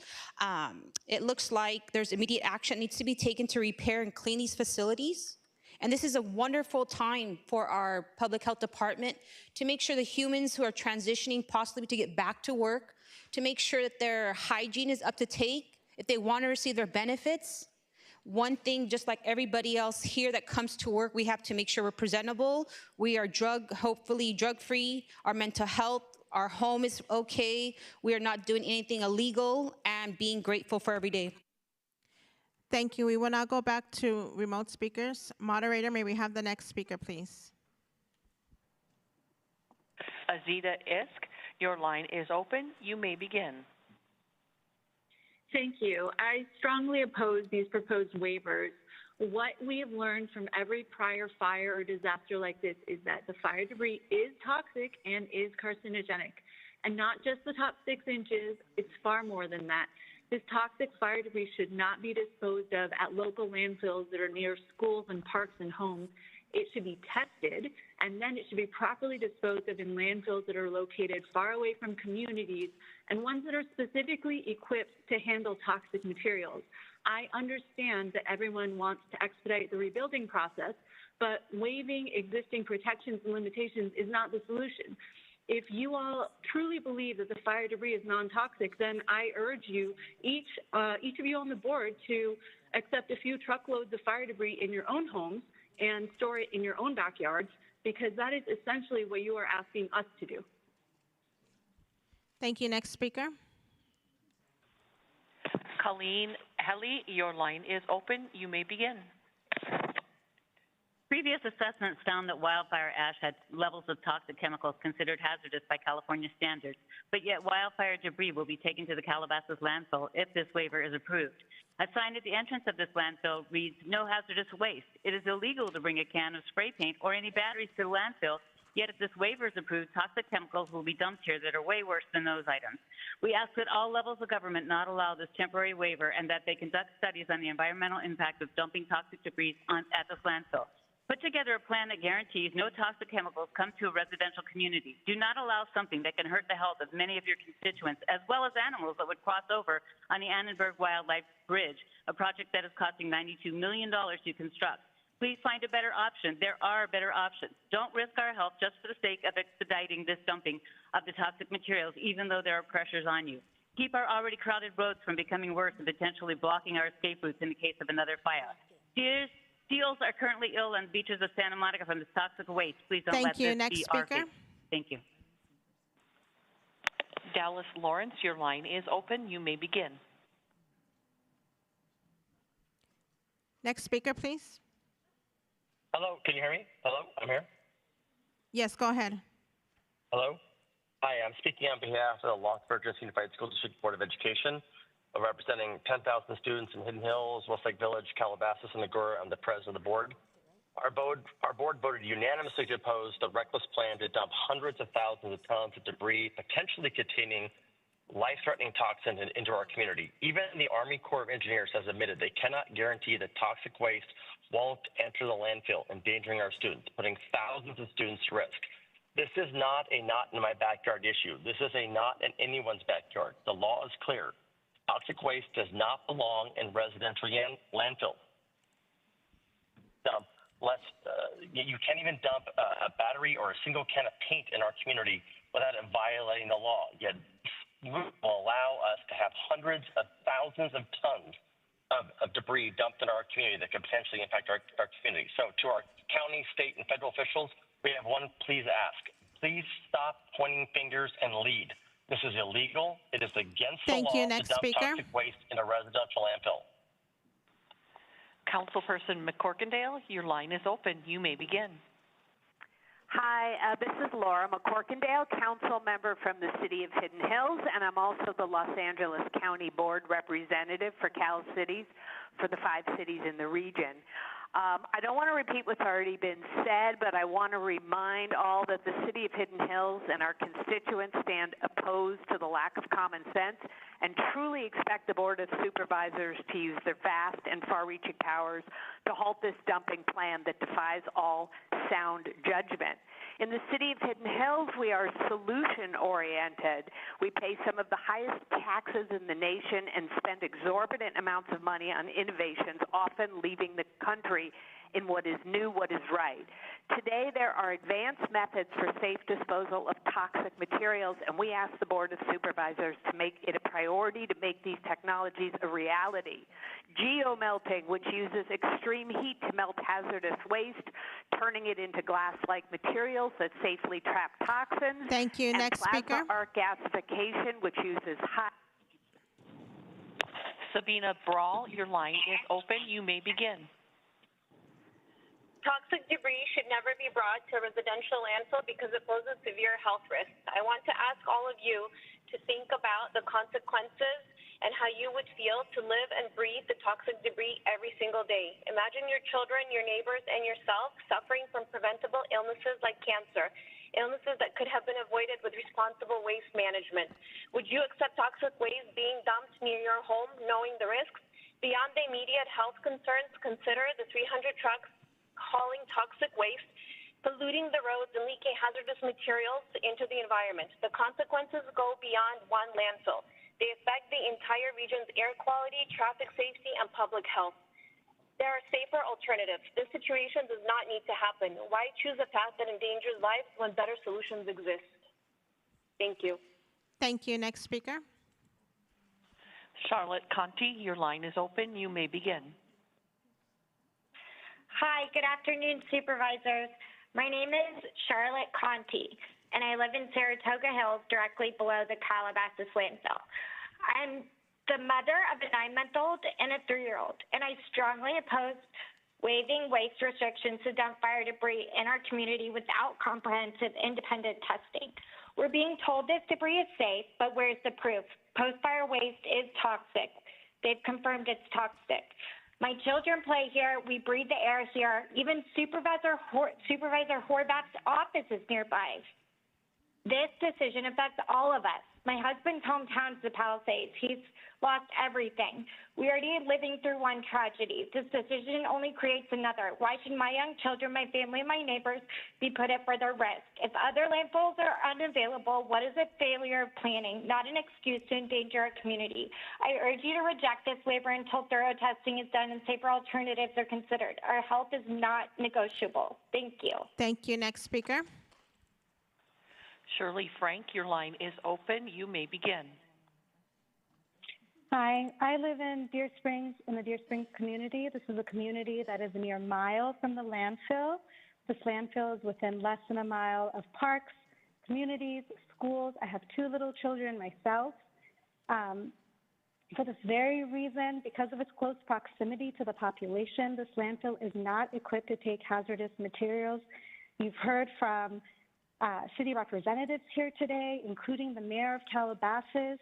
You've heard from school board members, and you've heard from dozens and dozens of residents that this toxic waste does not belong in a landfill that is in such close proximity to communities and children and parks. It belongs in a landfill that is properly equipped and properly lined to take hazardous material, which this landfill is not. I also want to speak to the issue of the increased tonnage that is slated to be brought into this landfill. On paper, the increase is slated to be by 33% a day. In reality, David Phelps, your line is open. You may begin. Good afternoon. My name is David Phelps, and I'm a resident of the Valley neighborhood, North Hills. I'm also the chair of the United Chambers of Commerce of the San Fernando Valley Government Affairs Committee, and I'm executive VP of the Northwest Valley Chamber of Commerce. On behalf of our 13-member chambers and tens of thousands of small businesses in the San Fernando Valley, we oppose item 10 and the dumping of any wildfire debris at our local landfills. We ask the Board of Supervisors to work with the Governor's Office and the U.S. Army Corps of Engineers to facilitate the transportation of this debris to certified hazardous landfill facilities. The Corps' statement in the LA Times on February 21st that transportation of this debris to appropriate landfills would, quote, require longer truck trips that would delay the cleanup falls on deaf ears. In the absence of debris and soil testing, our small businesses deserve better and to have proper testing before considering local landfills for the disposal of wildfire debris. Thank you. Thank you. Next speaker. Miriam Gavami, your line is open. You may begin. I'm a Calabasas resident and a pediatrician, and my mom passed from asbestos-related cancer. Earlier, you started by celebrating those that protected the environment and health in LA, and you gave awards. It's sadly ironic that Agenda 10 is glaringly contradictory to that. It's a red flag that FEMA is not testing the soil, which is standard of care of every single fire before this one, and that there is a CEQA waiver, which are the two things that would ID and mitigate the toxic spread. It is illegal to bring this to a non-hazardous place. There's a limit of tonnage for a reason. You said that there should be preservation of health and safety, and that's why this is being called on. That should be bilateral for people at the fire site and people at the dump area. We know that the ash is toxic. We're not assuming this. We have data from the 2003, 2005, 2017 Maui and World Trade Center fires. Over 350 chemical agents were in the World Trade Center fires. We know that the 6-inch Thank you. topsoil and Next even speaker. deeper had. Cammie Holmes, your line is open. You may begin. Hello, resident of Calabasas, mother of two. I vehemently oppose number 10 on your agenda. Members of the board, your job is to serve and protect the people. LA Public Health has had 90-minute long town halls informing us of all the hazardous content in fire debris. These are cancer-causing elements. The science is there. Stop turning a blind eye. These waivers are unethical, and they go against what California stands for. It's on you to prove this debris is non-toxic. This decision is one of the most important decisions that can have a detrimental effect that is immeasurable. Yet this is preventable. If you don't oppose this, you're being negligent. You will be guilty of harming both humans and the environment for generations to come. Do you want this to be your legacy? Thank you. Next speaker. Lori Avazian, your line is open. You may begin. Yes, this is Lori Avazian. I'm a resident of Porter Ranch. I urge the Board of Supervisors to vote no on the waiver to increasing the tonnage accepted at the Sunshine Canyon landfill. My heart goes out to the victims of the Eaton Palisades fires, but your yes vote would equal poisoning the thousands of nearby residents and the water supply for most of LA County. The toxic fire debris needs to be dumped in an unpopulated area at landfills licensed to receive toxic waste, not in a residential area. The EPA workers at the sites are in hazmat suits. So obviously the debris is toxic, and the LA County Department of Public Health has repeatedly warned of the hazards of being exposed to the waste of the fire. So how is it magically not toxic once it leaves the Palisades or Altadena areas? Please, I urge you to vote no. Thank you. Thank you. Next speaker. Andrew Peterson, your line is open. You may begin. Hey, I'm a father of two here in Granada Hills, and my wife and I, we built our dream house here. We were not disclosed about the landfill when we purchased the home, and, you know, we strongly oppose this landfill with any expansion, let alone with waste. We have so many odor problems from this landfill at Sunshine Canyon that my kids can't even go outside and enjoy a normal childhood, and we have to protect them from that. And in California, where we pay such high taxes, it's just a disgrace. And so we count on you, the Board of Supervisors, to do the right thing here. Thank you. Thank you. Next speaker. Carlene Bash, your line is open. You may begin.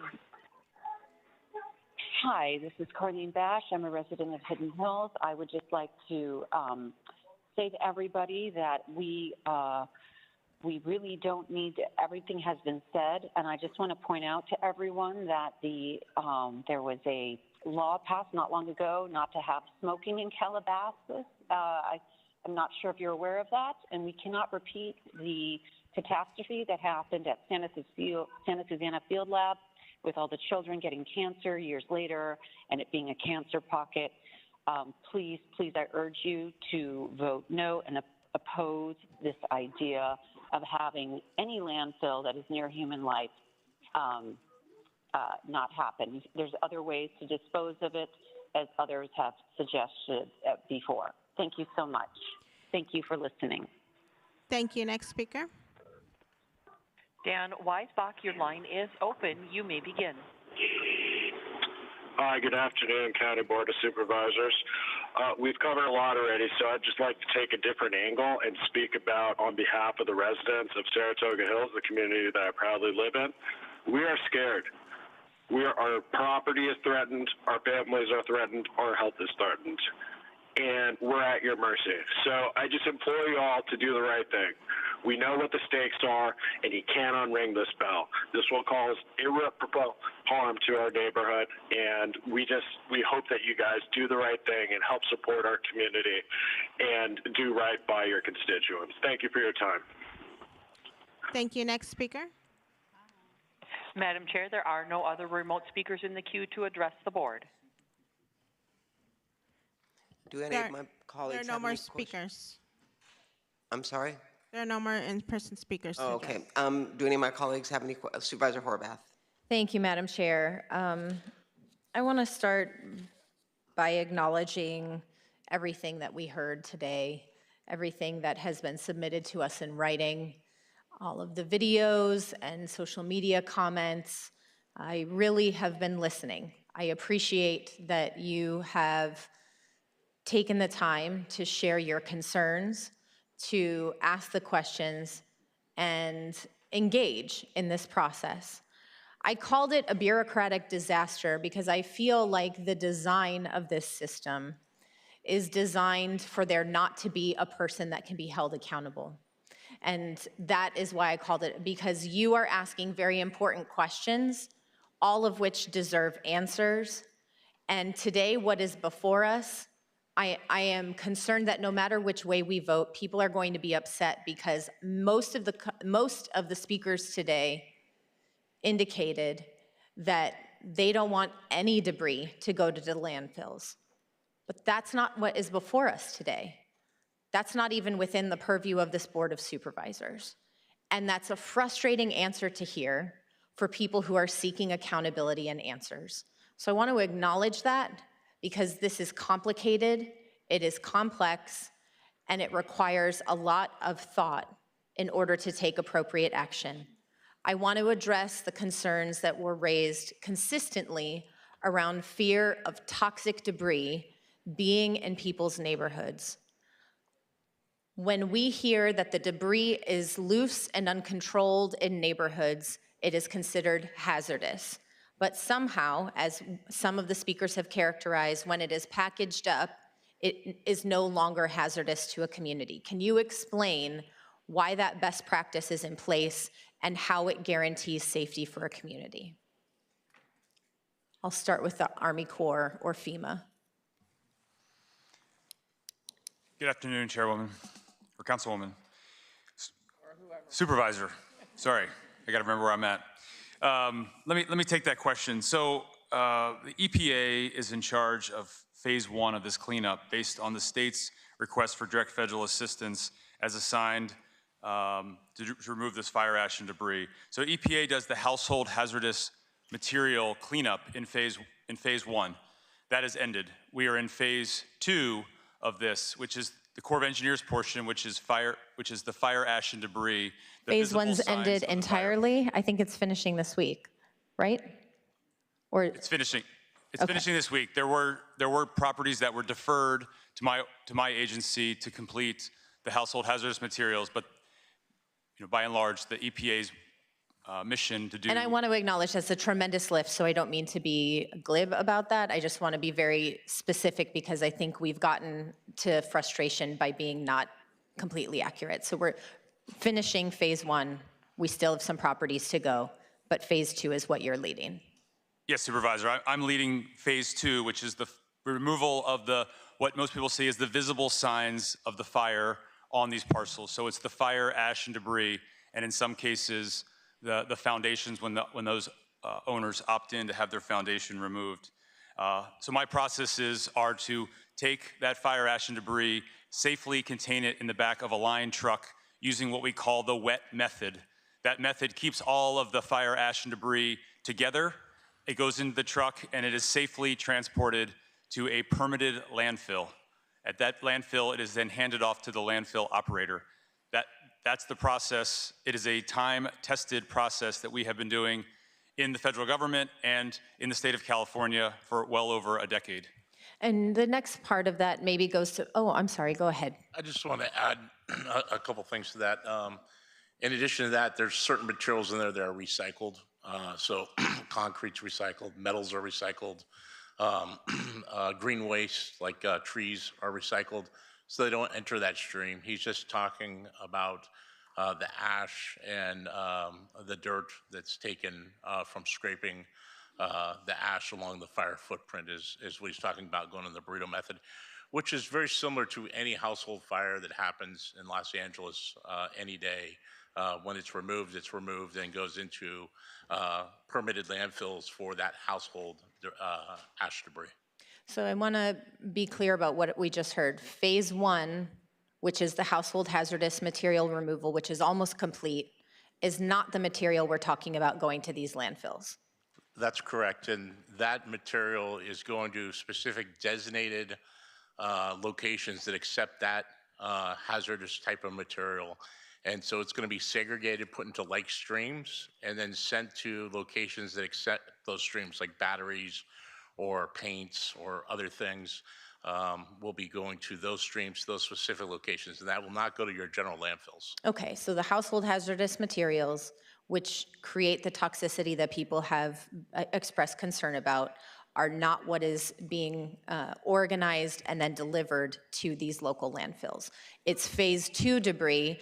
I listened to you. I would like if you could also listen to us. That's a second warning, ma'am. So, it's phase 2, and that phase 2 debris, if I could ask Dr. Ferrer and our representative from the LEA to come up, has been characterized when it's uncontrolled as extremely dangerous to individuals when it is out and uncontrolled. And then we've heard now from our Army Corps partners that when they do this process, it goes from extremely dangerous to individuals to somehow safely contained and safe to be placed in these designated landfills. How can you account for that?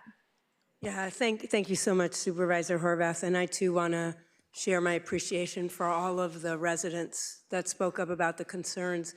The concerns are legitimate concerns, given the extent of the fires and the amount of debris that will be needed to move into the landfills. But I do want to point out that when we talk about the dangers associated with fire debris, and this is after the hazardous materials have been removed by the EPA, this is that ash and soot that remains.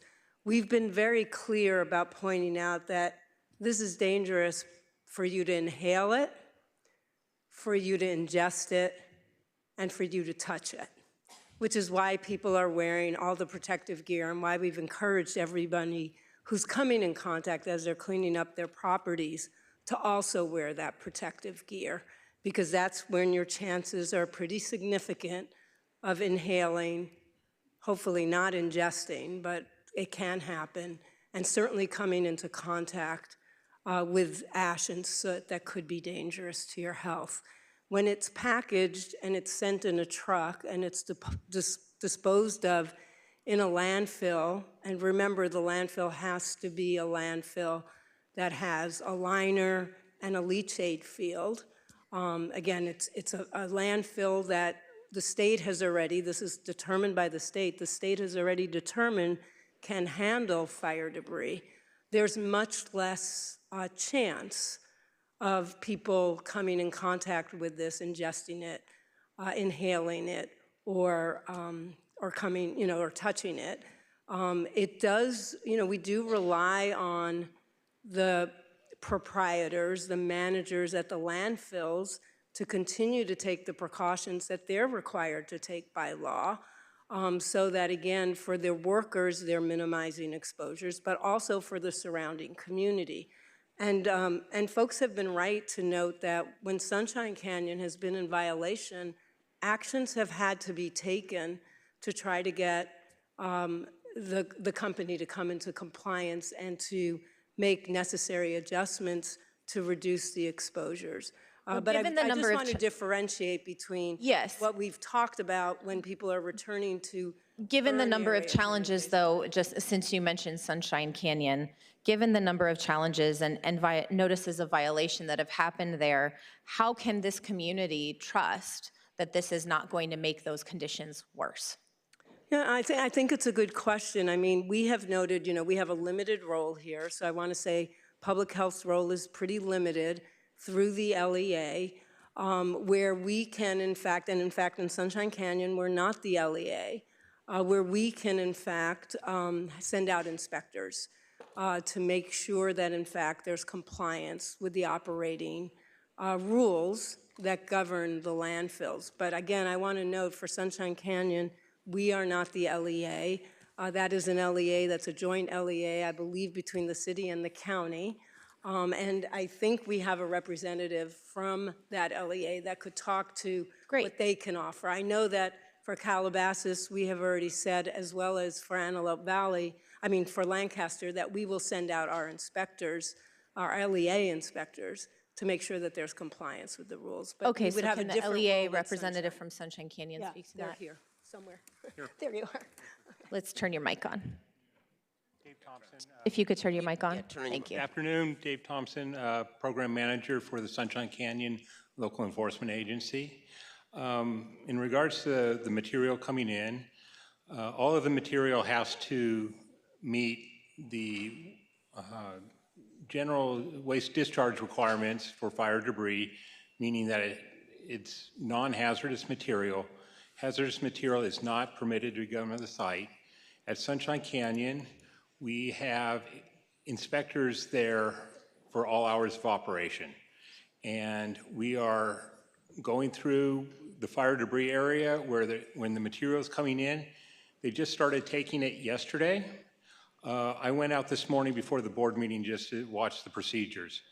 As the trucks come in, double tarped with the material burrito wrapped, the area is wet down with the water truck.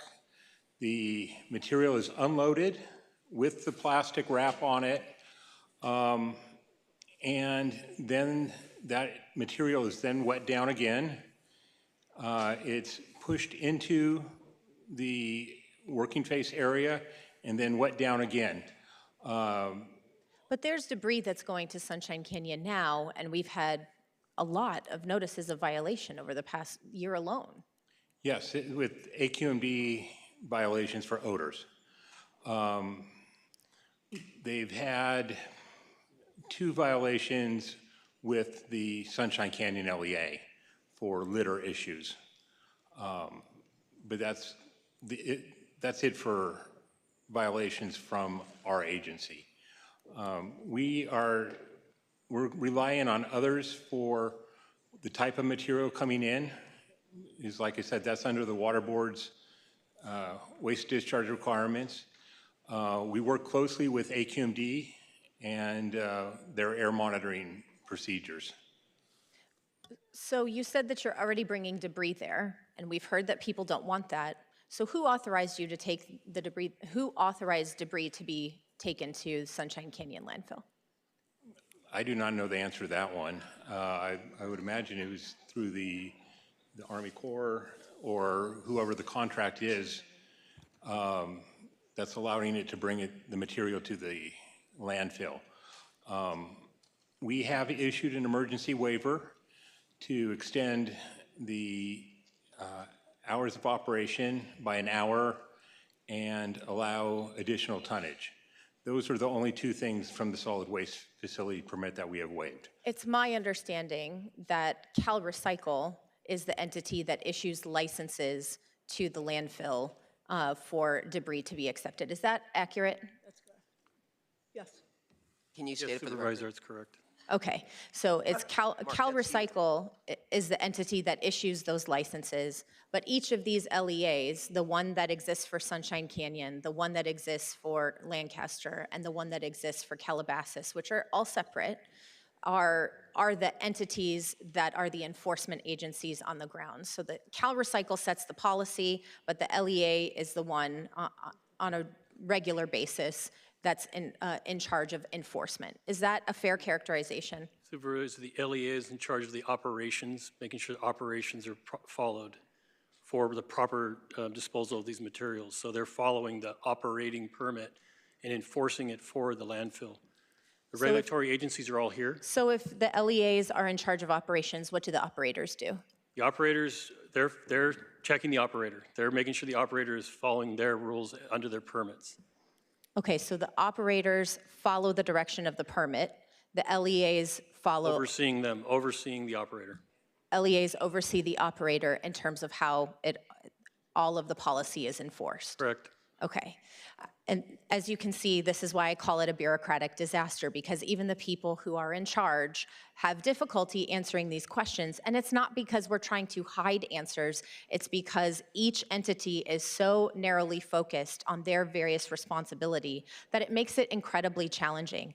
And which is why I feel in my body the frustration that has been expressed over these past couple of hours, and I have watched in my constituents. It is frustrating. It's frustrating to see that this is how the system operates, and yet this is the system in which we are working today.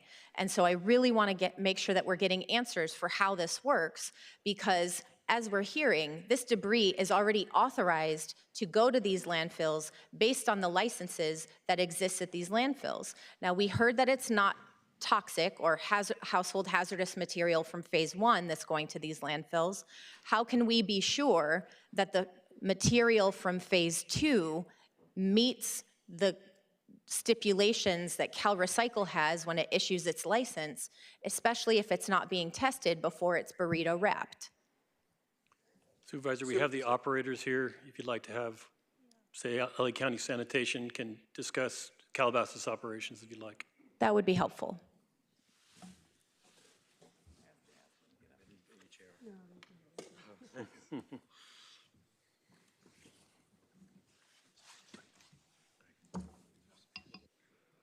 Yeah, I'm Robert Ferranti. I'm the Chief Engineer and General Manager for the LA County Sanitation Districts. We operate the Calabasas landfill on behalf of the county. So I think really for the first part of that question with respect to clearing the sites, that's actually a question for the Army Corps with respect to ensure that the hazardous waste is removed. Yeah, so thank you for that question. So the Army Corps, when our contractors show up to the site under the supervision of our quality assurance representatives, first thing we do is we test for asbestos. So we test all the surfaces for asbestos. If we find asbestos-containing material, ACM, asbestos-containing material, then we have a specialized contractor that comes in and remediates for that asbestos-containing material. That material would not go to, say, the Calabasas landfill. That goes to a separate and permitted landfill that is designed to take asbestos-containing material. Once we're certain that there's no asbestos, then we go on and we remove the fire ash and debris using the wet method that I referred to earlier. And then we also remove green waste, we also remove recyclables, and then clean concrete is the final thing we take out. So I'll pass it back over. Yeah, and just to continue what happens once there's a handoff at the landfill, once we receive that load, we actually have our own set of staff, not only at the scales, but we have hazardous waste inspectors that will visually inspect the loads as they're being deposited to make sure there's none of the household hazardous debris there. That's something we do on a daily basis, because even in regular trash, even in residential trash, we at times find hazardous waste included in that. We follow the same wet method that was discussed for Sunshine and that the Army Corps is following, keeping it wet, making sure none of that material blows in the wind. And at the end of the day, that material is covered. It'll be covered under 12 inches of soil that's packed on to seal it at the end of the day. So none of that, even overnight, if there's winds, if there's other issues, that material is all essentially encased. The next day, the process starts again. So the most potential exposure is while we're working during the day, but that's similar to what Army Corps is doing. We keep the material wet to make sure there are not issues with windblown dust. And when you're cleaning up the streets from mud flow from Burn Hill sides, where does that material go? Supervisor, this is LA County Public Works, operating under our flood control district permits, as well as LA County Road Department does work in the unincorporated areas. So I'm not going to be speaking for LA City and their road department. In the area that LA County Flood Control District operates annually, we clear sediment, rock, debris, soil from hillsides that are falling apart or moving into our debris basins. Some of it does enter into the street system, as you know. That material is collected and taken to a number of locations, including landfills that are authorized to take that type of material. Okay, so I know this isn't our first fire in Southern California or even in Los Angeles County. So where did the fire debris go for Woolsey or for Broadfire or for Franklin, or where has that debris gone? Yeah, as an operator of the Calabasas landfill, I can answer that. So the Woolsey fire that occurred back in November of 2019, that it burned about 100,000 acres, a number of parcels and property was destroyed. And that fire debris, in a similar way to what is occurring now, that there was a first phase to clear hazardous materials off the site. The second phase did come to Calabasas and other local landfills at that time. Calabasas actually took in over 260,000 tons over the 18 months of that operation during that time. So there was 100,000 acres that burned. I know Palisades' footprint is about 24,000. Correct. And yet we're talking about a total of millions of tons is what I have heard. So help me do that math. I mean, how, because I've also heard concern about the amount of this debris that's coming compared to what has happened in the past. The debris fill is much more densified with single-family residents. In the Palisades area, there are more homes, Supervisor, that have been destroyed, creating more debris. And so the waste that results from, so there, even though the footprint is smaller, there's more debris to go to the landfills. The weight of the debris is much larger because of the number of homes that have been destroyed. Mm-hmm. And because of that scope, what is the percentage increase in daily capacity you're seeking for Sunshine Canyon and Lancaster landfills? Getting that number now. Supervisor Horvath, I'm Michael Stewart. I'm the general manager for Sunshine Canyon Landfill. I can speak to the Sunshine. We're looking for a 3,000 ton a day increase in the fire debris. So that's about a 20% increase in our overall permitted tonnage.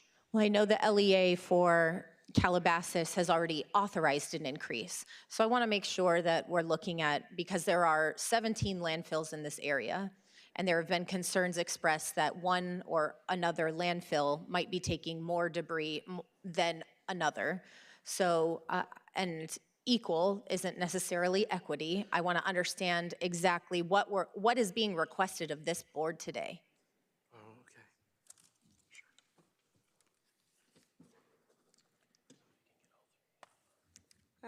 Supervisor, I can answer the question for Calabasas. The change in tonnage is from 3,500 tons a day to 5,000 tons a day. And is that increase the same at the other locations? You know, we're not the LEA at Sunshine, so I don't actually know what their final numbers are. I just can say what I know got approved for Calabasas. Okay. And then I think there's a request before you today for Lancaster. Yes, So for Sunshine and exactly. Lancaster. But yes. I can just tell you what the approval was for. And for those previous fires, did you go through this approval process as well? Was there an increase allowed, an increase of tonnage allowed at each of the landfills before? I think I want to ask Shakira to come up and answer that Great. as the LEA, but I do want to note that you don't have to, if you don't increase the tonnage and you don't increase the hours, you don't need to request of the LEA a waiver. Understood. But okay. So that's why I'm asking, did we, I understand that there's more debris, even though it's a smaller footprint, but still 100,000 acres isn't nothing. So did you ask for a waiver the last time? So in the past, yes, LEA has approved the request for emergency waiver for Calabasas landfill to Okay. accommodate, to accept the debris. And can you give me an example of when you did that? Following the proclamation of the state emergency, the operator can request the emergency waiver. So after Woolsey fire, After there was the a Woolsey request. fire. Right, request was made, and based on the state regulation, LEA reviewed the site condition and the airspace remaining to make sure that they are capable of accepting the disaster debris. And will accepting debris at each of these landfills, this debris, accelerate their closure? It does, because taking on more speeds up the process of the increase of the mass. So, okay. Yes. Supervisor, that's a specific question for Calabasas. Not all of them have a limit. This is the Calabasas operator speaking. So for Calabasas, it is true that this will shorten the life of the landfill. Okay. Increasing the load. Okay. And I know that there's been a lot of discussion around what happens, express concern about if this debris, which is licensed to go to these landfills, ultimately does go to these landfills. What happens if we don't? What happens if we don't collect the debris that's out there? And I appreciate that some have said, not in my backyard, but not in any backyard, but we all know this debris has to go somewhere. So with that in mind, if it doesn't go to these landfills, then where? Then where? Okay, well, Supervisor, we'd be seeking other landfills outside the area. We don't currently have a list beyond this area that we're offering. But what would happen is we'd be seeking to eliminate the health hazard that is upon this area right now by finding other places to dispose of the materials. And then what happens from an Army Corps and FEMA perspective?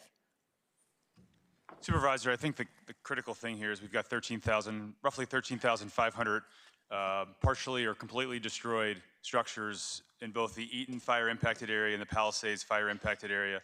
And all of that fire ash and debris is in an uncontrolled state right now. Though EPA has mostly finished, the fire ash and debris is in an uncontrolled state. And what is most important for the health of this community, and in accordance with the Public Health Declaration, is that we get it from its uncontrolled environment to a controlled environment as quickly and safely as possible. Okay. And so, Supervisor Harvath, and I'm sorry to interrupt. Can the audience please be quiet? okay.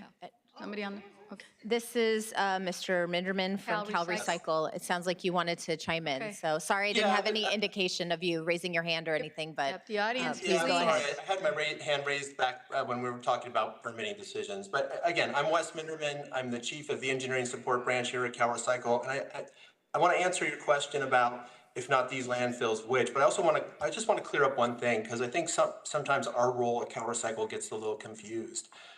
The actual authority that allows these landfills to take this waste is the general waste discharge requirements for disasters issued by the State Water Board. That allows these specific landfills in the state and the landfills you're considering today to take disaster-related debris. And that's how it's classified, disaster-related debris not otherwise specified. Cal Recycle does not classify waste, does not okay landfills to take this waste. Its solid waste facility permit is specific, through the LEA, is specific to the operation. So I just wanted to clear that up, because I think sometimes our role in assisting the disaster debris operation gets confused with our role on how we regulate landfills. We also have a dedicated disaster debris removal office. We assist the U.S. Army Corps of Engineers and the local governments in identifying potential landfills that can take this waste, that are permitted to take it, and that are in the area or the region of the disaster. So we also serve that function, and I think it gets confused that we approve landfills to take waste. We don't. With respect to your specific question about if not here, where, there is a list of landfills throughout California that can take disaster-related debris, but it's always been a benefit to have a regional recovery and have those landfills that accept the waste as close to the affected area as possible so we can speed that operation in terms of getting the debris out of the uncontrolled environment and into the disposal site as quickly and safely as possible. So if you were asking, what scenarios might occur, there might be other landfills in Riverside County or San Bernardino County that might be approached to see if they could take the waste. But the decision on which landfills to use operationally relies with the U.S. Army Corps of Engineers and their contractor. CalRecycle just tries to facilitate that by identifying landfills that have the capability to take the debris. Okay, I hope that clears that up a little bit. and they have the capability to take that because you have looked at the site and licensed it according to what it is allowed to take, correct? We have looked at the site and verified that they do have the licenses from the other regulatory agencies to take that debris. Okay. And so I know another fire that's been referenced is Lahaina. And I have friends who were directly impacted who lost their homes there. And they also shared with me that they went through this same process. And correct me if I'm wrong, but that the debris from Lahaina actually went to a landfill in Maui. We actually built a temporary landfill right near Lahaina to temporarily hold it. Now the county is putting it into a permanent landfill in Maui, in central Maui. They were looking at expanding their existing landfill or opening a new one just for this operation, and that's what they're doing right now. They're in the process of opening that up. We will eventually remove the temporary landfill that the Corps of Engineers constructed. I wouldn't say a landfill, temporarily holding location that is lined and protected, and then move it to the permanent location once it's constructed and meets all the credentials. Okay, so not only are we following protocol from previous fires in Los Angeles County, we're also following protocols, it sounds like, from other fires that have happened recently. Yeah, and I would just add to that, our authority is to support state and local government. It's to reimburse, or in rare instances like this, task other federal agencies to help with responding to whatever the requirement is. And in this case, it ends up being, phase 1 in EPA and household hazardous materials, and phase 2 the Corps of Engineers. It has been our history that we've always removed it to the closest landfills, permitted, that have a legal responsibility and sanction to take the debris. We've done that in all fires we've been in. And because of the public health officer's public safety threat, it allows us to go on private property and remove that fire-generated ash. I think one of my bigger concerns is if we don't get this out of an uncontrolled environment to a controlled environment that's set up specifically to handle this, then you have other issues that you have to deal with. And from my perspective, my concerns start to come with, if we don't do that, are we really following the public health threat, and how does that impact eligibility of the debris removal? And if we're not being reasonable and moving it to the closest location, it starts to call in potential issues with reimbursement of those costs. So, I think the county has a very good plan on how to do this. We are following the applicable local and state laws with moving this to those locations to comply with the public health notice, and to comply with all the local requirements. Okay. I know another remedy that our residents have been seeking is a TRO through the courts, and we just recently learned that that was not authorized by the courts.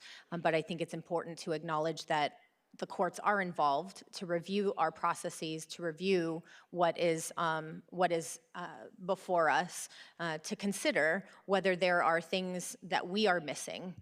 In addition to all of the various agencies that are represented here as part of this partnership to lead this debris removal process, we also have the courts looking at exactly what this process is, what our best practices are, and whether we are following those according to the safety standards that we are holding ourselves to as well. So I think it's important to also note that, because this is very complicated and should not be taken lightly. So I know I've asked a lot of questions. I'll defer to my colleagues if they have any other questions. Are there any questions from any? I don't see Supervisor Hunt. Yeah, I mean, I guess I would just ask Robert Ferrante, who's the operator of the Calabasas landfill on behalf of the county. Two things that just struck me. One was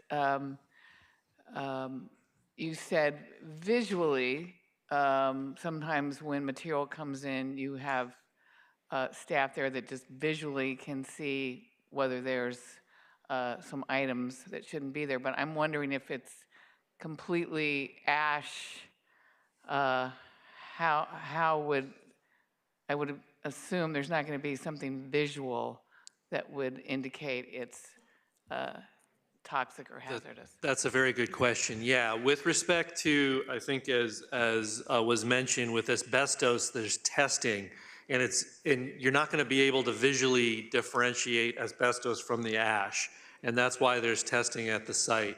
So our staff is looking for things that are, yes, just visible: batteries, paint cans, other electronics, those types of things, and not things that obviously they can't catch that are visible.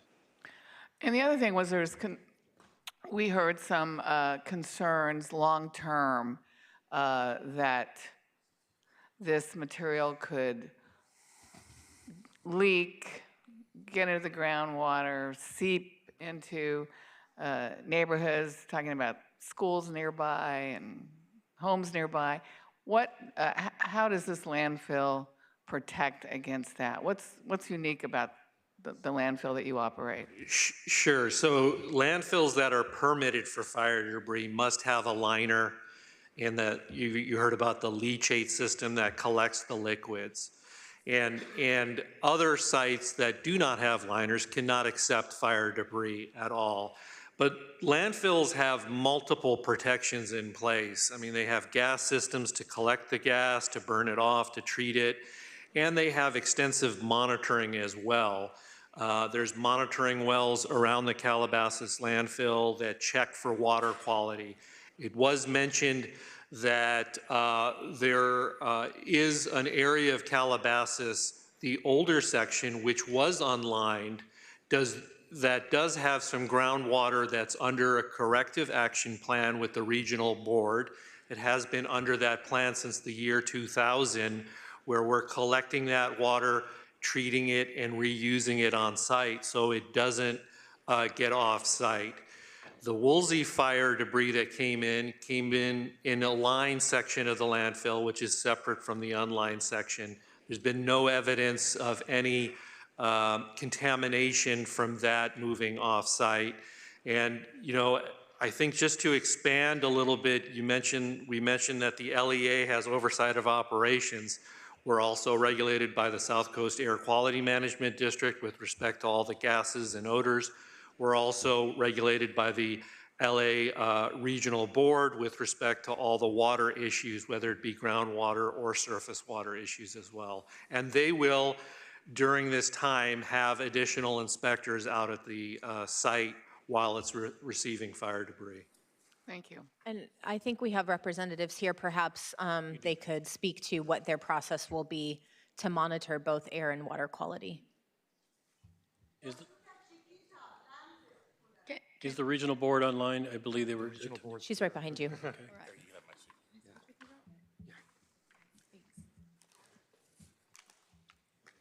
Go ahead and mention your name, title, please. Hi, I'm Jenny Newman. I'm the Assistant Executive Officer at the LA Regional Board. And so the Regional Board issues a permit to any landfill that wants to accept waste from disaster related debris. And in addition to that specific disaster related waste permit, any landfill or? Any landfill that wishes to accept waste from a burn area, a disaster area. I assume it's a landfill that's capable of accepting this? Yes, yes, Okay, so it's not any landfill. that's right. No, it's not any landfill. So which landfills would you consider? There's a list of landfills that meet the criteria to accept waste, and they have to have liners, as Mr. Ferrante said, and meet the conditions of the permit. So since one of the landfills in consideration does not have a liner in some of the area, why would a permit be issued to that landfill? The permit would only allow the waste to be deposited in the part of the landfill that has a liner. And it doesn't move or shift? No, it doesn't. It's separate. In what way is it separate? I actually don't know the exact specific physical barrier between the unlined and lined part of the landfill, but Mr. Ferrante could speak to that. Okay. Please limit the comments from the public. You're going to get, you've already gotten one warning, okay? Three warnings, you know, sorry. The different landfill sections are built, they're kind of basins that are built and then lined, the newer sections lined, and it's hydraulically then separated from any of the other parts. You can imagine it's kind of like a bowl that's lined and the refuse is placed in it, and that's why we monitor around the line section to make sure nothing is migrating out of that bowl, out of that fill area. And there's never been a situation where a liner has been breached? Not that we're familiar with. I mean, it can happen, but there. How do you know it can happen if it's never happened? Well, if a liner is breached, there's provisions in place to extract that water and to treat it to make sure it's not moving off site. You can place extraction wells around the area. This is it happens around fuel tanks and other things that leak, that you put in extraction wells and you extract that water and then you treat it to make sure it doesn't create an impact. Okay, thank you for allowing that interruption. Okay, Supervisor Mitchell? I just wanted to clarify on Supervisor Horvath's last point. All of the landfills in question today have the liner. All the landfills that we've offered to the Army Corps of Engineers as possible landfills to be used have the proper liner, Supervisor. Thank you. A couple of things that I just heard from the public that they talked about the testing of the waste. Has FEMA tested, all the waste in previous fires? Is this situation being treated any differently? I'm sorry to force the musical chairs. I apologize.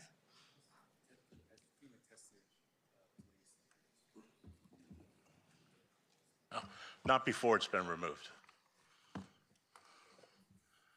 So we've always, debris that is fire-generated debris has always been characterized as household debris, and we've never tested it prior to it moving. What we've done is, in some instances, we've gone back to that property and tested the soil of that property after 6 inches of material, or a certain amount of material was removed from that property. There is testing that EPA, I think, does as phase 1, and then you've heard the Corps talk about in phase 2, they test for asbestos. That's the only testing I'm aware of that's done pre-removal of material. So the pattern and practice in this scenario is not different from any past? Not with regard to prior to the debris being removed. Thank you. Yeah.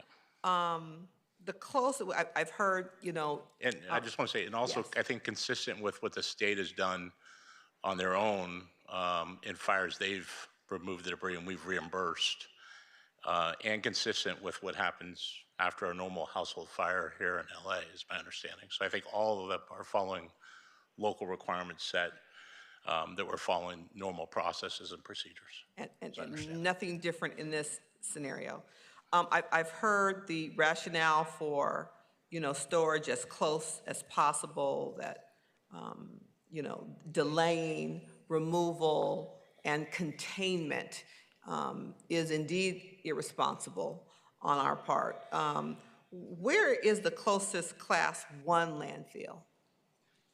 We talked about some neighboring counties. Supervisor, we have an expert on landfills here. I'm going to bring him up and answer that question because you're talking about a Class 1 landfill. So I'm going to bring Chris Shepard up, who's our solid waste manager, to answer the question. Thank you. Thank you, Director. Thank you, Supervisors. My name is Chris Shepard. I'm a Principal Engineer with Environmental Programs Division at Public Works, overseeing solid waste activities. The nearest Class 1 landfill is Kettleman City Landfill up north. Got it. We've heard from the public again, that there are other disposal options, just kind of referenced repeatedly.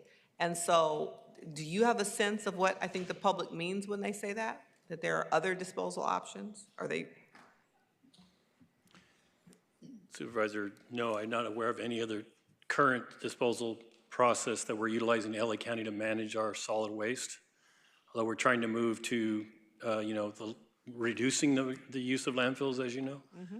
We continue to use them as the source of our disposal in LA County. Got it.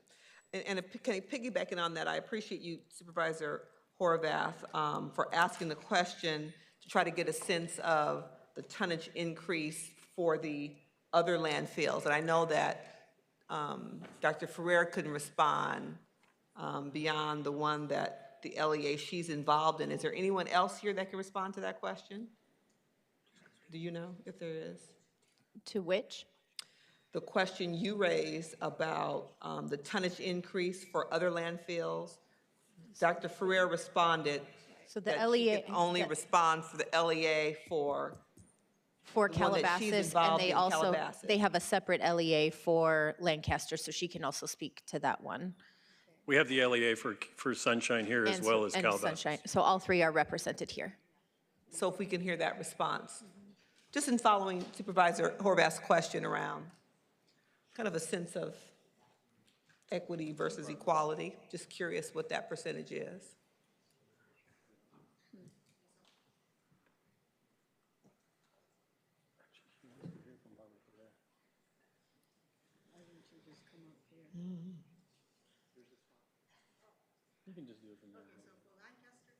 Nope, it's not on, I don't think. Can you hear me? Yes. Okay, thank you. So for Lancaster landfill, the LEA emergency waiver was granted to increase the permitted tonnage from 5,100 to 9,100 and expanding the operating hours from 5 to 8 to 5 to 10 p.m. So this is just related to LEA emergency waiver.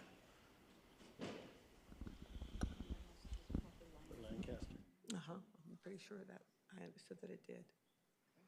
And last question for me.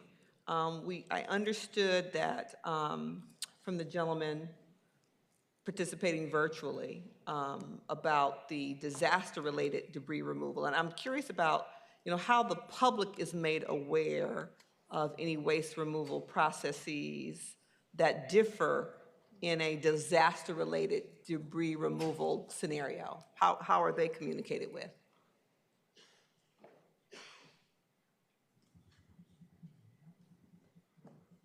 Supervisor, this is Wes Minderman from CalRecycle. I appreciate your question. Typically, in a disaster-related scenario, we are really relying on the incident management team to do that communications with the elected officials and the public. CalRecycle is supporting that incident management team directly in terms of disposal sites. But in terms of that information, that day-to-day information on the operation and where waste is going and routing and those things, we defer to the incident management team on that. Thanks, Supervisor. I think the framework, I would change incident management team because when we're in recovery, we use a whole of community recovery task force model. This was introduced early on in the board motions related to recovery. There was also an executive order out of the governor's office that was also around some of these activities. So really, while the fires were still burning, there was already discussions that were community facing around what the recovery steps would be. It is no one particular action that says this is how we're going to communicate to the community. It's multi-pronged. We've done numerous town halls. Those town halls started with the fire incident management teams at all of the fires around where we were going to be transitioning from the fire response to the recovery, of which phase one was initially the most talked about because it was the first in that cycle. In addition to that, I know the supervisor offices have hosted town halls. There's been quite a bit of briefings at the board meetings. Every Wednesday we do press conferences. So it's been a pretty robust community outreach on these different topics. Well, it's my sense that those communications have really targeted the communities directly impacted by the fire. As we hear from residents today, they're not in the areas impacted by the fire. They now live in areas in very close proximity to a landfill.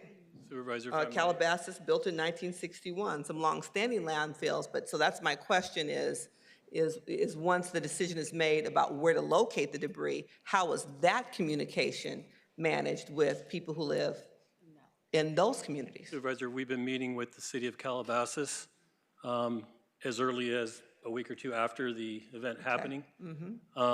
We've had, our debris section has been at the bureaucratic level there, like to use that word. Okay, quiet, please. What the Out use in of the audience. landfill would be for that Quiet. purpose. Please, can you stop disrupting the meeting? I can't hear his answer. I can't hear his answer. We're going to have to close it down if you don't. Please remain quiet. You can lift your hands or thumbs down, but please, so we can hear the panelists, out of courtesy. Thank you. So as Kevin was mentioning, we reached out both at the public level, as you've been seeing in workshops. I've been to many, many, many workshops. They're not limited to just those in the burn area, Supervisor. The areas that we're talking about, this landfill specifically located, did experience separate burn areas as well. So they were open to public. We also met with Supervisor, with the elected officials from Calabasas and the other areas to inform them of what was happening with respect to Calabasas landfill. It's documented. I can provide the documentation. Thank you. Thank you, Madam Chair. Okay, I just want to ask really more of a comment. I know to your point, Supervisor Mitchell, about outreach, I think it's always critical, no matter where we land on this. If it's taking the materials to a landfill or using other sites for recovery and sorting, as we did in Azusa, the Lario Park, that we could have lessons learned, because we had elected officials that were very concerned that they were not notified, city as well as the state. And to be honest, it was probably unnecessary. But following that, I think it was important that the EPA and Army Corps held their own discussions with the City Council. I would want that to happen at a more rapid time. Things like this continue to go on. I think it's important for the public to understand what the process is. I don't think residents in the city of Duarte or surrounding areas of Irwindale and Azusa fully understood what was taking place and how decisions were made. So moving forward, I would say to all of us, and that includes myself, that it's very important that we're all in the loop and we can better understand the processes. What I'm more concerned about, actually, is if there are liabilities if we don't do something. And that's something that isn't entirely in our hands in terms of the county. So that's being driven by the urgency of the White House, wanting this cleanup and recovery to happen fast, but also efficient and in a safe way. So I know that's my job, to make sure that things are safe. And someone who has worked on EJ issues, they're very important. And it is important to hear out the communities that have their concerns, but also to give them the assurances that there are protocols that are being followed. So I just wanted to say that, and I know we've had those discussions with some of you and your staff. I appreciate that. But moving forward, I think sometimes more information is better. So I would just underscore that. So Thank you. Supervisor Horvath. I just wanted to note, I know that the Calabasas council members shared with me that they, the very first town hall that we held to try and get them engaged with what this process was going to be wasn't a discussion. It was here's what's happening, and I think that's it was expressed to me by at least one council member that was his frustration, that there was a belief that at some point Calabasas was going to have, the council or somebody was going to have an opportunity to vote. And I think what we've heard is that that's not how it works. The license determines what debris is accepted. The debris that is identified is then matched to a location that has that particular license. And every landfill that has that license has the ability to accept this debris. And I think what you're hearing from our community is a request that is, for some people, they just want nothing. They don't want anything to go to any of these landfills. And I can understand that frustration because they're concerned about what this material is. I really get that on a human level, I do. And I also understand that we have to move this debris to a place where our best practices indicate to us that that this is the place for it to go in order for it to be safe in a community. And we have to make sure that the best practices that we have in place aren't just lip service. And that's what, I think, behind a lot of the frustration here today too, is there are some issues ongoing with some of our landfills that are unaddressed. And we need to make sure that those issues are addressed.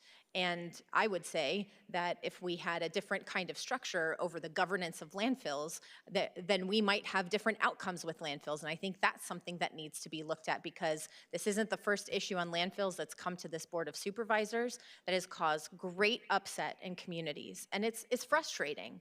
So I know, again, that's not before us today either, but I want to acknowledge what I'm hearing because people are upset. And that upset is warranted, it is valid, and we have to take this material to a place that is deemed legally appropriate for this kind of removal.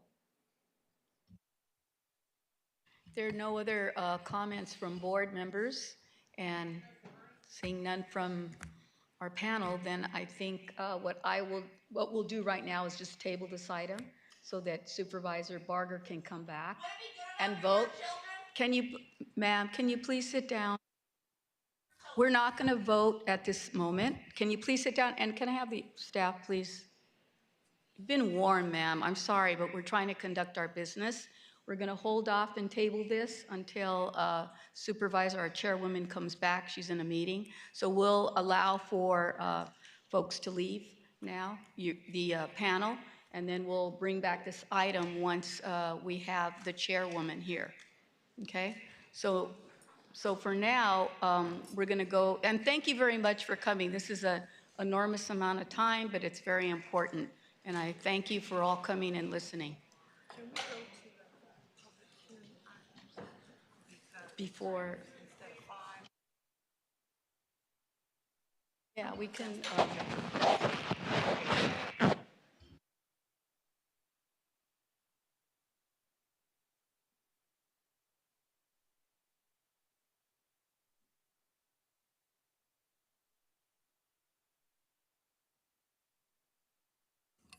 Oh, good. Let her leave.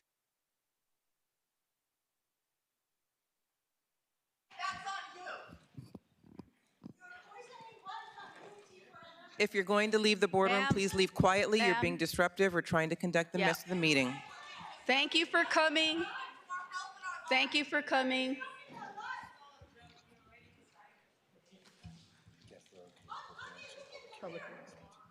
Yeah.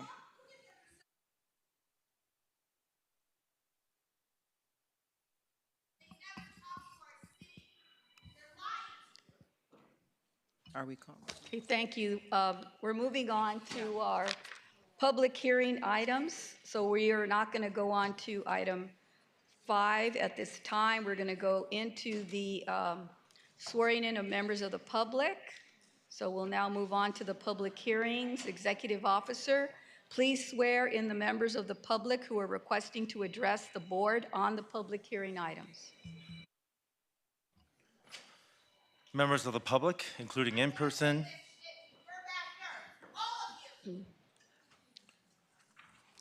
Go ahead. members of the public, including in-person and remote speakers who are requesting to address the board on the public hearing items, please stand and raise your right hand to be sworn in.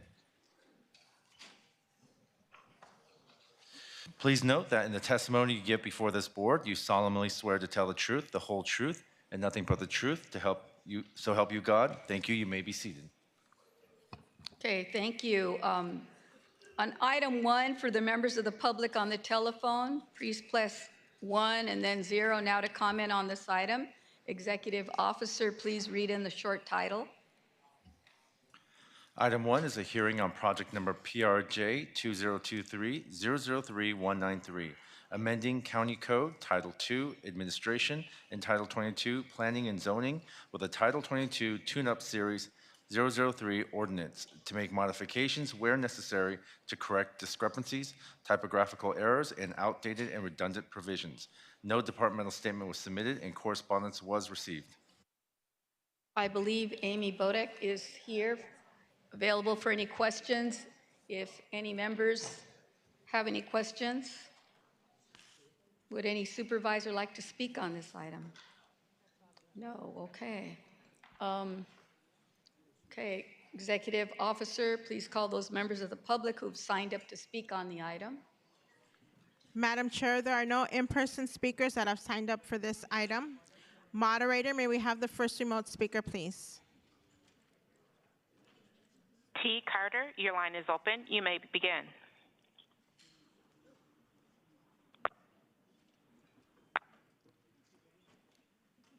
Go ahead. T. Caller. Can we have the next speaker, T. please? Carter, your line is open. You may begin.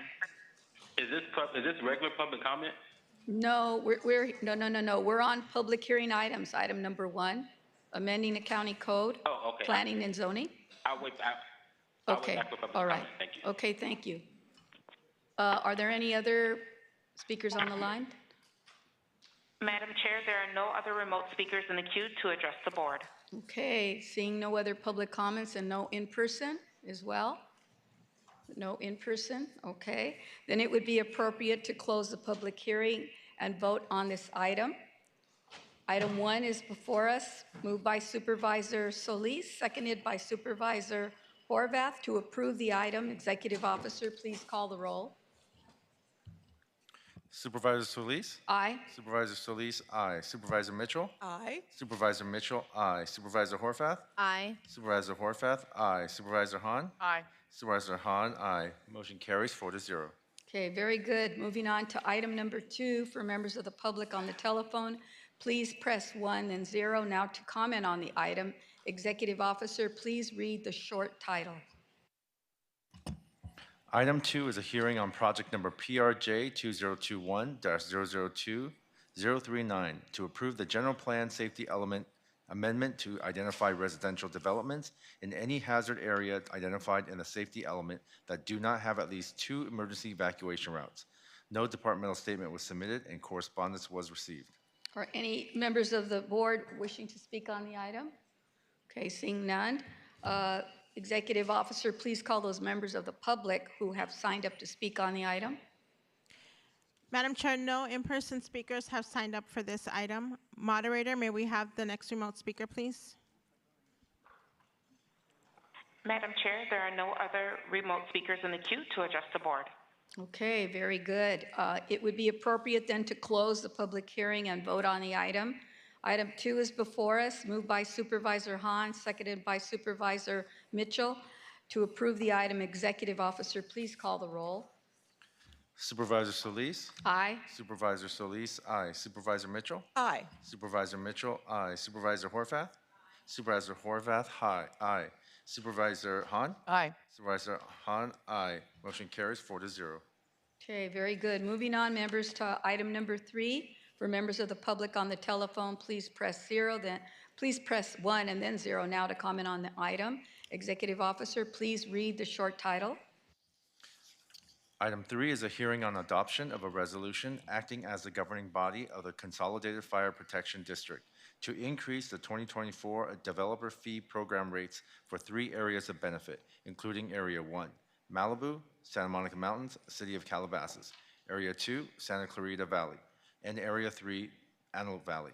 No departmental statement was submitted and correspondence was received. Okay, I believe our chief or representative might be here, but if Chief Maroney, there are no requests for a presentation on this, no supervisors requesting to speak on the item. Executive officer, please call those members of the public who have signed up to speak on the item. Will the following individual please come forward and staff will assist you? Stephen Lamb. Moderator, may we have the first remote speaker, please? Madam Chair, there are no other remote speakers in the queue to address the board. You have a public speaker. Go ahead, sir. Good afternoon. You're considering raising the fee for developers, specifically for consolidated fire districts.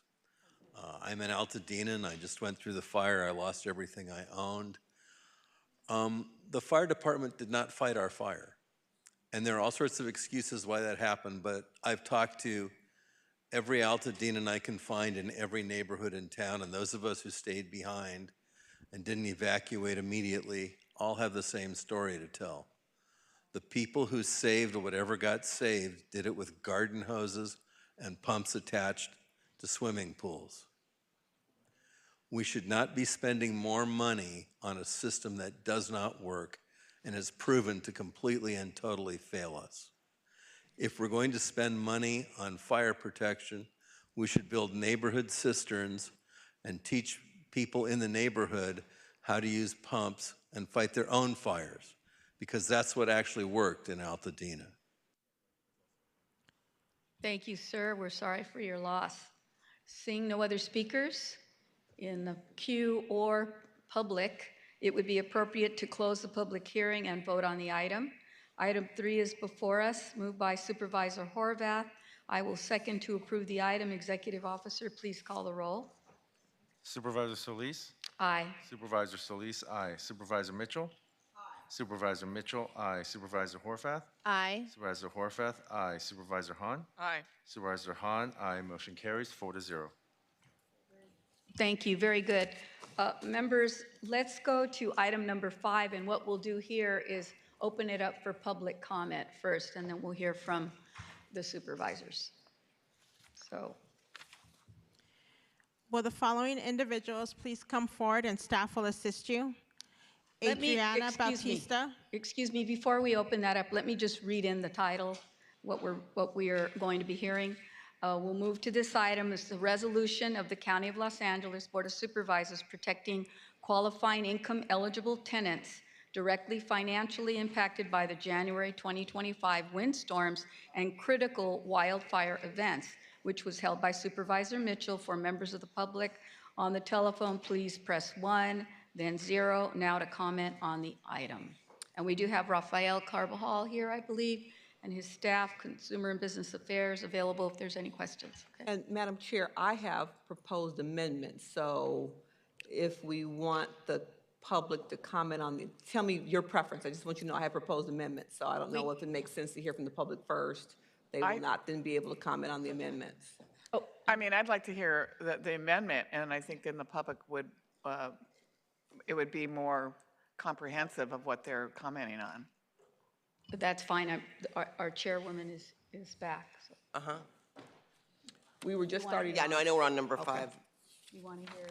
Yeah, are we gonna, I thought we were gonna hear from the public first. Yeah. The point I raised was just that I've got amendments that I would like the board to consider, and so if we heard from the public first, they wouldn't be commenting on the proposal. Then why don't you introduce your amendment? Appreciate that. Thank you, both of you. I want to thank County Council for the quick turnaround in drafting the resolution language that's before us today.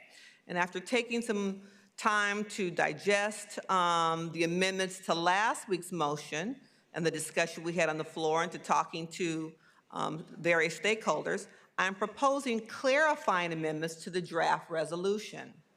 The amendments are intended to clarify language aligned with the desire I heard last week to take what we learned during COVID and make this resolution tailored and specific to tenants whose income has been impacted by the wildfires.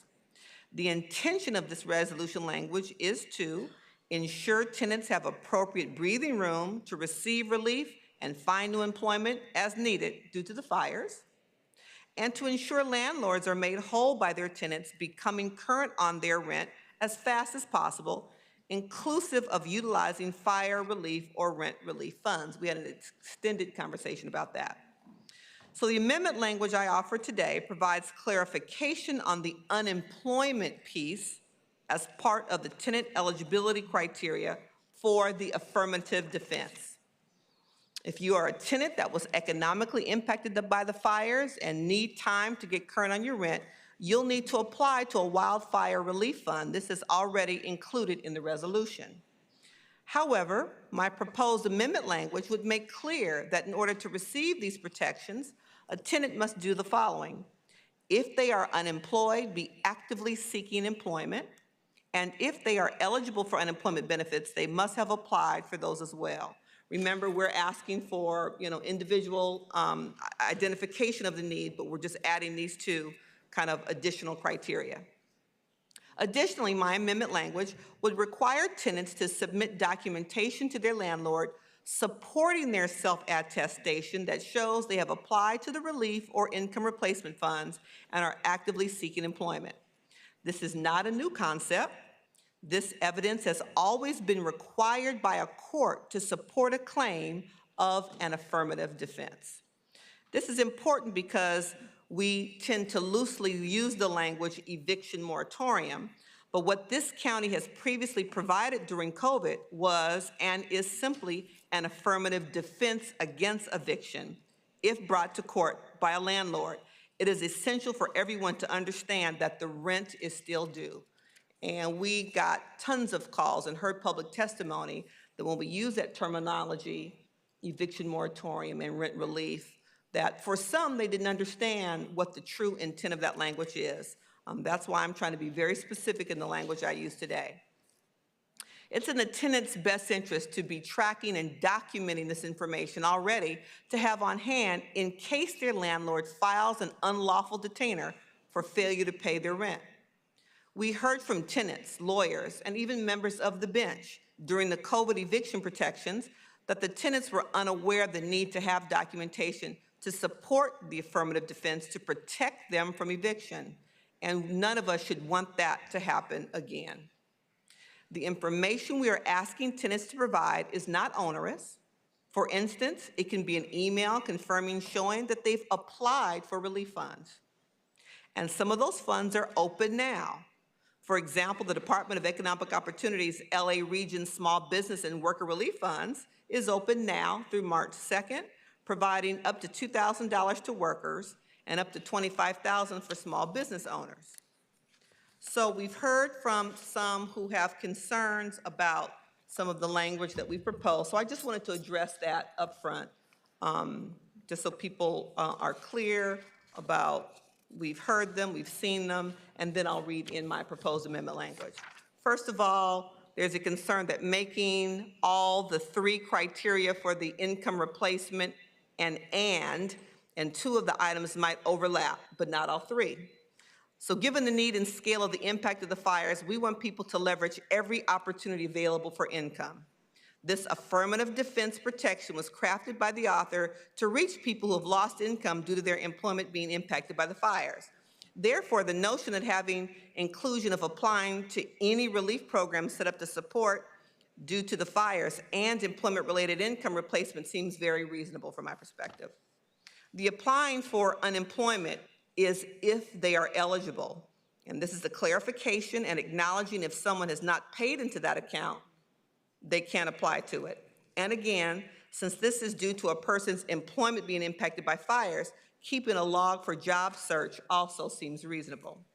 The second issue raised, providing the information to tenants, has a privacy concern and creating a chilling effect for undocumented residents. DCBA can add the three, quote, income replacement items to the self-attestation template and include clarification for both tenants and landlords on what information is required in the Q&A. The confirmation of submitting for a relief program or even unemployment are general statements such as, quote, your application has been received, and at most would need a person's name or email. None of these items require additional personal information. None of these items require documentation status. Someone who is not eligible for unemployment is not automatically excluded because of documentation. They are excluded if they've never paid into the unemployment insurance program. And the third expressed concern was the timing of submission. The 7 days were already in the resolution. So the opportunity to gather the income replacement items to include self-attestation includes having residency of the unit before January 7th and meeting the income eligibility, and a loss of at least 10% of income is not just days. It is from January 7th to when the self-attestation needs to be submitted. So we had read those, some of the concerns. Now, Madam Chair, if I may read in the amendment language. Again, it's our effort to provide further clarification, not to slow this process down, and also for it to be a reflection of what we learned during COVID. So the amendments are in Section 2E, numbers 3, sub A, B, and C. 3, have begun income replacement efforts, which means, and we define them, enrolling in or applying for a relief program for county wildfires and applying for unemployment benefits, if eligible, or other qualifying income assistance program, and actively seeking employment if unemployed or underemployed. Section 4, sub A2, provides the aforementioned self-certification, the new language, as well as documentation demonstrating they have begun income replacement efforts to the landlord or landlord's agent within 7 days of each month their rent is due, or within 7 days after the resolution going into effect for rent due the month of February 2025. New language, documentation demonstrating income replacement efforts must include adding new Section 4, sub A, 2A, 2B, and 2C. A, application or proof of enrollment in a relief program for county wildfires. Example, confirmation email that application has been submitted. And B, proof of submission of an application for unemployment benefits, if eligible, or other qualifying income assistance programs. C, documents showing tenant actively seeking employment if unemployed or underemployed. Example, a log of recently applied for jobs. Again, I hope I can count on the support of the board in an effort to just put a finer point onto the ordinance that we have discussed at length last meeting, wanting to make it as feasible, as reasonable, and to reflect lessons learned from COVID to the degree that we can. Thank you, Madam Chair. Thank you. Supervisor Horvath, did you want to speak? Thank you. Though the Palisades and Eaton fires are fully contained, the devastation will continue to reverberate for years to come. In the days after the fires broke out, this board sprang into action, and we first declared a state of emergency. We coordinated with our state and federal government to get resources that were needed.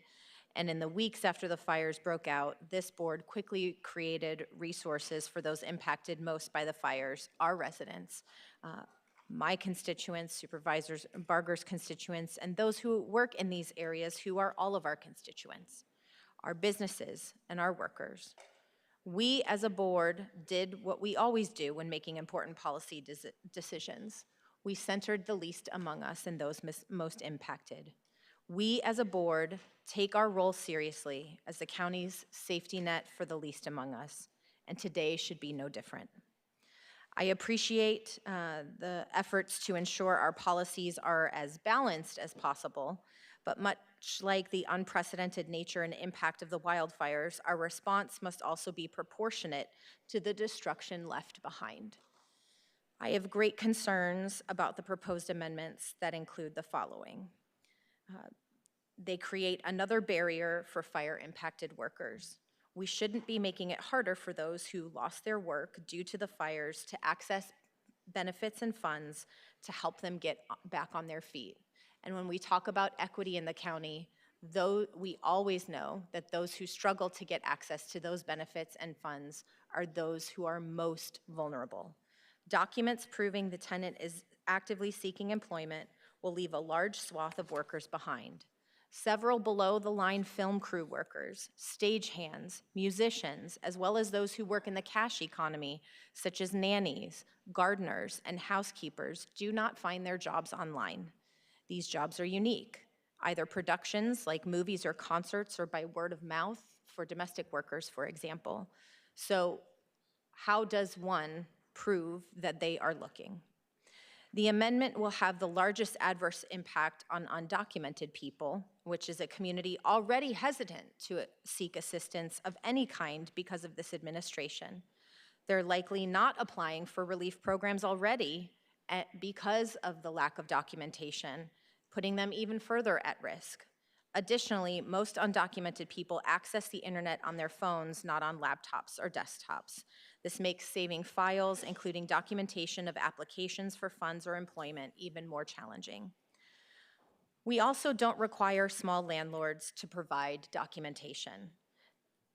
Why are landlords inherently more trustworthy than the renters that they're renting to, that we don't require any documentation such as property tax records for them, but now we're requiring documentation for our renters? This amendment will exacerbate our homelessness crisis. Keeping people in their homes is the first line of defense in keeping people from falling into homelessness. We've seen LA's housing stock shrink even further in our already stretched thin housing market. Tenants requiring these protections cannot compete in this market. Additional barriers we put into place will increase the likelihood of fire-impacted workers becoming unhoused or underhoused. Keeping people housed until they are economically stable doesn't just prevent our homelessness crisis from getting worse. It doesn't just give people undergoing economic stress and trauma more breathing room. Ensuring fire-impacted workers aren't evicted from their homes is the right thing to do. And I appreciate that we are seeking to find consensus, and I thought we had it at our last meeting. We worked together to draft language to protect those who are seeking these housing protections. I even got a phone call from an unlikely source from people who were acknowledging that we were working together and that we were compromising to try and find a way to a solution. And I feel like now I'm not sure what we're solving for. I think what the impact will be is fewer people who can actually get assistance when they need it the most. And they're people who, and now we're treating renters differently than property owners, which I think goes back to a fundamental unfairness and disadvantage that those who don't own property face. So I appreciate that we have to work to find a compromise. I'm hoping this doesn't have to be it. Supervisor Solis? Thank you. I wanted to ask Rafael Carvajal if he could walk me through the amendments, the 3 amendments, and how you would go about facilitating the work that would need to be done to collect this data. Well, I think the first thing that we would do is work with our county council partners to put together an FAQ and guidelines that we would provide to both the tenants and the landlords through our website and provide that guidance to anyone that calls our hotline asking for that information. As far as what's included, we would include the information in the attestation that we have already been asked to put together. So we would include an area where they would just check off for 2A, I guess item 4.2A, we would put those questions on the application and they would check yes if it applies, no if it doesn't, as part of the attestation. And then we would provide them FAQs that would provide them guidance on what is an acceptable form of documentation or verification based on what's adopted today, including helping them understand what they should redact, if they need to redact anything for privacy purposes, and just make that widely available in multiple languages and through our partners, in particular with our partners that stay housed. Given your experience during COVID, can you talk about how you dealt with people that may not have had appropriate documentation? So a lot of the calls that we got during COVID were a little different because they weren't being asked to provide the verification unless it was being contested at court during the unlawful detainer process. So they weren't asked, So they were not asked. and they didn't have to attest. They had to fill out an attestation, but they didn't have to provide documentation. Okay, so one of the things that I do want to raise is that I know for a fact that there were many people impacted in Altadena and Palisades as well. Many of them were undocumented housekeepers, landscapers, construction workers, in-home health care providers, child care givers, and all of that, and much more. Many do not qualify because there's a cash-based employment, don't have an employment, and don't have a legal standing. Wouldn't necessarily benefit from any of the services that we even provide. We heard that today, even GR, they're not eligible for that. Given the tenor and tone of what is going on out in our real world, there are many people who are reluctant to even apply for aid, and many are not clear that there may be repercussions if they have to provide all this information. Many of these individuals don't own internet service. They may just have a telephone and they deal, texting and things of that nature. How would you propose reaching out to those individuals? That's a great question, Supervisor. I think we would have to rely on the network of partners that we've already built, including through our Office of Immigrant Affairs, Office of Labor Equity, and all of other partners doing that come into contact with this population. And you're right, there is some hesitation, and we've seen it, in particular at the DRCs, when we see particular mixed households come in and look for assistance. That does provide us an opportunity to also provide information there, but it'll be a challenge that we'll take on if we need to. One concern that I have is that there are some renters, for example, that can no longer return to, say, Altadena or Pasadena, because there is no building there any longer. It's gone. Some have had to move to other parts of the county, including my own, and many have lost their cars and equipment, gardeners, landscapers. So they can't even afford to look for a job because they don't have the tools or the transportation. So I have some serious questions about that, because what happens to that group of people? So how would you address that? How would we reach those folks? One of the examples that's provided under 42C is a log of recently applied for jobs. One of the things that we would make available is potentially a sample log. I think we could work with DEO to see how they handle some of these matters when they work with the specific population and providing assistance on the workforce development side. But I do agree it's going to be difficult for them, but I think if this goes through, we'll work with our partners to try to figure out the best way that we could support them. Okay, it's going to be difficult, all right, but there's a lot of people that it's going to impact, unfortunately. Yeah. And that's the reason why I'm not in favor of the amendment. Thank you. Supervisor Mitchell? Let me be clear. If we as a county send up worker relief funds that aren't going to be supportive of our undocumented brothers and sisters, then shame on us. We spend a lot of time talking about the worker relief funds to make sure that undocumented family, friends, and neighbors would be eligible, because we know so many of them didn't. So if we failed at that, then we failed. Shame on us. This today, and you're right, Supervisor, we did work collaboratively, and then the ordinance language came out, and then we looked at the specifics and knew and understood that we needed to make the language as tight as possible with regard to the affirmative defense. The courts will ask the potential, the tenant that is in court facing eviction for these documents. And if people haven't understood they had to collect them, as they didn't during COVID, they will be, pardon the expression, screwed. So the point of upfront acknowledging these kind of documents is to provide the tenants protection. When we use that term protection moratorium, people assume they can't get evicted. Excuse me, eviction moratorium, people assume, and we know people went through the court process during COVID, and they will go through it today if we don't learn from our past, try to tighten up the language to provide real protections to tenants. Let's not conflate the income relief programs with the work we're trying to do with this ordinance.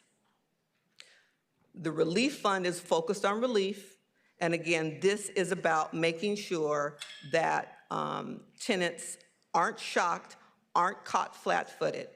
Last time I applied for unemployment insurance, all you had to do was say where you had applied, what kind of job you applied for. And so I don't think that has changed. We're not trying to make this onerous. It's about just documenting, as I'm sure everybody will continue to look for work, because the rent relief that's available, the income relief that's available, we know isn't sustainable. The amount that we've put in our fund based on what we're able to provide is $2,000. So people are gonna be looking for work. They have to survive. I am deeply concerned, as I was during COVID, that people will continue to accrue rent, because it is merely a delay of your rent. It is not making your rent responsibility go away. And so I don't want people to continue to dig themselves into debt that they don't have a fighting chance of getting out from under. You know, I don't see this as a tenant versus landlord. In my statements last week, I believe it is my job as a policymaker to not have a knee-jerk response to anecdotal stories, but to really try to create a policy that is as fair as possible to all parties, and to simply ask that people apply for the worker relief efforts that are available, the ones that we've stood up, the ones that we should have stood up, to apply to the entire community that's lost income as a result of this fire, I think is a reasonable thing to do. Thank you, Madam Chair. Supervisor Horvath? I just, I hear you. I hear what you are addressing. I appreciate you explaining that. I think I just see it differently, that requiring that documentation up front treats renters differently than we treat property owners. Landlords who want to raise the rent more, the additional 1% that was allowed in the RSO updates, merely have to submit a form or click boxes that they satisfy the requirements of what a small landlord is. And those, they don't have to provide any documentation like property records that they're a small landlord. They don't have to provide that up front. They would have to provide that in court, just as you're describing, but they don't have to provide that up front for the county to work with them and to allow them that discretion. Another example, I'm not a property owner, so I'm reading it, and they certainly don't have to provide any documentation or proof like property records to tenants. So I appreciate that we just see it differently. You want to have that documentation up front. Of course, courts can, will, and should ask for that documentation if there becomes an issue. But asking for that kind of documentation to be provided up front slows down the ability for people to access rental assistance, might prevent them from seeking it at all because they can't provide the documentation that you're requesting, even though they might be able to gain employment without being able to substantiate it. So I think it will become onerous for some people, and they will ultimately lose out on a benefit that I thought we were trying to provide for them. But I hear you. I really do. Supervisor Hahn? Yeah, I think, thank you, and I appreciate the work we did last time on coming to the compromise. I know I was concerned about the year-long moratorium, and you came down 6 months. I appreciate that. Again, I feel like we had consensus. I'm wondering if, similar to, as you said, how the landlords would have to prove some of that stuff if they went to court, and basically, the amendments are attempting to sort of prepare the tenants if in fact they go to court. Is there another way to do that besides requiring it in a document up front when they apply for this? Is there a fact sheet that you could provide them, just sort of in case you are taken to court, you might think about things like documenting your job search, what you've done in terms of unemployment benefits. Some of the things that the amendment would require up front, if it would serve them well if they were taken to court, is that something that your department could provide sort of, you may want to prepare yourself by having these documents in the event your landlord takes you to court? We could actually build that into the attestation, letting them know that they should maintain records and be prepared to provide documentation if it does go to court. During COVID, we did provide that information to them. When they called, we would let them know, even though it is an attestation, you will, if you face an unlawful detainer, you will need to provide the verification. We would tell them that verbally as well. So we could include, as part of the attestation, checking a box that they acknowledge that should they go to court for an unlawful detainer, that they would be required to provide the proof. No, I'm not having them check a box. I'm just saying it might just be something in their welcome packet when they come to your department to apply for the relief, that it would just be sort of an aside. We're just giving you this for your knowledge in case your landlord takes, just sort of alerting to them that if in fact this happens, they would be well prepared if they had this, but nothing for them to check off or say that they. Yeah, no, we would definitely include that in the FAQs and any guidance that we provide. That's what I'm looking for. And what about the landlord relief fund? I think if there was one thing we learned from COVID, it was that the money just didn't get to the landlords. And I know initially we talked about a $10 million fund. I think one of my concerns that I brought up was making sure we were going to philanthropy to try to up that fund. Has that started? Has that work started? So I'll defer to the CEO on that. Supervisor, that's a work in progress, and we have a report back due next week. Yeah, I know. I realized we had a quick turnaround. That's what I care about in this whole thing. If there was one lesson we learned, that's one I want to drill down, is increasing the money in that fund and making sure it gets to the landlords. Yes. We are having a meeting with philanthropy providers with a number of our department heads. That one specifically scheduled for next week, and there's a second one that's being coordinated as we speak. Thank you. Thank you, Madam Chair. Supervisor Mitchell. Mr. Raphael, if you could just clarify that tenants don't apply for this protection. This is part of the affirmative defense, so if you could clarify that, I think that's important. So, yes, tenants do not apply for this. What we will provide them is a sample attestation that they could use to provide their landlord. Okay, so I just wanted to make sure that Supervisor Hahn heard that they don't apply for the protection. But if they get the sample attestation form, maybe it could be attached to that? Attached to what, I'm sorry?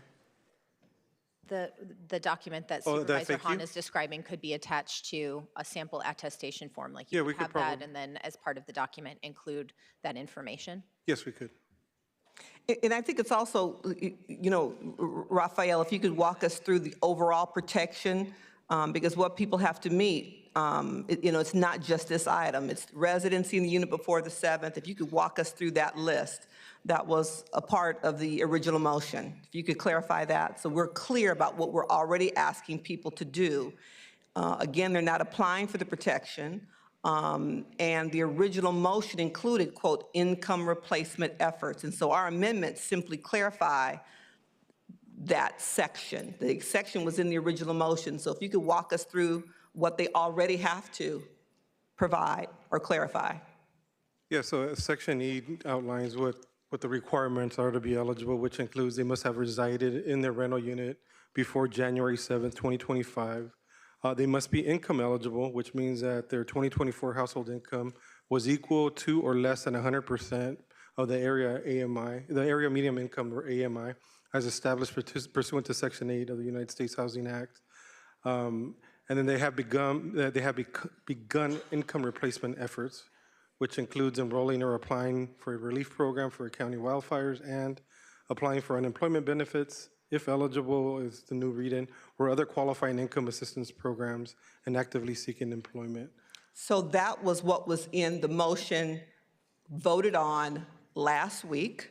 These amendments are simply just trying to provide some clarification about what that means so people understand what they can collect, what they should collect to meet that expectation, and the courts won't surprise people. So what you just walked us through is what was in the motion last week. Correct. Thank you. All right, seeing no other supervisors requesting to speak, given the number of speakers who've signed up to speak on this item and given the time and additional items still pending, in order to finish today's meeting efficiently and address all agenda items, I'm going to limit public comment to 40 minutes total on agenda item number 5. So with that, Chief Executive Officer, please call those that wish to speak on this item. Will the following individuals please come forward and staff will assist you? Christina Boyer, Clayton Riles, Daniel Jimenez, Daryl Aranda, David Greenhut, Greg Burns, Jesus Rojas, Joseph Laskowski, Christian Huling, Mackie Peters, Nicholas Gardner, Olympia Blanco Zuniga, Paul Castillo, Ricky Duran Wright, and Rob Nordhoff. Moderator, may we have the first remote speaker, please? Our first participant is Ellen von Zur-Mullen. Your line is open. If you are muted, please unmute and speak directly into your phone. You may begin. Hi, can you hear me? Yes, My we name can. is Ellen von Zur-Mullen. I'm resident of Supervisorial District 3, that's Lindsay Horvath's district, and I'm also a member of UAW 4811.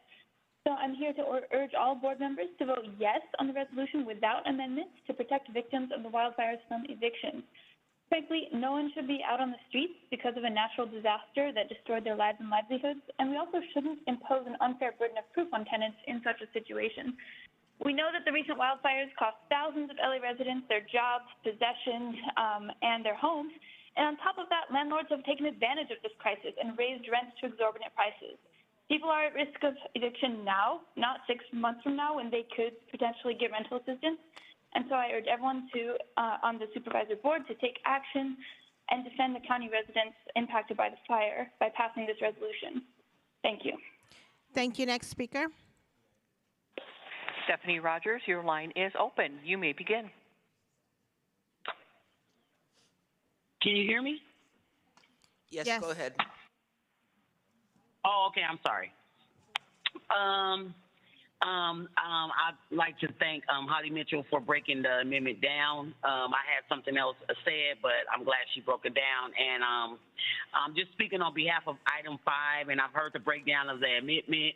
I'm requesting that the Board of Supervisors allow time because it is hard out here. We're going through a lot as a community. We're going through a lot as a nation. So it's pretty hard just to jump up after a fire and just go out and go get work just so you can pay rent from something that's happened to you that is out of your control. I'm asking to God forbid any of you supervisors to be one of these families that have lost everything. Enact limited evictions protections for working families and small businesses financially impacted by January 2025 wildfires and amendments.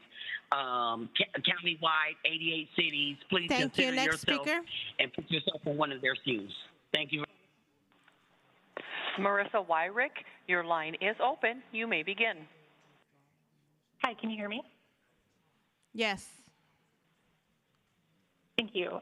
My name is Marissa Wyrick, and I'm a member of UAW 4811. I'm also a resident of Supervisors Felice's district. I want to urge the Board of Supervisors to vote yes on this resolution without any amendments. As we all know, thousands of Angelenos have been impacted by these fires and have lost their homes, possessions, and sources of income. I was in person at this meeting this morning, and I had to leave to go back to work, as I know many others did. But I was present in the part of the meeting where the board presented awards to community leaders who have been doing incredible work supporting their neighbors and communities throughout this crisis. As county supervisors, you have a duty to be community leaders too. And to support the people of LA County, I urge you to vote yes on this resolution as written without amendments because Angelenos impacted by these fires have had to jump through enough hoops already and need relief right now. Thank you. Thank you. Next speaker. Robin Whitney, your line is open. You may begin. Thank you, Supervisors, for your time and the opportunity to comment in support of Item 5 without amendment. I'm a resident of Lincoln Crossing in Altadena, where 8 households, including families with toddlers, young professionals, and small business owners, are now fighting lease terminations, eviction threats, and neglect from our landlord, Grateful LLC. On January 7th, our building was evacuated due to the fires. Our entire block was reduced to ashes, but somehow our building remained intact, and we heard nothing until January 17th. No safety plan, no sympathy, just a notice on rent increases, and then after asking for remediation, we were received certified eviction threats instead.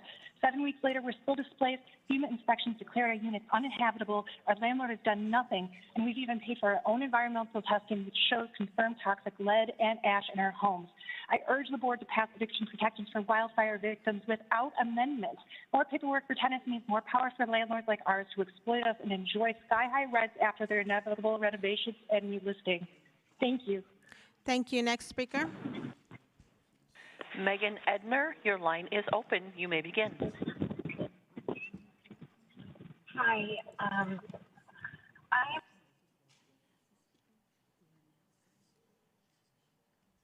Can we take the next speaker, please? Jessica Calvillo, your line is open. You may begin. Your line is open. You may begin. Oh. Can you hear me? Hello. I urge the board to pass the resolution extending eviction protections to LA County tenants impacted by the wildfires without amendments. This resolution is not a blanket eviction moratorium. It has several requirements and safeguards, and tenants must pay back any unpaid rent. This is a narrow, crucial protection that will not be abused, and the board already voted in favor of it after thorough discussion last week. If we trust small landlords to self-certify, then we owe that same trust to tenants. I've heard from many tenants who have been displaced from their homes by fire damage, had their places of employment burned down, and are facing health complications. Onerous documentation requirements for tenants to prove that they are seeking replacement income will disproportionately harm vulnerable tenants, especially undocumented tenants who fear disclosing sensitive information under the current presidential administration. This protection was designed to protect people with formal and informal Thank you. jobs. Next speaker. And this amendment defeats. Zach Pine, your line is open. You may begin. Hello, my name is Zach, and I'm an LA County resident and a graduate student at UCLA. I'm calling on behalf of our local 4811 to support the resolution as written protecting financially impacted tenants from unfair eviction as a result of the wildfires. Over the past month, I've participated in immediate aid in areas impacted by both the House and the Senate. And through this work, I had a chance to speak with people who had lost everything. The scale of the financial impact of fire and this cannot be overstated. It was inspiring to help people who have impacted to recover from the devastation of these fires. U.S. counties must ask quickly to take further steps to protect these vulnerable individuals from financial turmoil that would result from corporate greed. So therefore, I speak on behalf of all working people who have been impacted by the fires who could not speak today when I say that it is your responsibility to protect LA County residents by voting yes for the resolution as written. Thank you. Thank you. Next speaker. Maddie Manji, your line is open. You may begin. Hello. Hi, my name is Matthew Menji. I'm here with Inner City Law Center and the Keep LA Housed Coalition. We're asking the Board of Supervisors to please pass this motion without amendments. We're quite concerned that the amendment will make it quite difficult for our clients who are undocumented, who don't have documentation to meet these requirements and utilize these benefits. Folks who are gardeners, folks who are folks who provide cleaning services in the home, they will not be able to apply for unemployment services, and especially under these circumstances, if they're undocumented, we can't expect them to apply for these services. We kindly press the board to move forward without amendment. Thank you. Next speaker. John Edmond, your line is open. You may begin. Good evening, Honorable Supervisors. My name is John Edmond. I serve as the Executive Director of the Apartment Association of California Southern Cities. I want to thank Supervisor Holly Mitchell for a thoughtful amendment, strengthening the self-testing requirement as a reasonable and necessary safeguard to prevent abuse, as we saw happening many times, not all the time, but many times during the pandemic. And I urge all the supervisors to support the amendment. While we support relief for tenants impacted by wildfires, housing providers must also be made whole.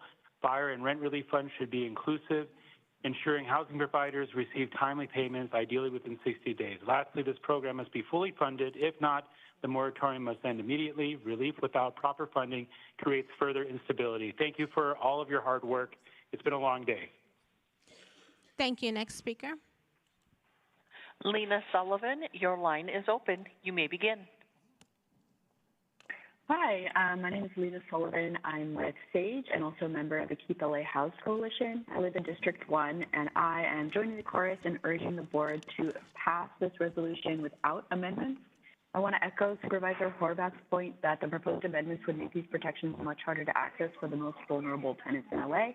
Undocumented Angelenos are already being persecuted and having a lot of trouble accessing relief. I work with LA tenants every day, and just today I spoke with a SAGE member of my organization who lost her job in the fires, but she hasn't been able to apply for any of the forms of wildfire relief because, one, she doesn't have the proper documentation, and two, because her former boss at her job in the Palisades has threatened her against applying for wildfire relief for fear of exposing her unauthorized job status and working for that boss. So this person is one example of someone who really needs these protections, but with the amendment requiring that tenants have applied for relief, this person would not be able to access them. She's one of countless undocumented and otherwise informal workers who would be harmed by these amendments. Thank you. So We will pass now the go to resolution without the in-person amendment. speakers. Please begin. Hi, my name is Clayton Riles. I am an organizer with UAW, and I help workers organize and form their unions. I am also a resident of Supervisor Solis' district, and I was born and raised in Supervisor Hahn's district. I am urging this body to vote yes on this resolution to protect tenants in LA County without amendment. I, along with many of my colleagues, work directly in areas affected by the fires. I'm lucky, but many people who I know who have lost jobs, workers are barely getting by as it is, and opportunistic landlords have been capitalizing on the tragedy by hiking rents as much as 150%. Why would they also not attempt to evict victims who can't pay? We need to help those affected by the fires instead of punishing them or making them jump through 20 hoops to get what's right. Please vote yes on this resolution without amendment. Thank you. Thank you. Next speaker. Hi there. My name is Greg Burns. I'm an LA County resident, a constituent of the 5th District, and a proud member of UAW Local 872. I'm here alongside numerous other locals and organizations to urge all county supervisors to vote in favor of item 5 as it is, that is, with no amendments, in order to protect LA County tenants from unfair evictions. This resolution comes at a time when tenants and workers already in the throes of a cost of living and housing crisis are still picking up the pieces from the devastating wildfires last month. The Eden and Palisades fires destroyed more than 6,000 structures and left tens of thousands of residents homeless. In the wake of this disaster, some predatory landlords have hiked rents as much as 150%, as mentioned. That is to say nothing of the hikes that were made within the supposedly acceptable range. Meanwhile, people across LA have lost their homes, jobs, and possessions and are merely trying to stay afloat. As county supervisors, you have a duty to support the people of Los Angeles County in this time of crisis and protect them from the impacts of fires and corporate greed. I urge you to take action. Thank you. Next speaker. My name is Joseph Laskowski. I live in District 1, provide housing in District 1 and in District 2. I think the argument about providing as little information, written documentation, and comparing the obligations of a landlord to a renter that's not paying the rent makes absolutely no sense. It's completely bizarre. The renter is the one that is failing their obligation. It's not the landlord. That's completely... It just makes no sense. I watched the last time we were here going through this, and the reality is that we're trying to set this up for maximum scamming on all parties. And this rent that there is going to be deferred, it's never going to get paid. What you're doing is you're just burying these people in debt by lying to them. And the reality is that the scamming is a feature. It's not a bug. It's because people just don't think that they should have to pay for housing. And the county supervisors don't want to pay for that with your skimpy $10 million. So let's just get real. This doesn't have to do with tenants. This has to do with trying to take out landlords. Thank you. Next speaker. Hi, my name is David Greenhut. I'm a property owner and I'm also a member of the Apartment Association Board. Many owners are still getting over the COVID episode and have high debt at this point. I'm one of them. We did not get equal protection. There was not enough money. We received maybe 30% to half the money that was owed. Most of the tenants knew that they had, and in my opinion, most of the tenants knew that they had to pay the money back. It was just in a defense, and it ended up costing a lot of money for evictions. This ordinance is not good for us. It is not good for the members. It does not work for property owners. The protections that have been added in this meeting are not enough at all.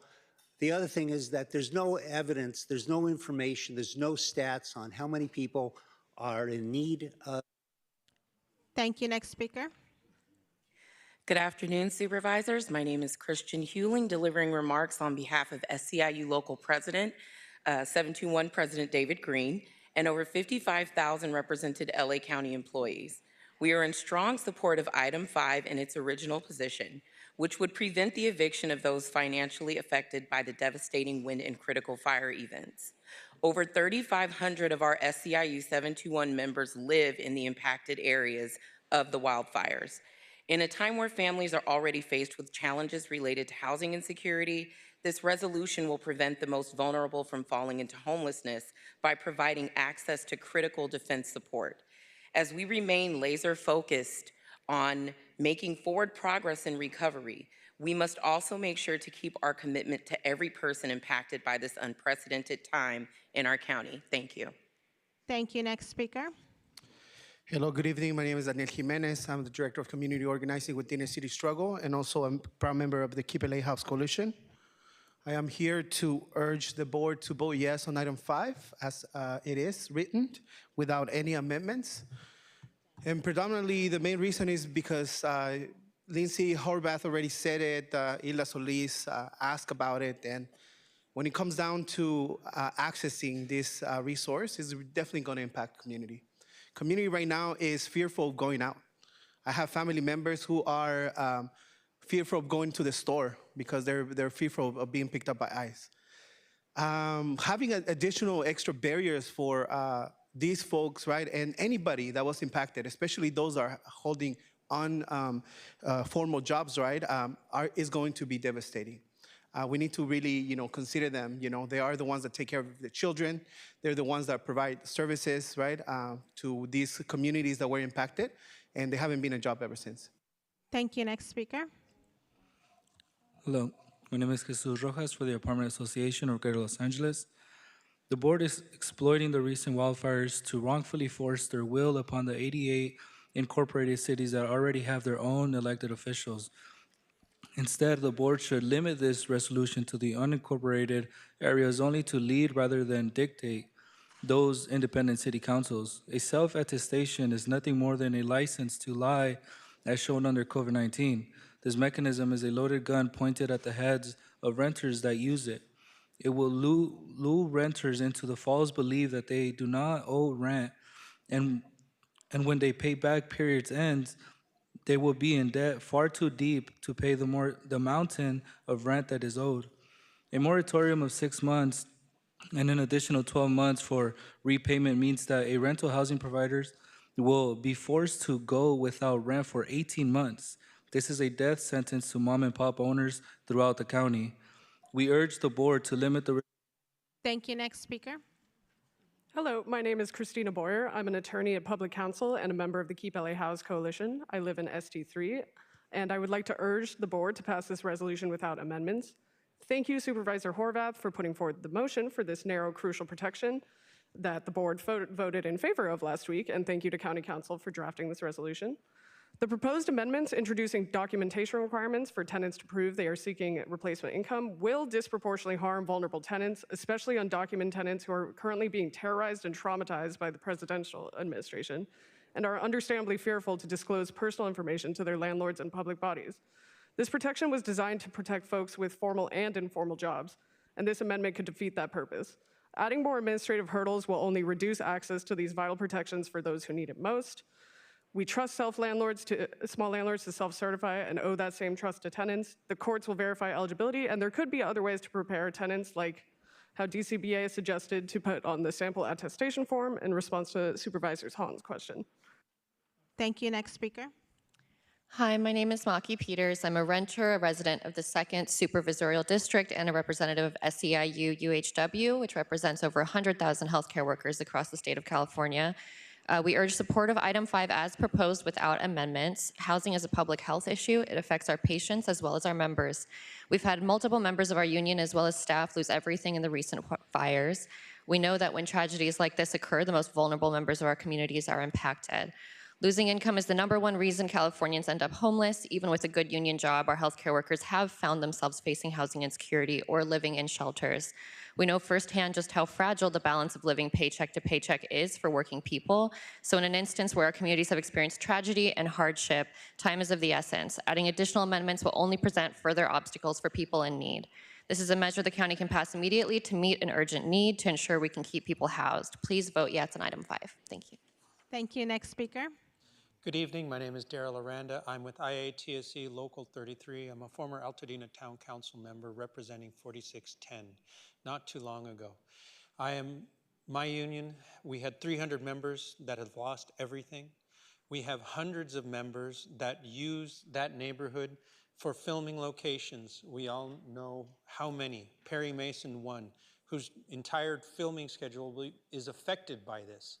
We have thousands and thousands and thousands of days of work that are going to be lost directly because of these fires, the impact. We're rising in support of number 5 with no amendments. Thank you.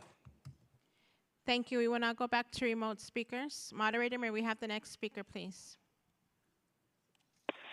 Shane Henson, your line is open. You may begin. Hello, my name is Shane Henson, and I am from Inner City Law Center and a member of the Keep LA House Coalition. I live in District 2, and I'd like to comment on item 5. I urge the board to pass the resolution extending eviction protections to LA County tenants impacted by the wildfires without amendments. This resolution is not a blanket eviction moratorium. It has several requirements and safeguards, and tenants must pay back any unpaid rent. Additionally, I'd like to note that, again, with any affirmative defense, the onus is on the tenant and not the landlord to have to prove this at court. The proposed amendments are different than other affirmative defenses in that it would change how you would have to apply for these affirmative defenses by having all this documentation done at the answer stage, which is just not how other affirmative defenses work, such as a habitability defense, wherein you flag the defense and then as the case goes on, you gather your evidence to win your case. We need you to pass this resolution as is so that it can be implemented as soon as possible and be accessible to people who need it most. The fires have devastated and traumatized people over the county. Kyle Nelson, your line is open. You may begin. Hello, my name is Kyle Nelson, and I live in SD3, and I'm commenting in enthusiastic support of item 5. I applaud Supervisors Horvath and Solis for their consistent support of the county's renters and urge the board to pass the resolution without amendments. While well-intentioned, Supervisor Mitchell's amendment will make it far less likely that these protections help those who are in most of need. Research has reached consensus. The more administrative hurdles that you attach to a benefit, the fewer people ultimately use it. Furthermore, the onerous documentation requirement, Supervisor Mitchell's amendment, will disproportionately harm undocumented tenants who fear disclosing sensitive information under the current presidential administration. Supervisor Horvath's ordinance is designed to protect folks with formal and informal jobs, and this amendment could defeat that purpose. We need you to pass this resolution as is, so that it can be implemented as soon as possible and be accessible to the people who need it most. Like Supervisor Horvath said earlier, you all trust small landlords to self-certify, and you owe that same trust Thank to you. tenants. Next speaker. Enough is enough. Thank you. Dwayne Grubert, your line is open. You may begin. I am a landlord, and again, you're putting landlords at economic and legal peril. You're making decisions with anecdotes versus real data. As an example of the complexities that could arise here, you're proposing a 10% hit, maybe on a gardener who might have his income down by $300 a month.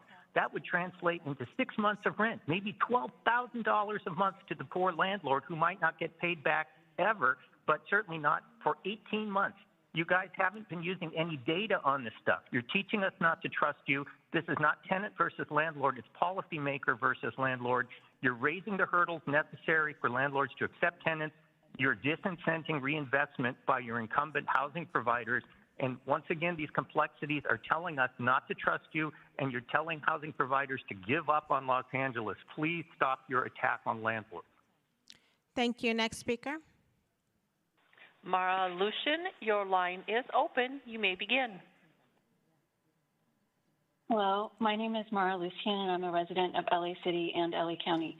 I'm calling on the board to pass the resolution as written to protect some of our most vulnerable residents. If educating folks about their rights and responsibilities is a priority, that can be done without adding an additional burden. I also want to call out that today residents at remaining Red Cross shelters were informed that the shelters were closing either tomorrow, February 27, or the following day, the 28th. This is unacceptable. I ask the supervisors to ensure no one is evicted from shelter due to the impact of the fires. Thank you. Thank you. Next speaker.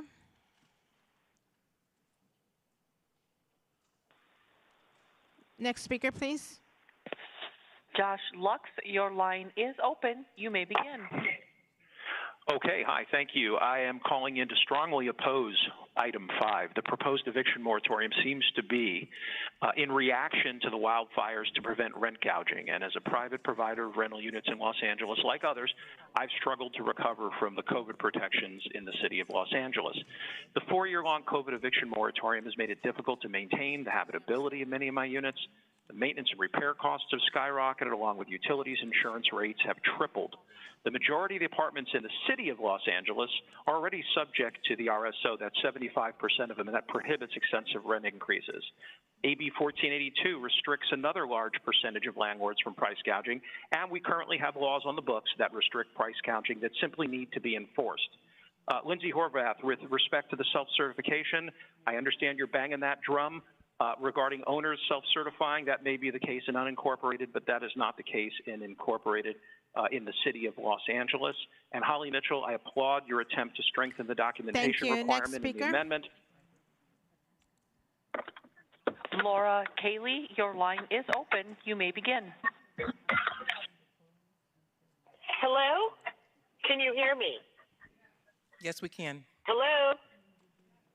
Hi, I am a single mother with a special needs kid and a restaurateur. I also own rentals. All of my rentals are at least 30% below market, and most of my tenants never got rent increases. I'm selling properties I own because this is your responsibility to help your citizens and provide housing. It is not mine. I had to pay property taxes. I'm having to pay increased insurance rates, utilities, garbage, water for my tenants. You're forcing the small landlords out of business and putting the big corporations in who will make a profit.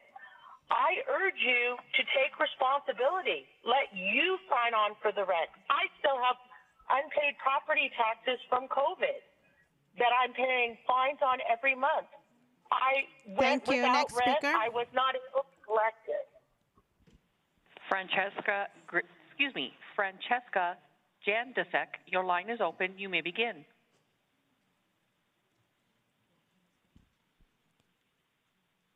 Francesca, please begin. Moderator, can we take the next caller? Can you hear me? Yes. Wait. Can you hear me? Can you yes, hear me? Please begin. Can you hear me? Yes, okay. We can hear you. Okay, thank you. Thank you, supervisors, for your time and the opportunity to express strong support for item 5 without amendment. My name is Francesca Jandasek. My husband and I are renters at Lincoln Crossing in Altadena, where I, along with 8 households of renters, are now facing eviction threats and neglect from our landlord, Grateful LLC. Our apartment is the location of also my small home business, and it's in the burn zone of the Eden Canyon fire. While the building is still intact, our apartment is uninhabitable due to smoke, soot, ash, and lead contamination. We've been displaced since January 7th, still displaced, staying almost an hour away, have not been able to work at our home business Because the unit is contaminated, even FEMA has declared our units uninhabitable, the landlord has refused to do any remediation, and in response to us requesting remediation, raised the rent and is now trying to evict all the tenants of the building. Please pass item 5 without amendments. For the record, I paid rent on time during all of COVID, even though I was functioning at 30% of my normal business. It's a totally different. Daniel Moskowitz, your line is open. You may begin. Thank you. I am a constituent of District 5, Barger's District. I am a fire victim, and I have taken into my own home other fire victims because of the housing issue. And I oppose item 5.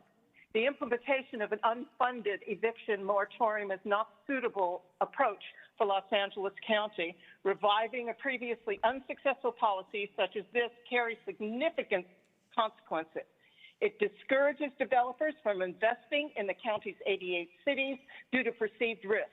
It signals to financial institutions that lending for housing in LA County is unwise, as many current loans are facing foreclosure and property owners are experiencing financial distress due to inconsistent income. It conveys to housing providers, including myself, that our skills, efforts, time, energy, and financial resources are being exploited and wasted. It indicates to renters that rental prices will continue to rise beyond control. Roy Humphreys, your line is open. You may begin. Thank you. We noticed here first that Supervisor Horvath states the term fairness. While she conspires to feloniously spend millions of tax dollars to support illegal immigration to the United States, a federal penitentiary cell seems to be a fair reward. Thank you. Thank you. Next speaker. Gloria Martinez, your line is open. You may begin. On behalf of the 38,000 members of United Teachers Los Angeles, I urge you to vote for item 5 as proposed with no amendments. The wildfires have devastated our communities and tenants who were already facing unaffordable rent and are now more vulnerable than ever to displacement. Students, families, and public school educators have not been spared. Over 500 UTLA members report being significantly impacted, with hundreds losing their homes. 3 LAUSD campuses were either completely burned down or severely damaged. Many of our students who were already suffering from homelessness and housing insecurity, a crisis that has only been made being more acute by the loss of income caused by the fires. This motion would be a crucial lifeline to LA's working class, as so many struggle to rebuild after the fires. Right now, people who were affected by the fires are trying to survive and trying to find a way to make it through the day. Let's not create additional barriers to assistance. We urge you to vote yes on item 5 as is, with no amendments, as these Thank you. We will now go to in-person speakers. Please begin.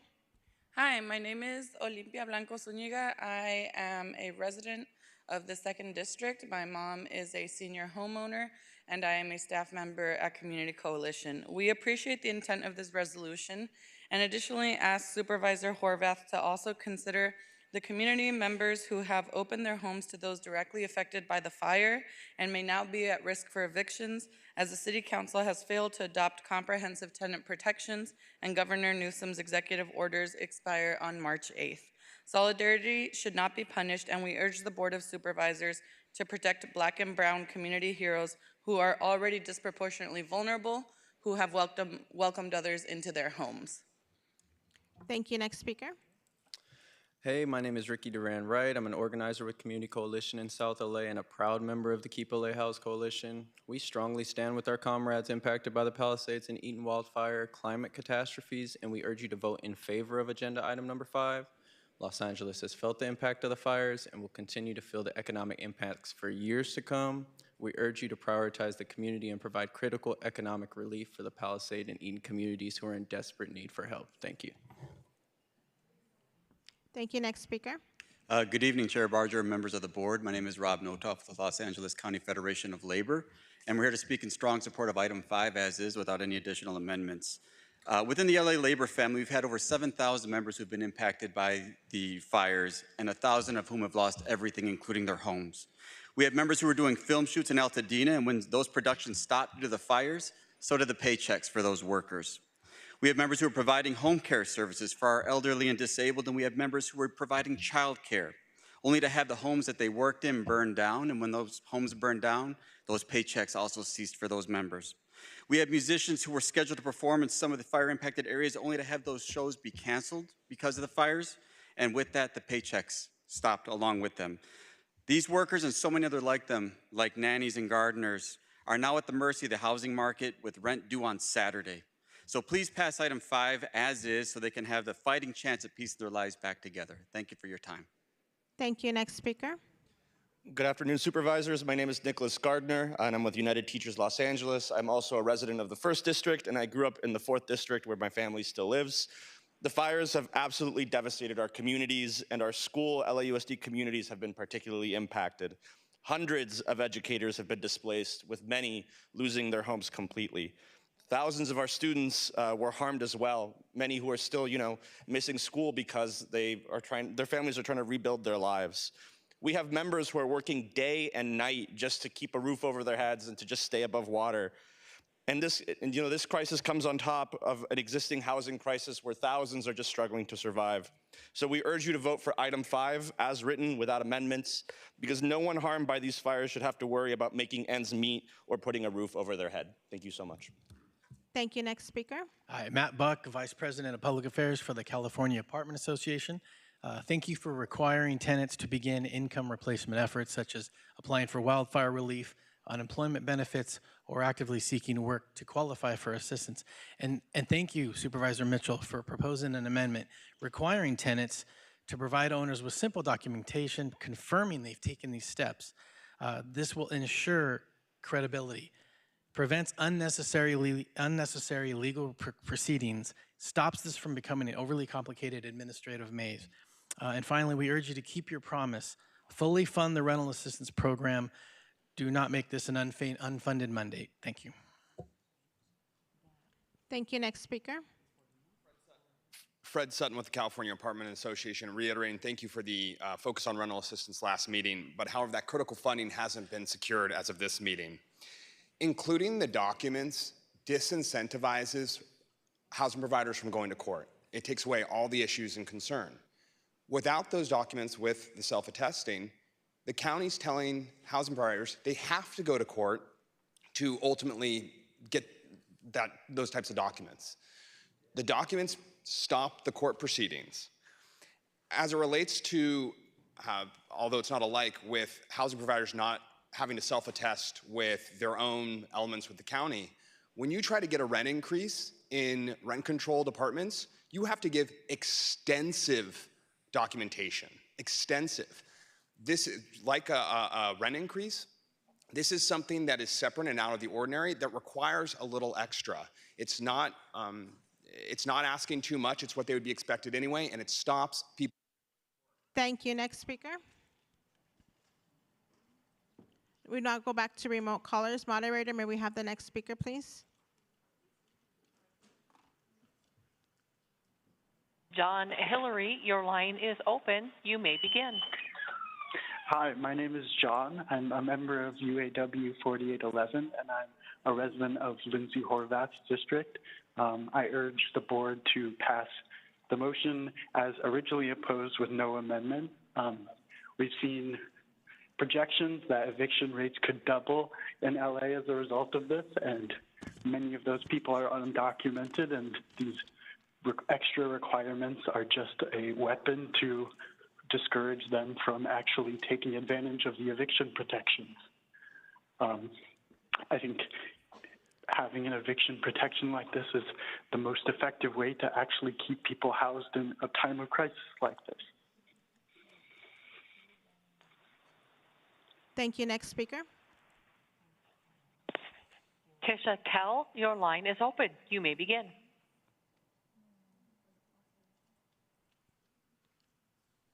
Can we take the next caller, please? Lauren Gatzes, your Hello? line is open. You may begin. Hello. Hello. I urge you to oppose item 5.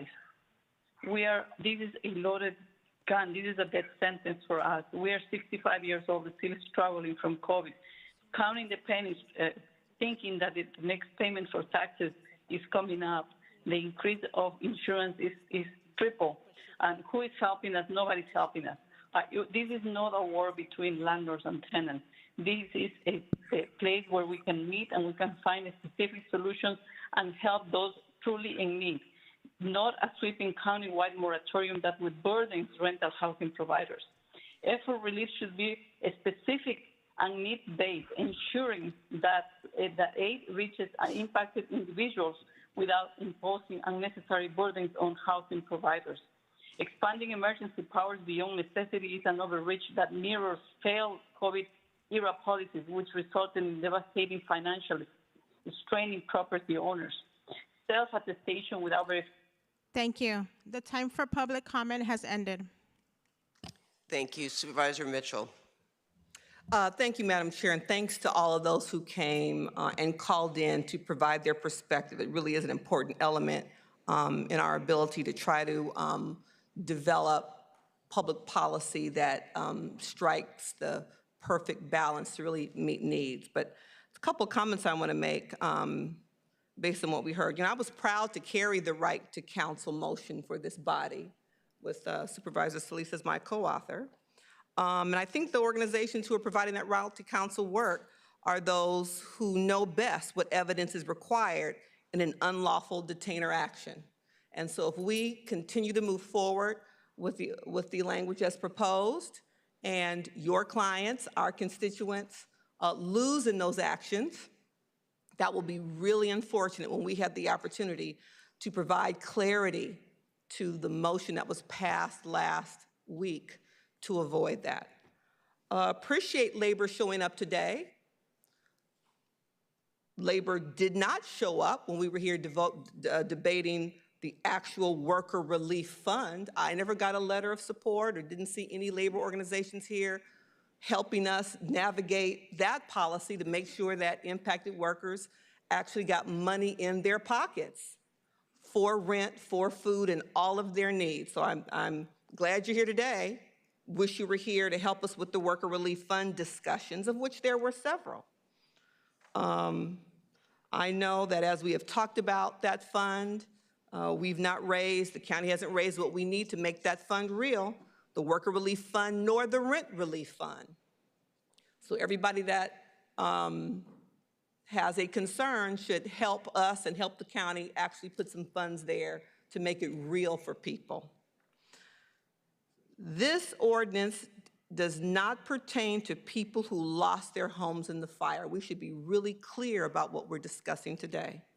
This applies to people who lost income as a result of their fire. So a number of people talked about, well, I lost my home, and we are doing a variety of different motions and actions. So I want everybody to be clear and not continue to conflate issues about what this ordinance will do. It does not impact people who lost their homes. It impacts people who lost income. The price gouging and the habitability issues is not impacted by this ordinance. So the woman whose apartment was damaged and her landlord is not handling it, this ordinance does not impact her. We have taken actions in other areas.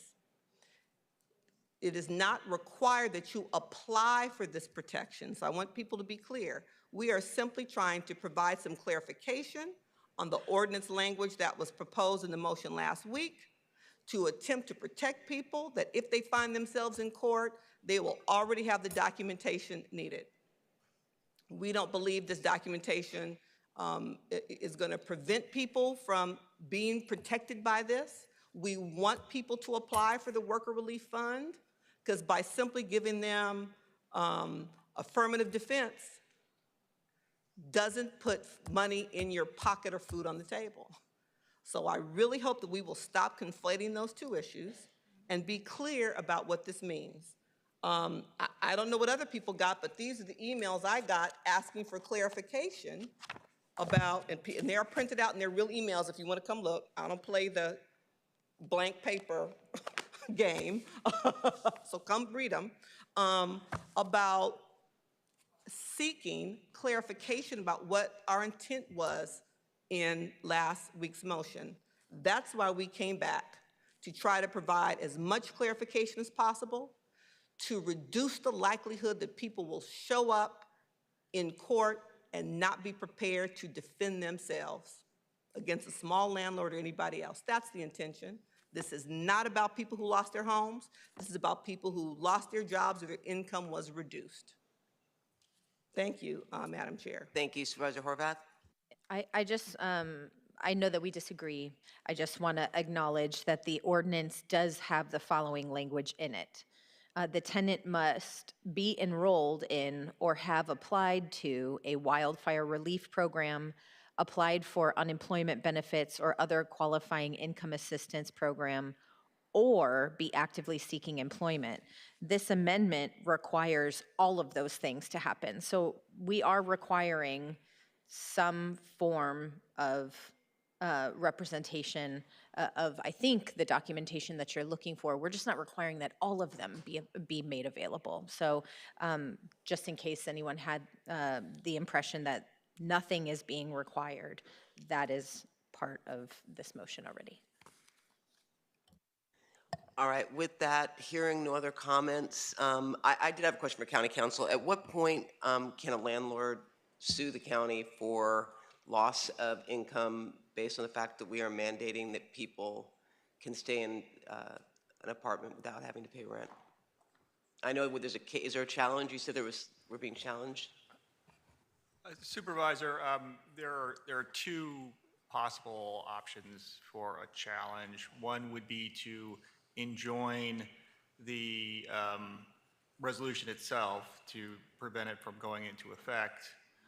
The other would be to seek damages if a landlord, because of a tenant taking advantage of these protections, does not pay the rent and does not pay the rent after the period of time in which they are allowed to repay the rent. And if we offer up funding, which we have, and it takes us 6 months to get that to them, is that a cause as well? Because they're being told that they have to eat it for 6 months. It depends on whether ultimately they are reimbursed for the rent. All right, that was just my question on the legal side. Hearing no other comments, Supervisor Mitchell's amendment is before us. I will second it. So now do I call for a vote on that? Okay. On the amendment, yes. Yes. I will second the motion. Executive Officer, please call the roll. Supervisor Solis? No. Supervisor Solis, no. Supervisor Mitchell? Aye. Supervisor Mitchell, aye. Supervisor Horvath? No. Supervisor Horvath, no. Supervisor Hahn? No. Supervisor Hahn, no. Supervisor Barger? Aye. Supervisor Barger, aye. Motion fails 2-3.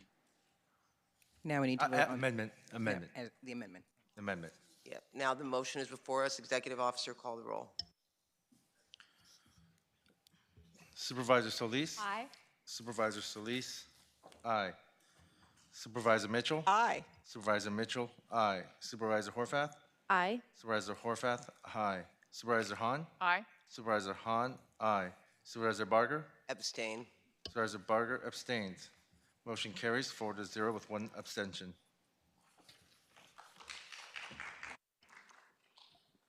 All right, we are now, are we going back to item number 10? Okay. Executive Officer, are we calling for a vote on this? Yes, Madam Chair. All right. Item number 10 is the temporary waiver watershed restriction and increase tonnage laws. You have the 10? Oh, here it is. Here it is. Call the roll. Supervisor Solis? Aye. Supervisor Solis, aye. Supervisor Mitchell? The landfill. Supervisor Mitchell, aye. Supervisor Horvath? Aye. Supervisor Horvath, aye. Supervisor Hahn? Aye. Supervisor Hahn, aye. Supervisor Barger? Aye. Supervisor Barger, aye. Motion carries 5-0. All right, we will now move on to public hearings. Executive Officer, please swear in the members of the public. Madam Chair? Oh, you did them all? Well, then. Wait, do We are now on to public comment, correct? Yes. General public comment. Executive Officer, will you please call those that wish to testify and make sure that Steve Lamb is one of the first, please? He's been here all day.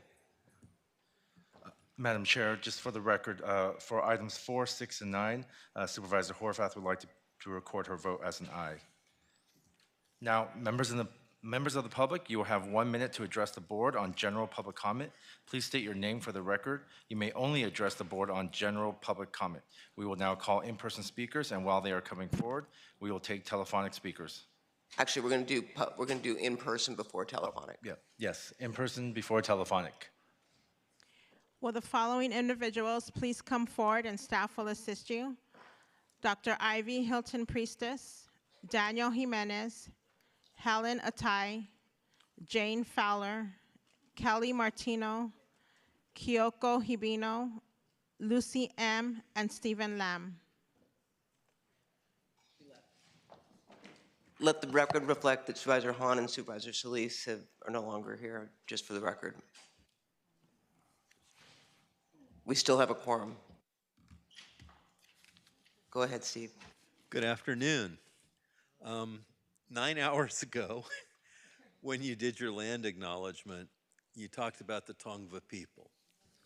And one of the things that land acknowledgement talks about is the fact that the Tongva people were stewards of the land. And the way that they engaged in their stewardship was actually prescribed, controlled burns of the hillside, so that we did not completely destroy Los Angeles. When they were enslaved by the missions, that stopped. For the 70 years of the Spanish and Mexican period and the first 50 years of the Yankee period, we had horrific forest fires. After Lukens established the Forest Service, those ended with prescribed burns. South Coast Air Quality has not allowed prescribed burns for 30 years, and this is why we have this problem. And we need to change that. Thank you.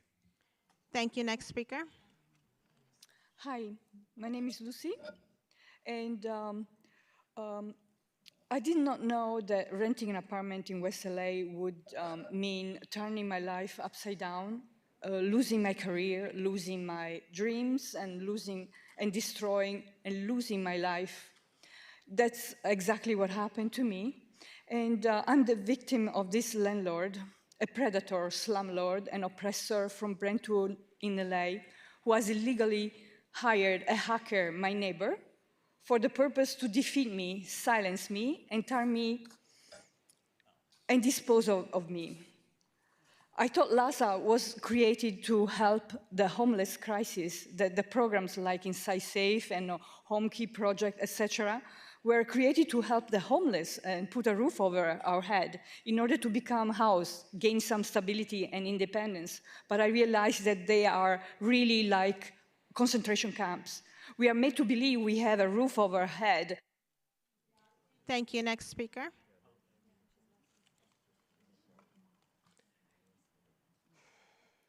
I'd prefer arbitration versus litigation, so I'm following up on the claims I submitted, number 243129 and 243129A, which were denied, indicating that the county has no responsibility for LASA.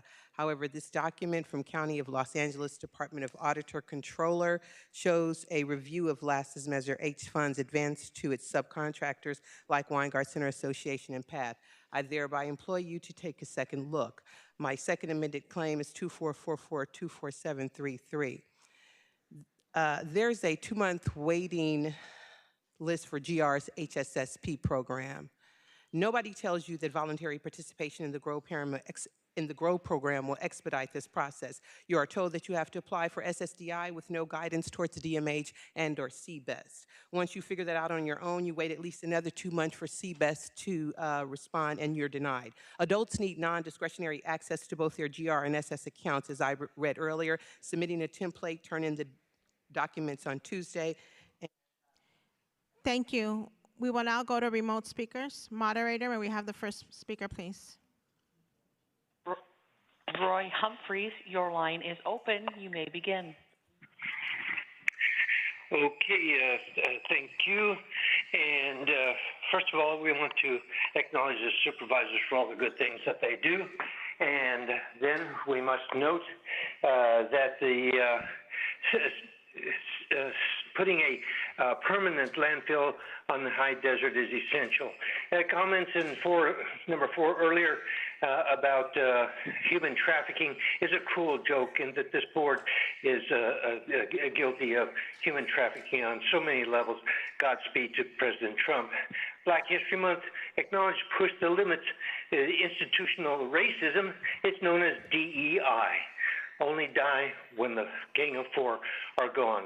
Reparations, go to my YouTube channel and see that. The Gang of Four is willful obstruction of the purpose and intent of the spirit of the Brown Act is palpable and exemplified by speech at J.D. Vance at the PAC conference. And, Thank you. Next speaker. Anna Lee, your line is open. You may begin. 2 items for general public.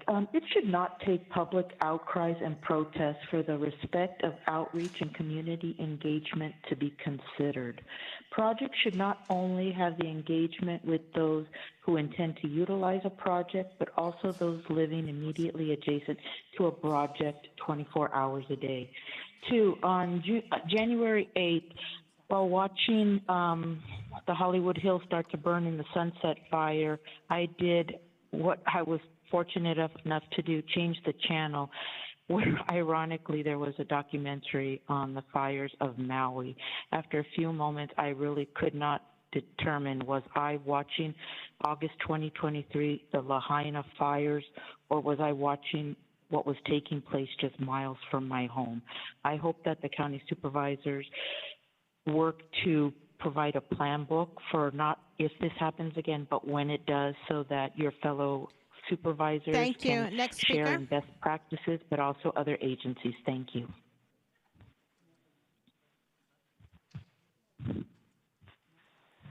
Next speaker, please. T. Carter, your line is open. You may begin. Hi, do I have, how much time do I have? Can I speak on the item and public comment or just public comment? This is just public comment, Item 1 number minute. 7? 1 minute. Okay, so it's just 1 minute public comment. Okay, I'm calling in regards to, once again, Ms. Holly Mitchell, for the one that voted for Israel and not against peace. I'm calling in regards to Holly Mitchell ignoring African Americans in her district when reported that Raul Hernandez, who works at LA County Jail, labeled 2 African American males as schizophrenics, and they're not. And Ms. Mitchell said she'd like the documents, people to see documents. Well, the documents were presented to her office, and to date, Raul is still working at LA County Jail labeling African American men as schizophrenic, and they're not, because they asked to speak to a supervisor. So I feel that Holly Mitchell is biased when she says that DMH should be a part of programs when her office does not investigate bias acts by DMH employees. And it's also biased that Holly Mitchell is on the board of MTA, and she allows MTA buses in West Hollywood to use phone chargers, but not. Jose Alonza, your line is open. You may begin.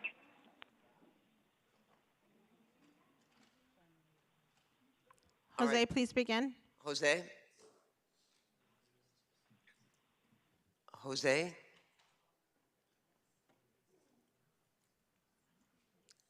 Can we have the next speaker, please? Madam Chair, there are no other remote speakers in the queue to address the board. All right, that concludes our time for general public comment. That concludes also today's meeting. The next regular meeting of the board will be Tuesday, March 4th, 2025 at 9:30 a.m. All right.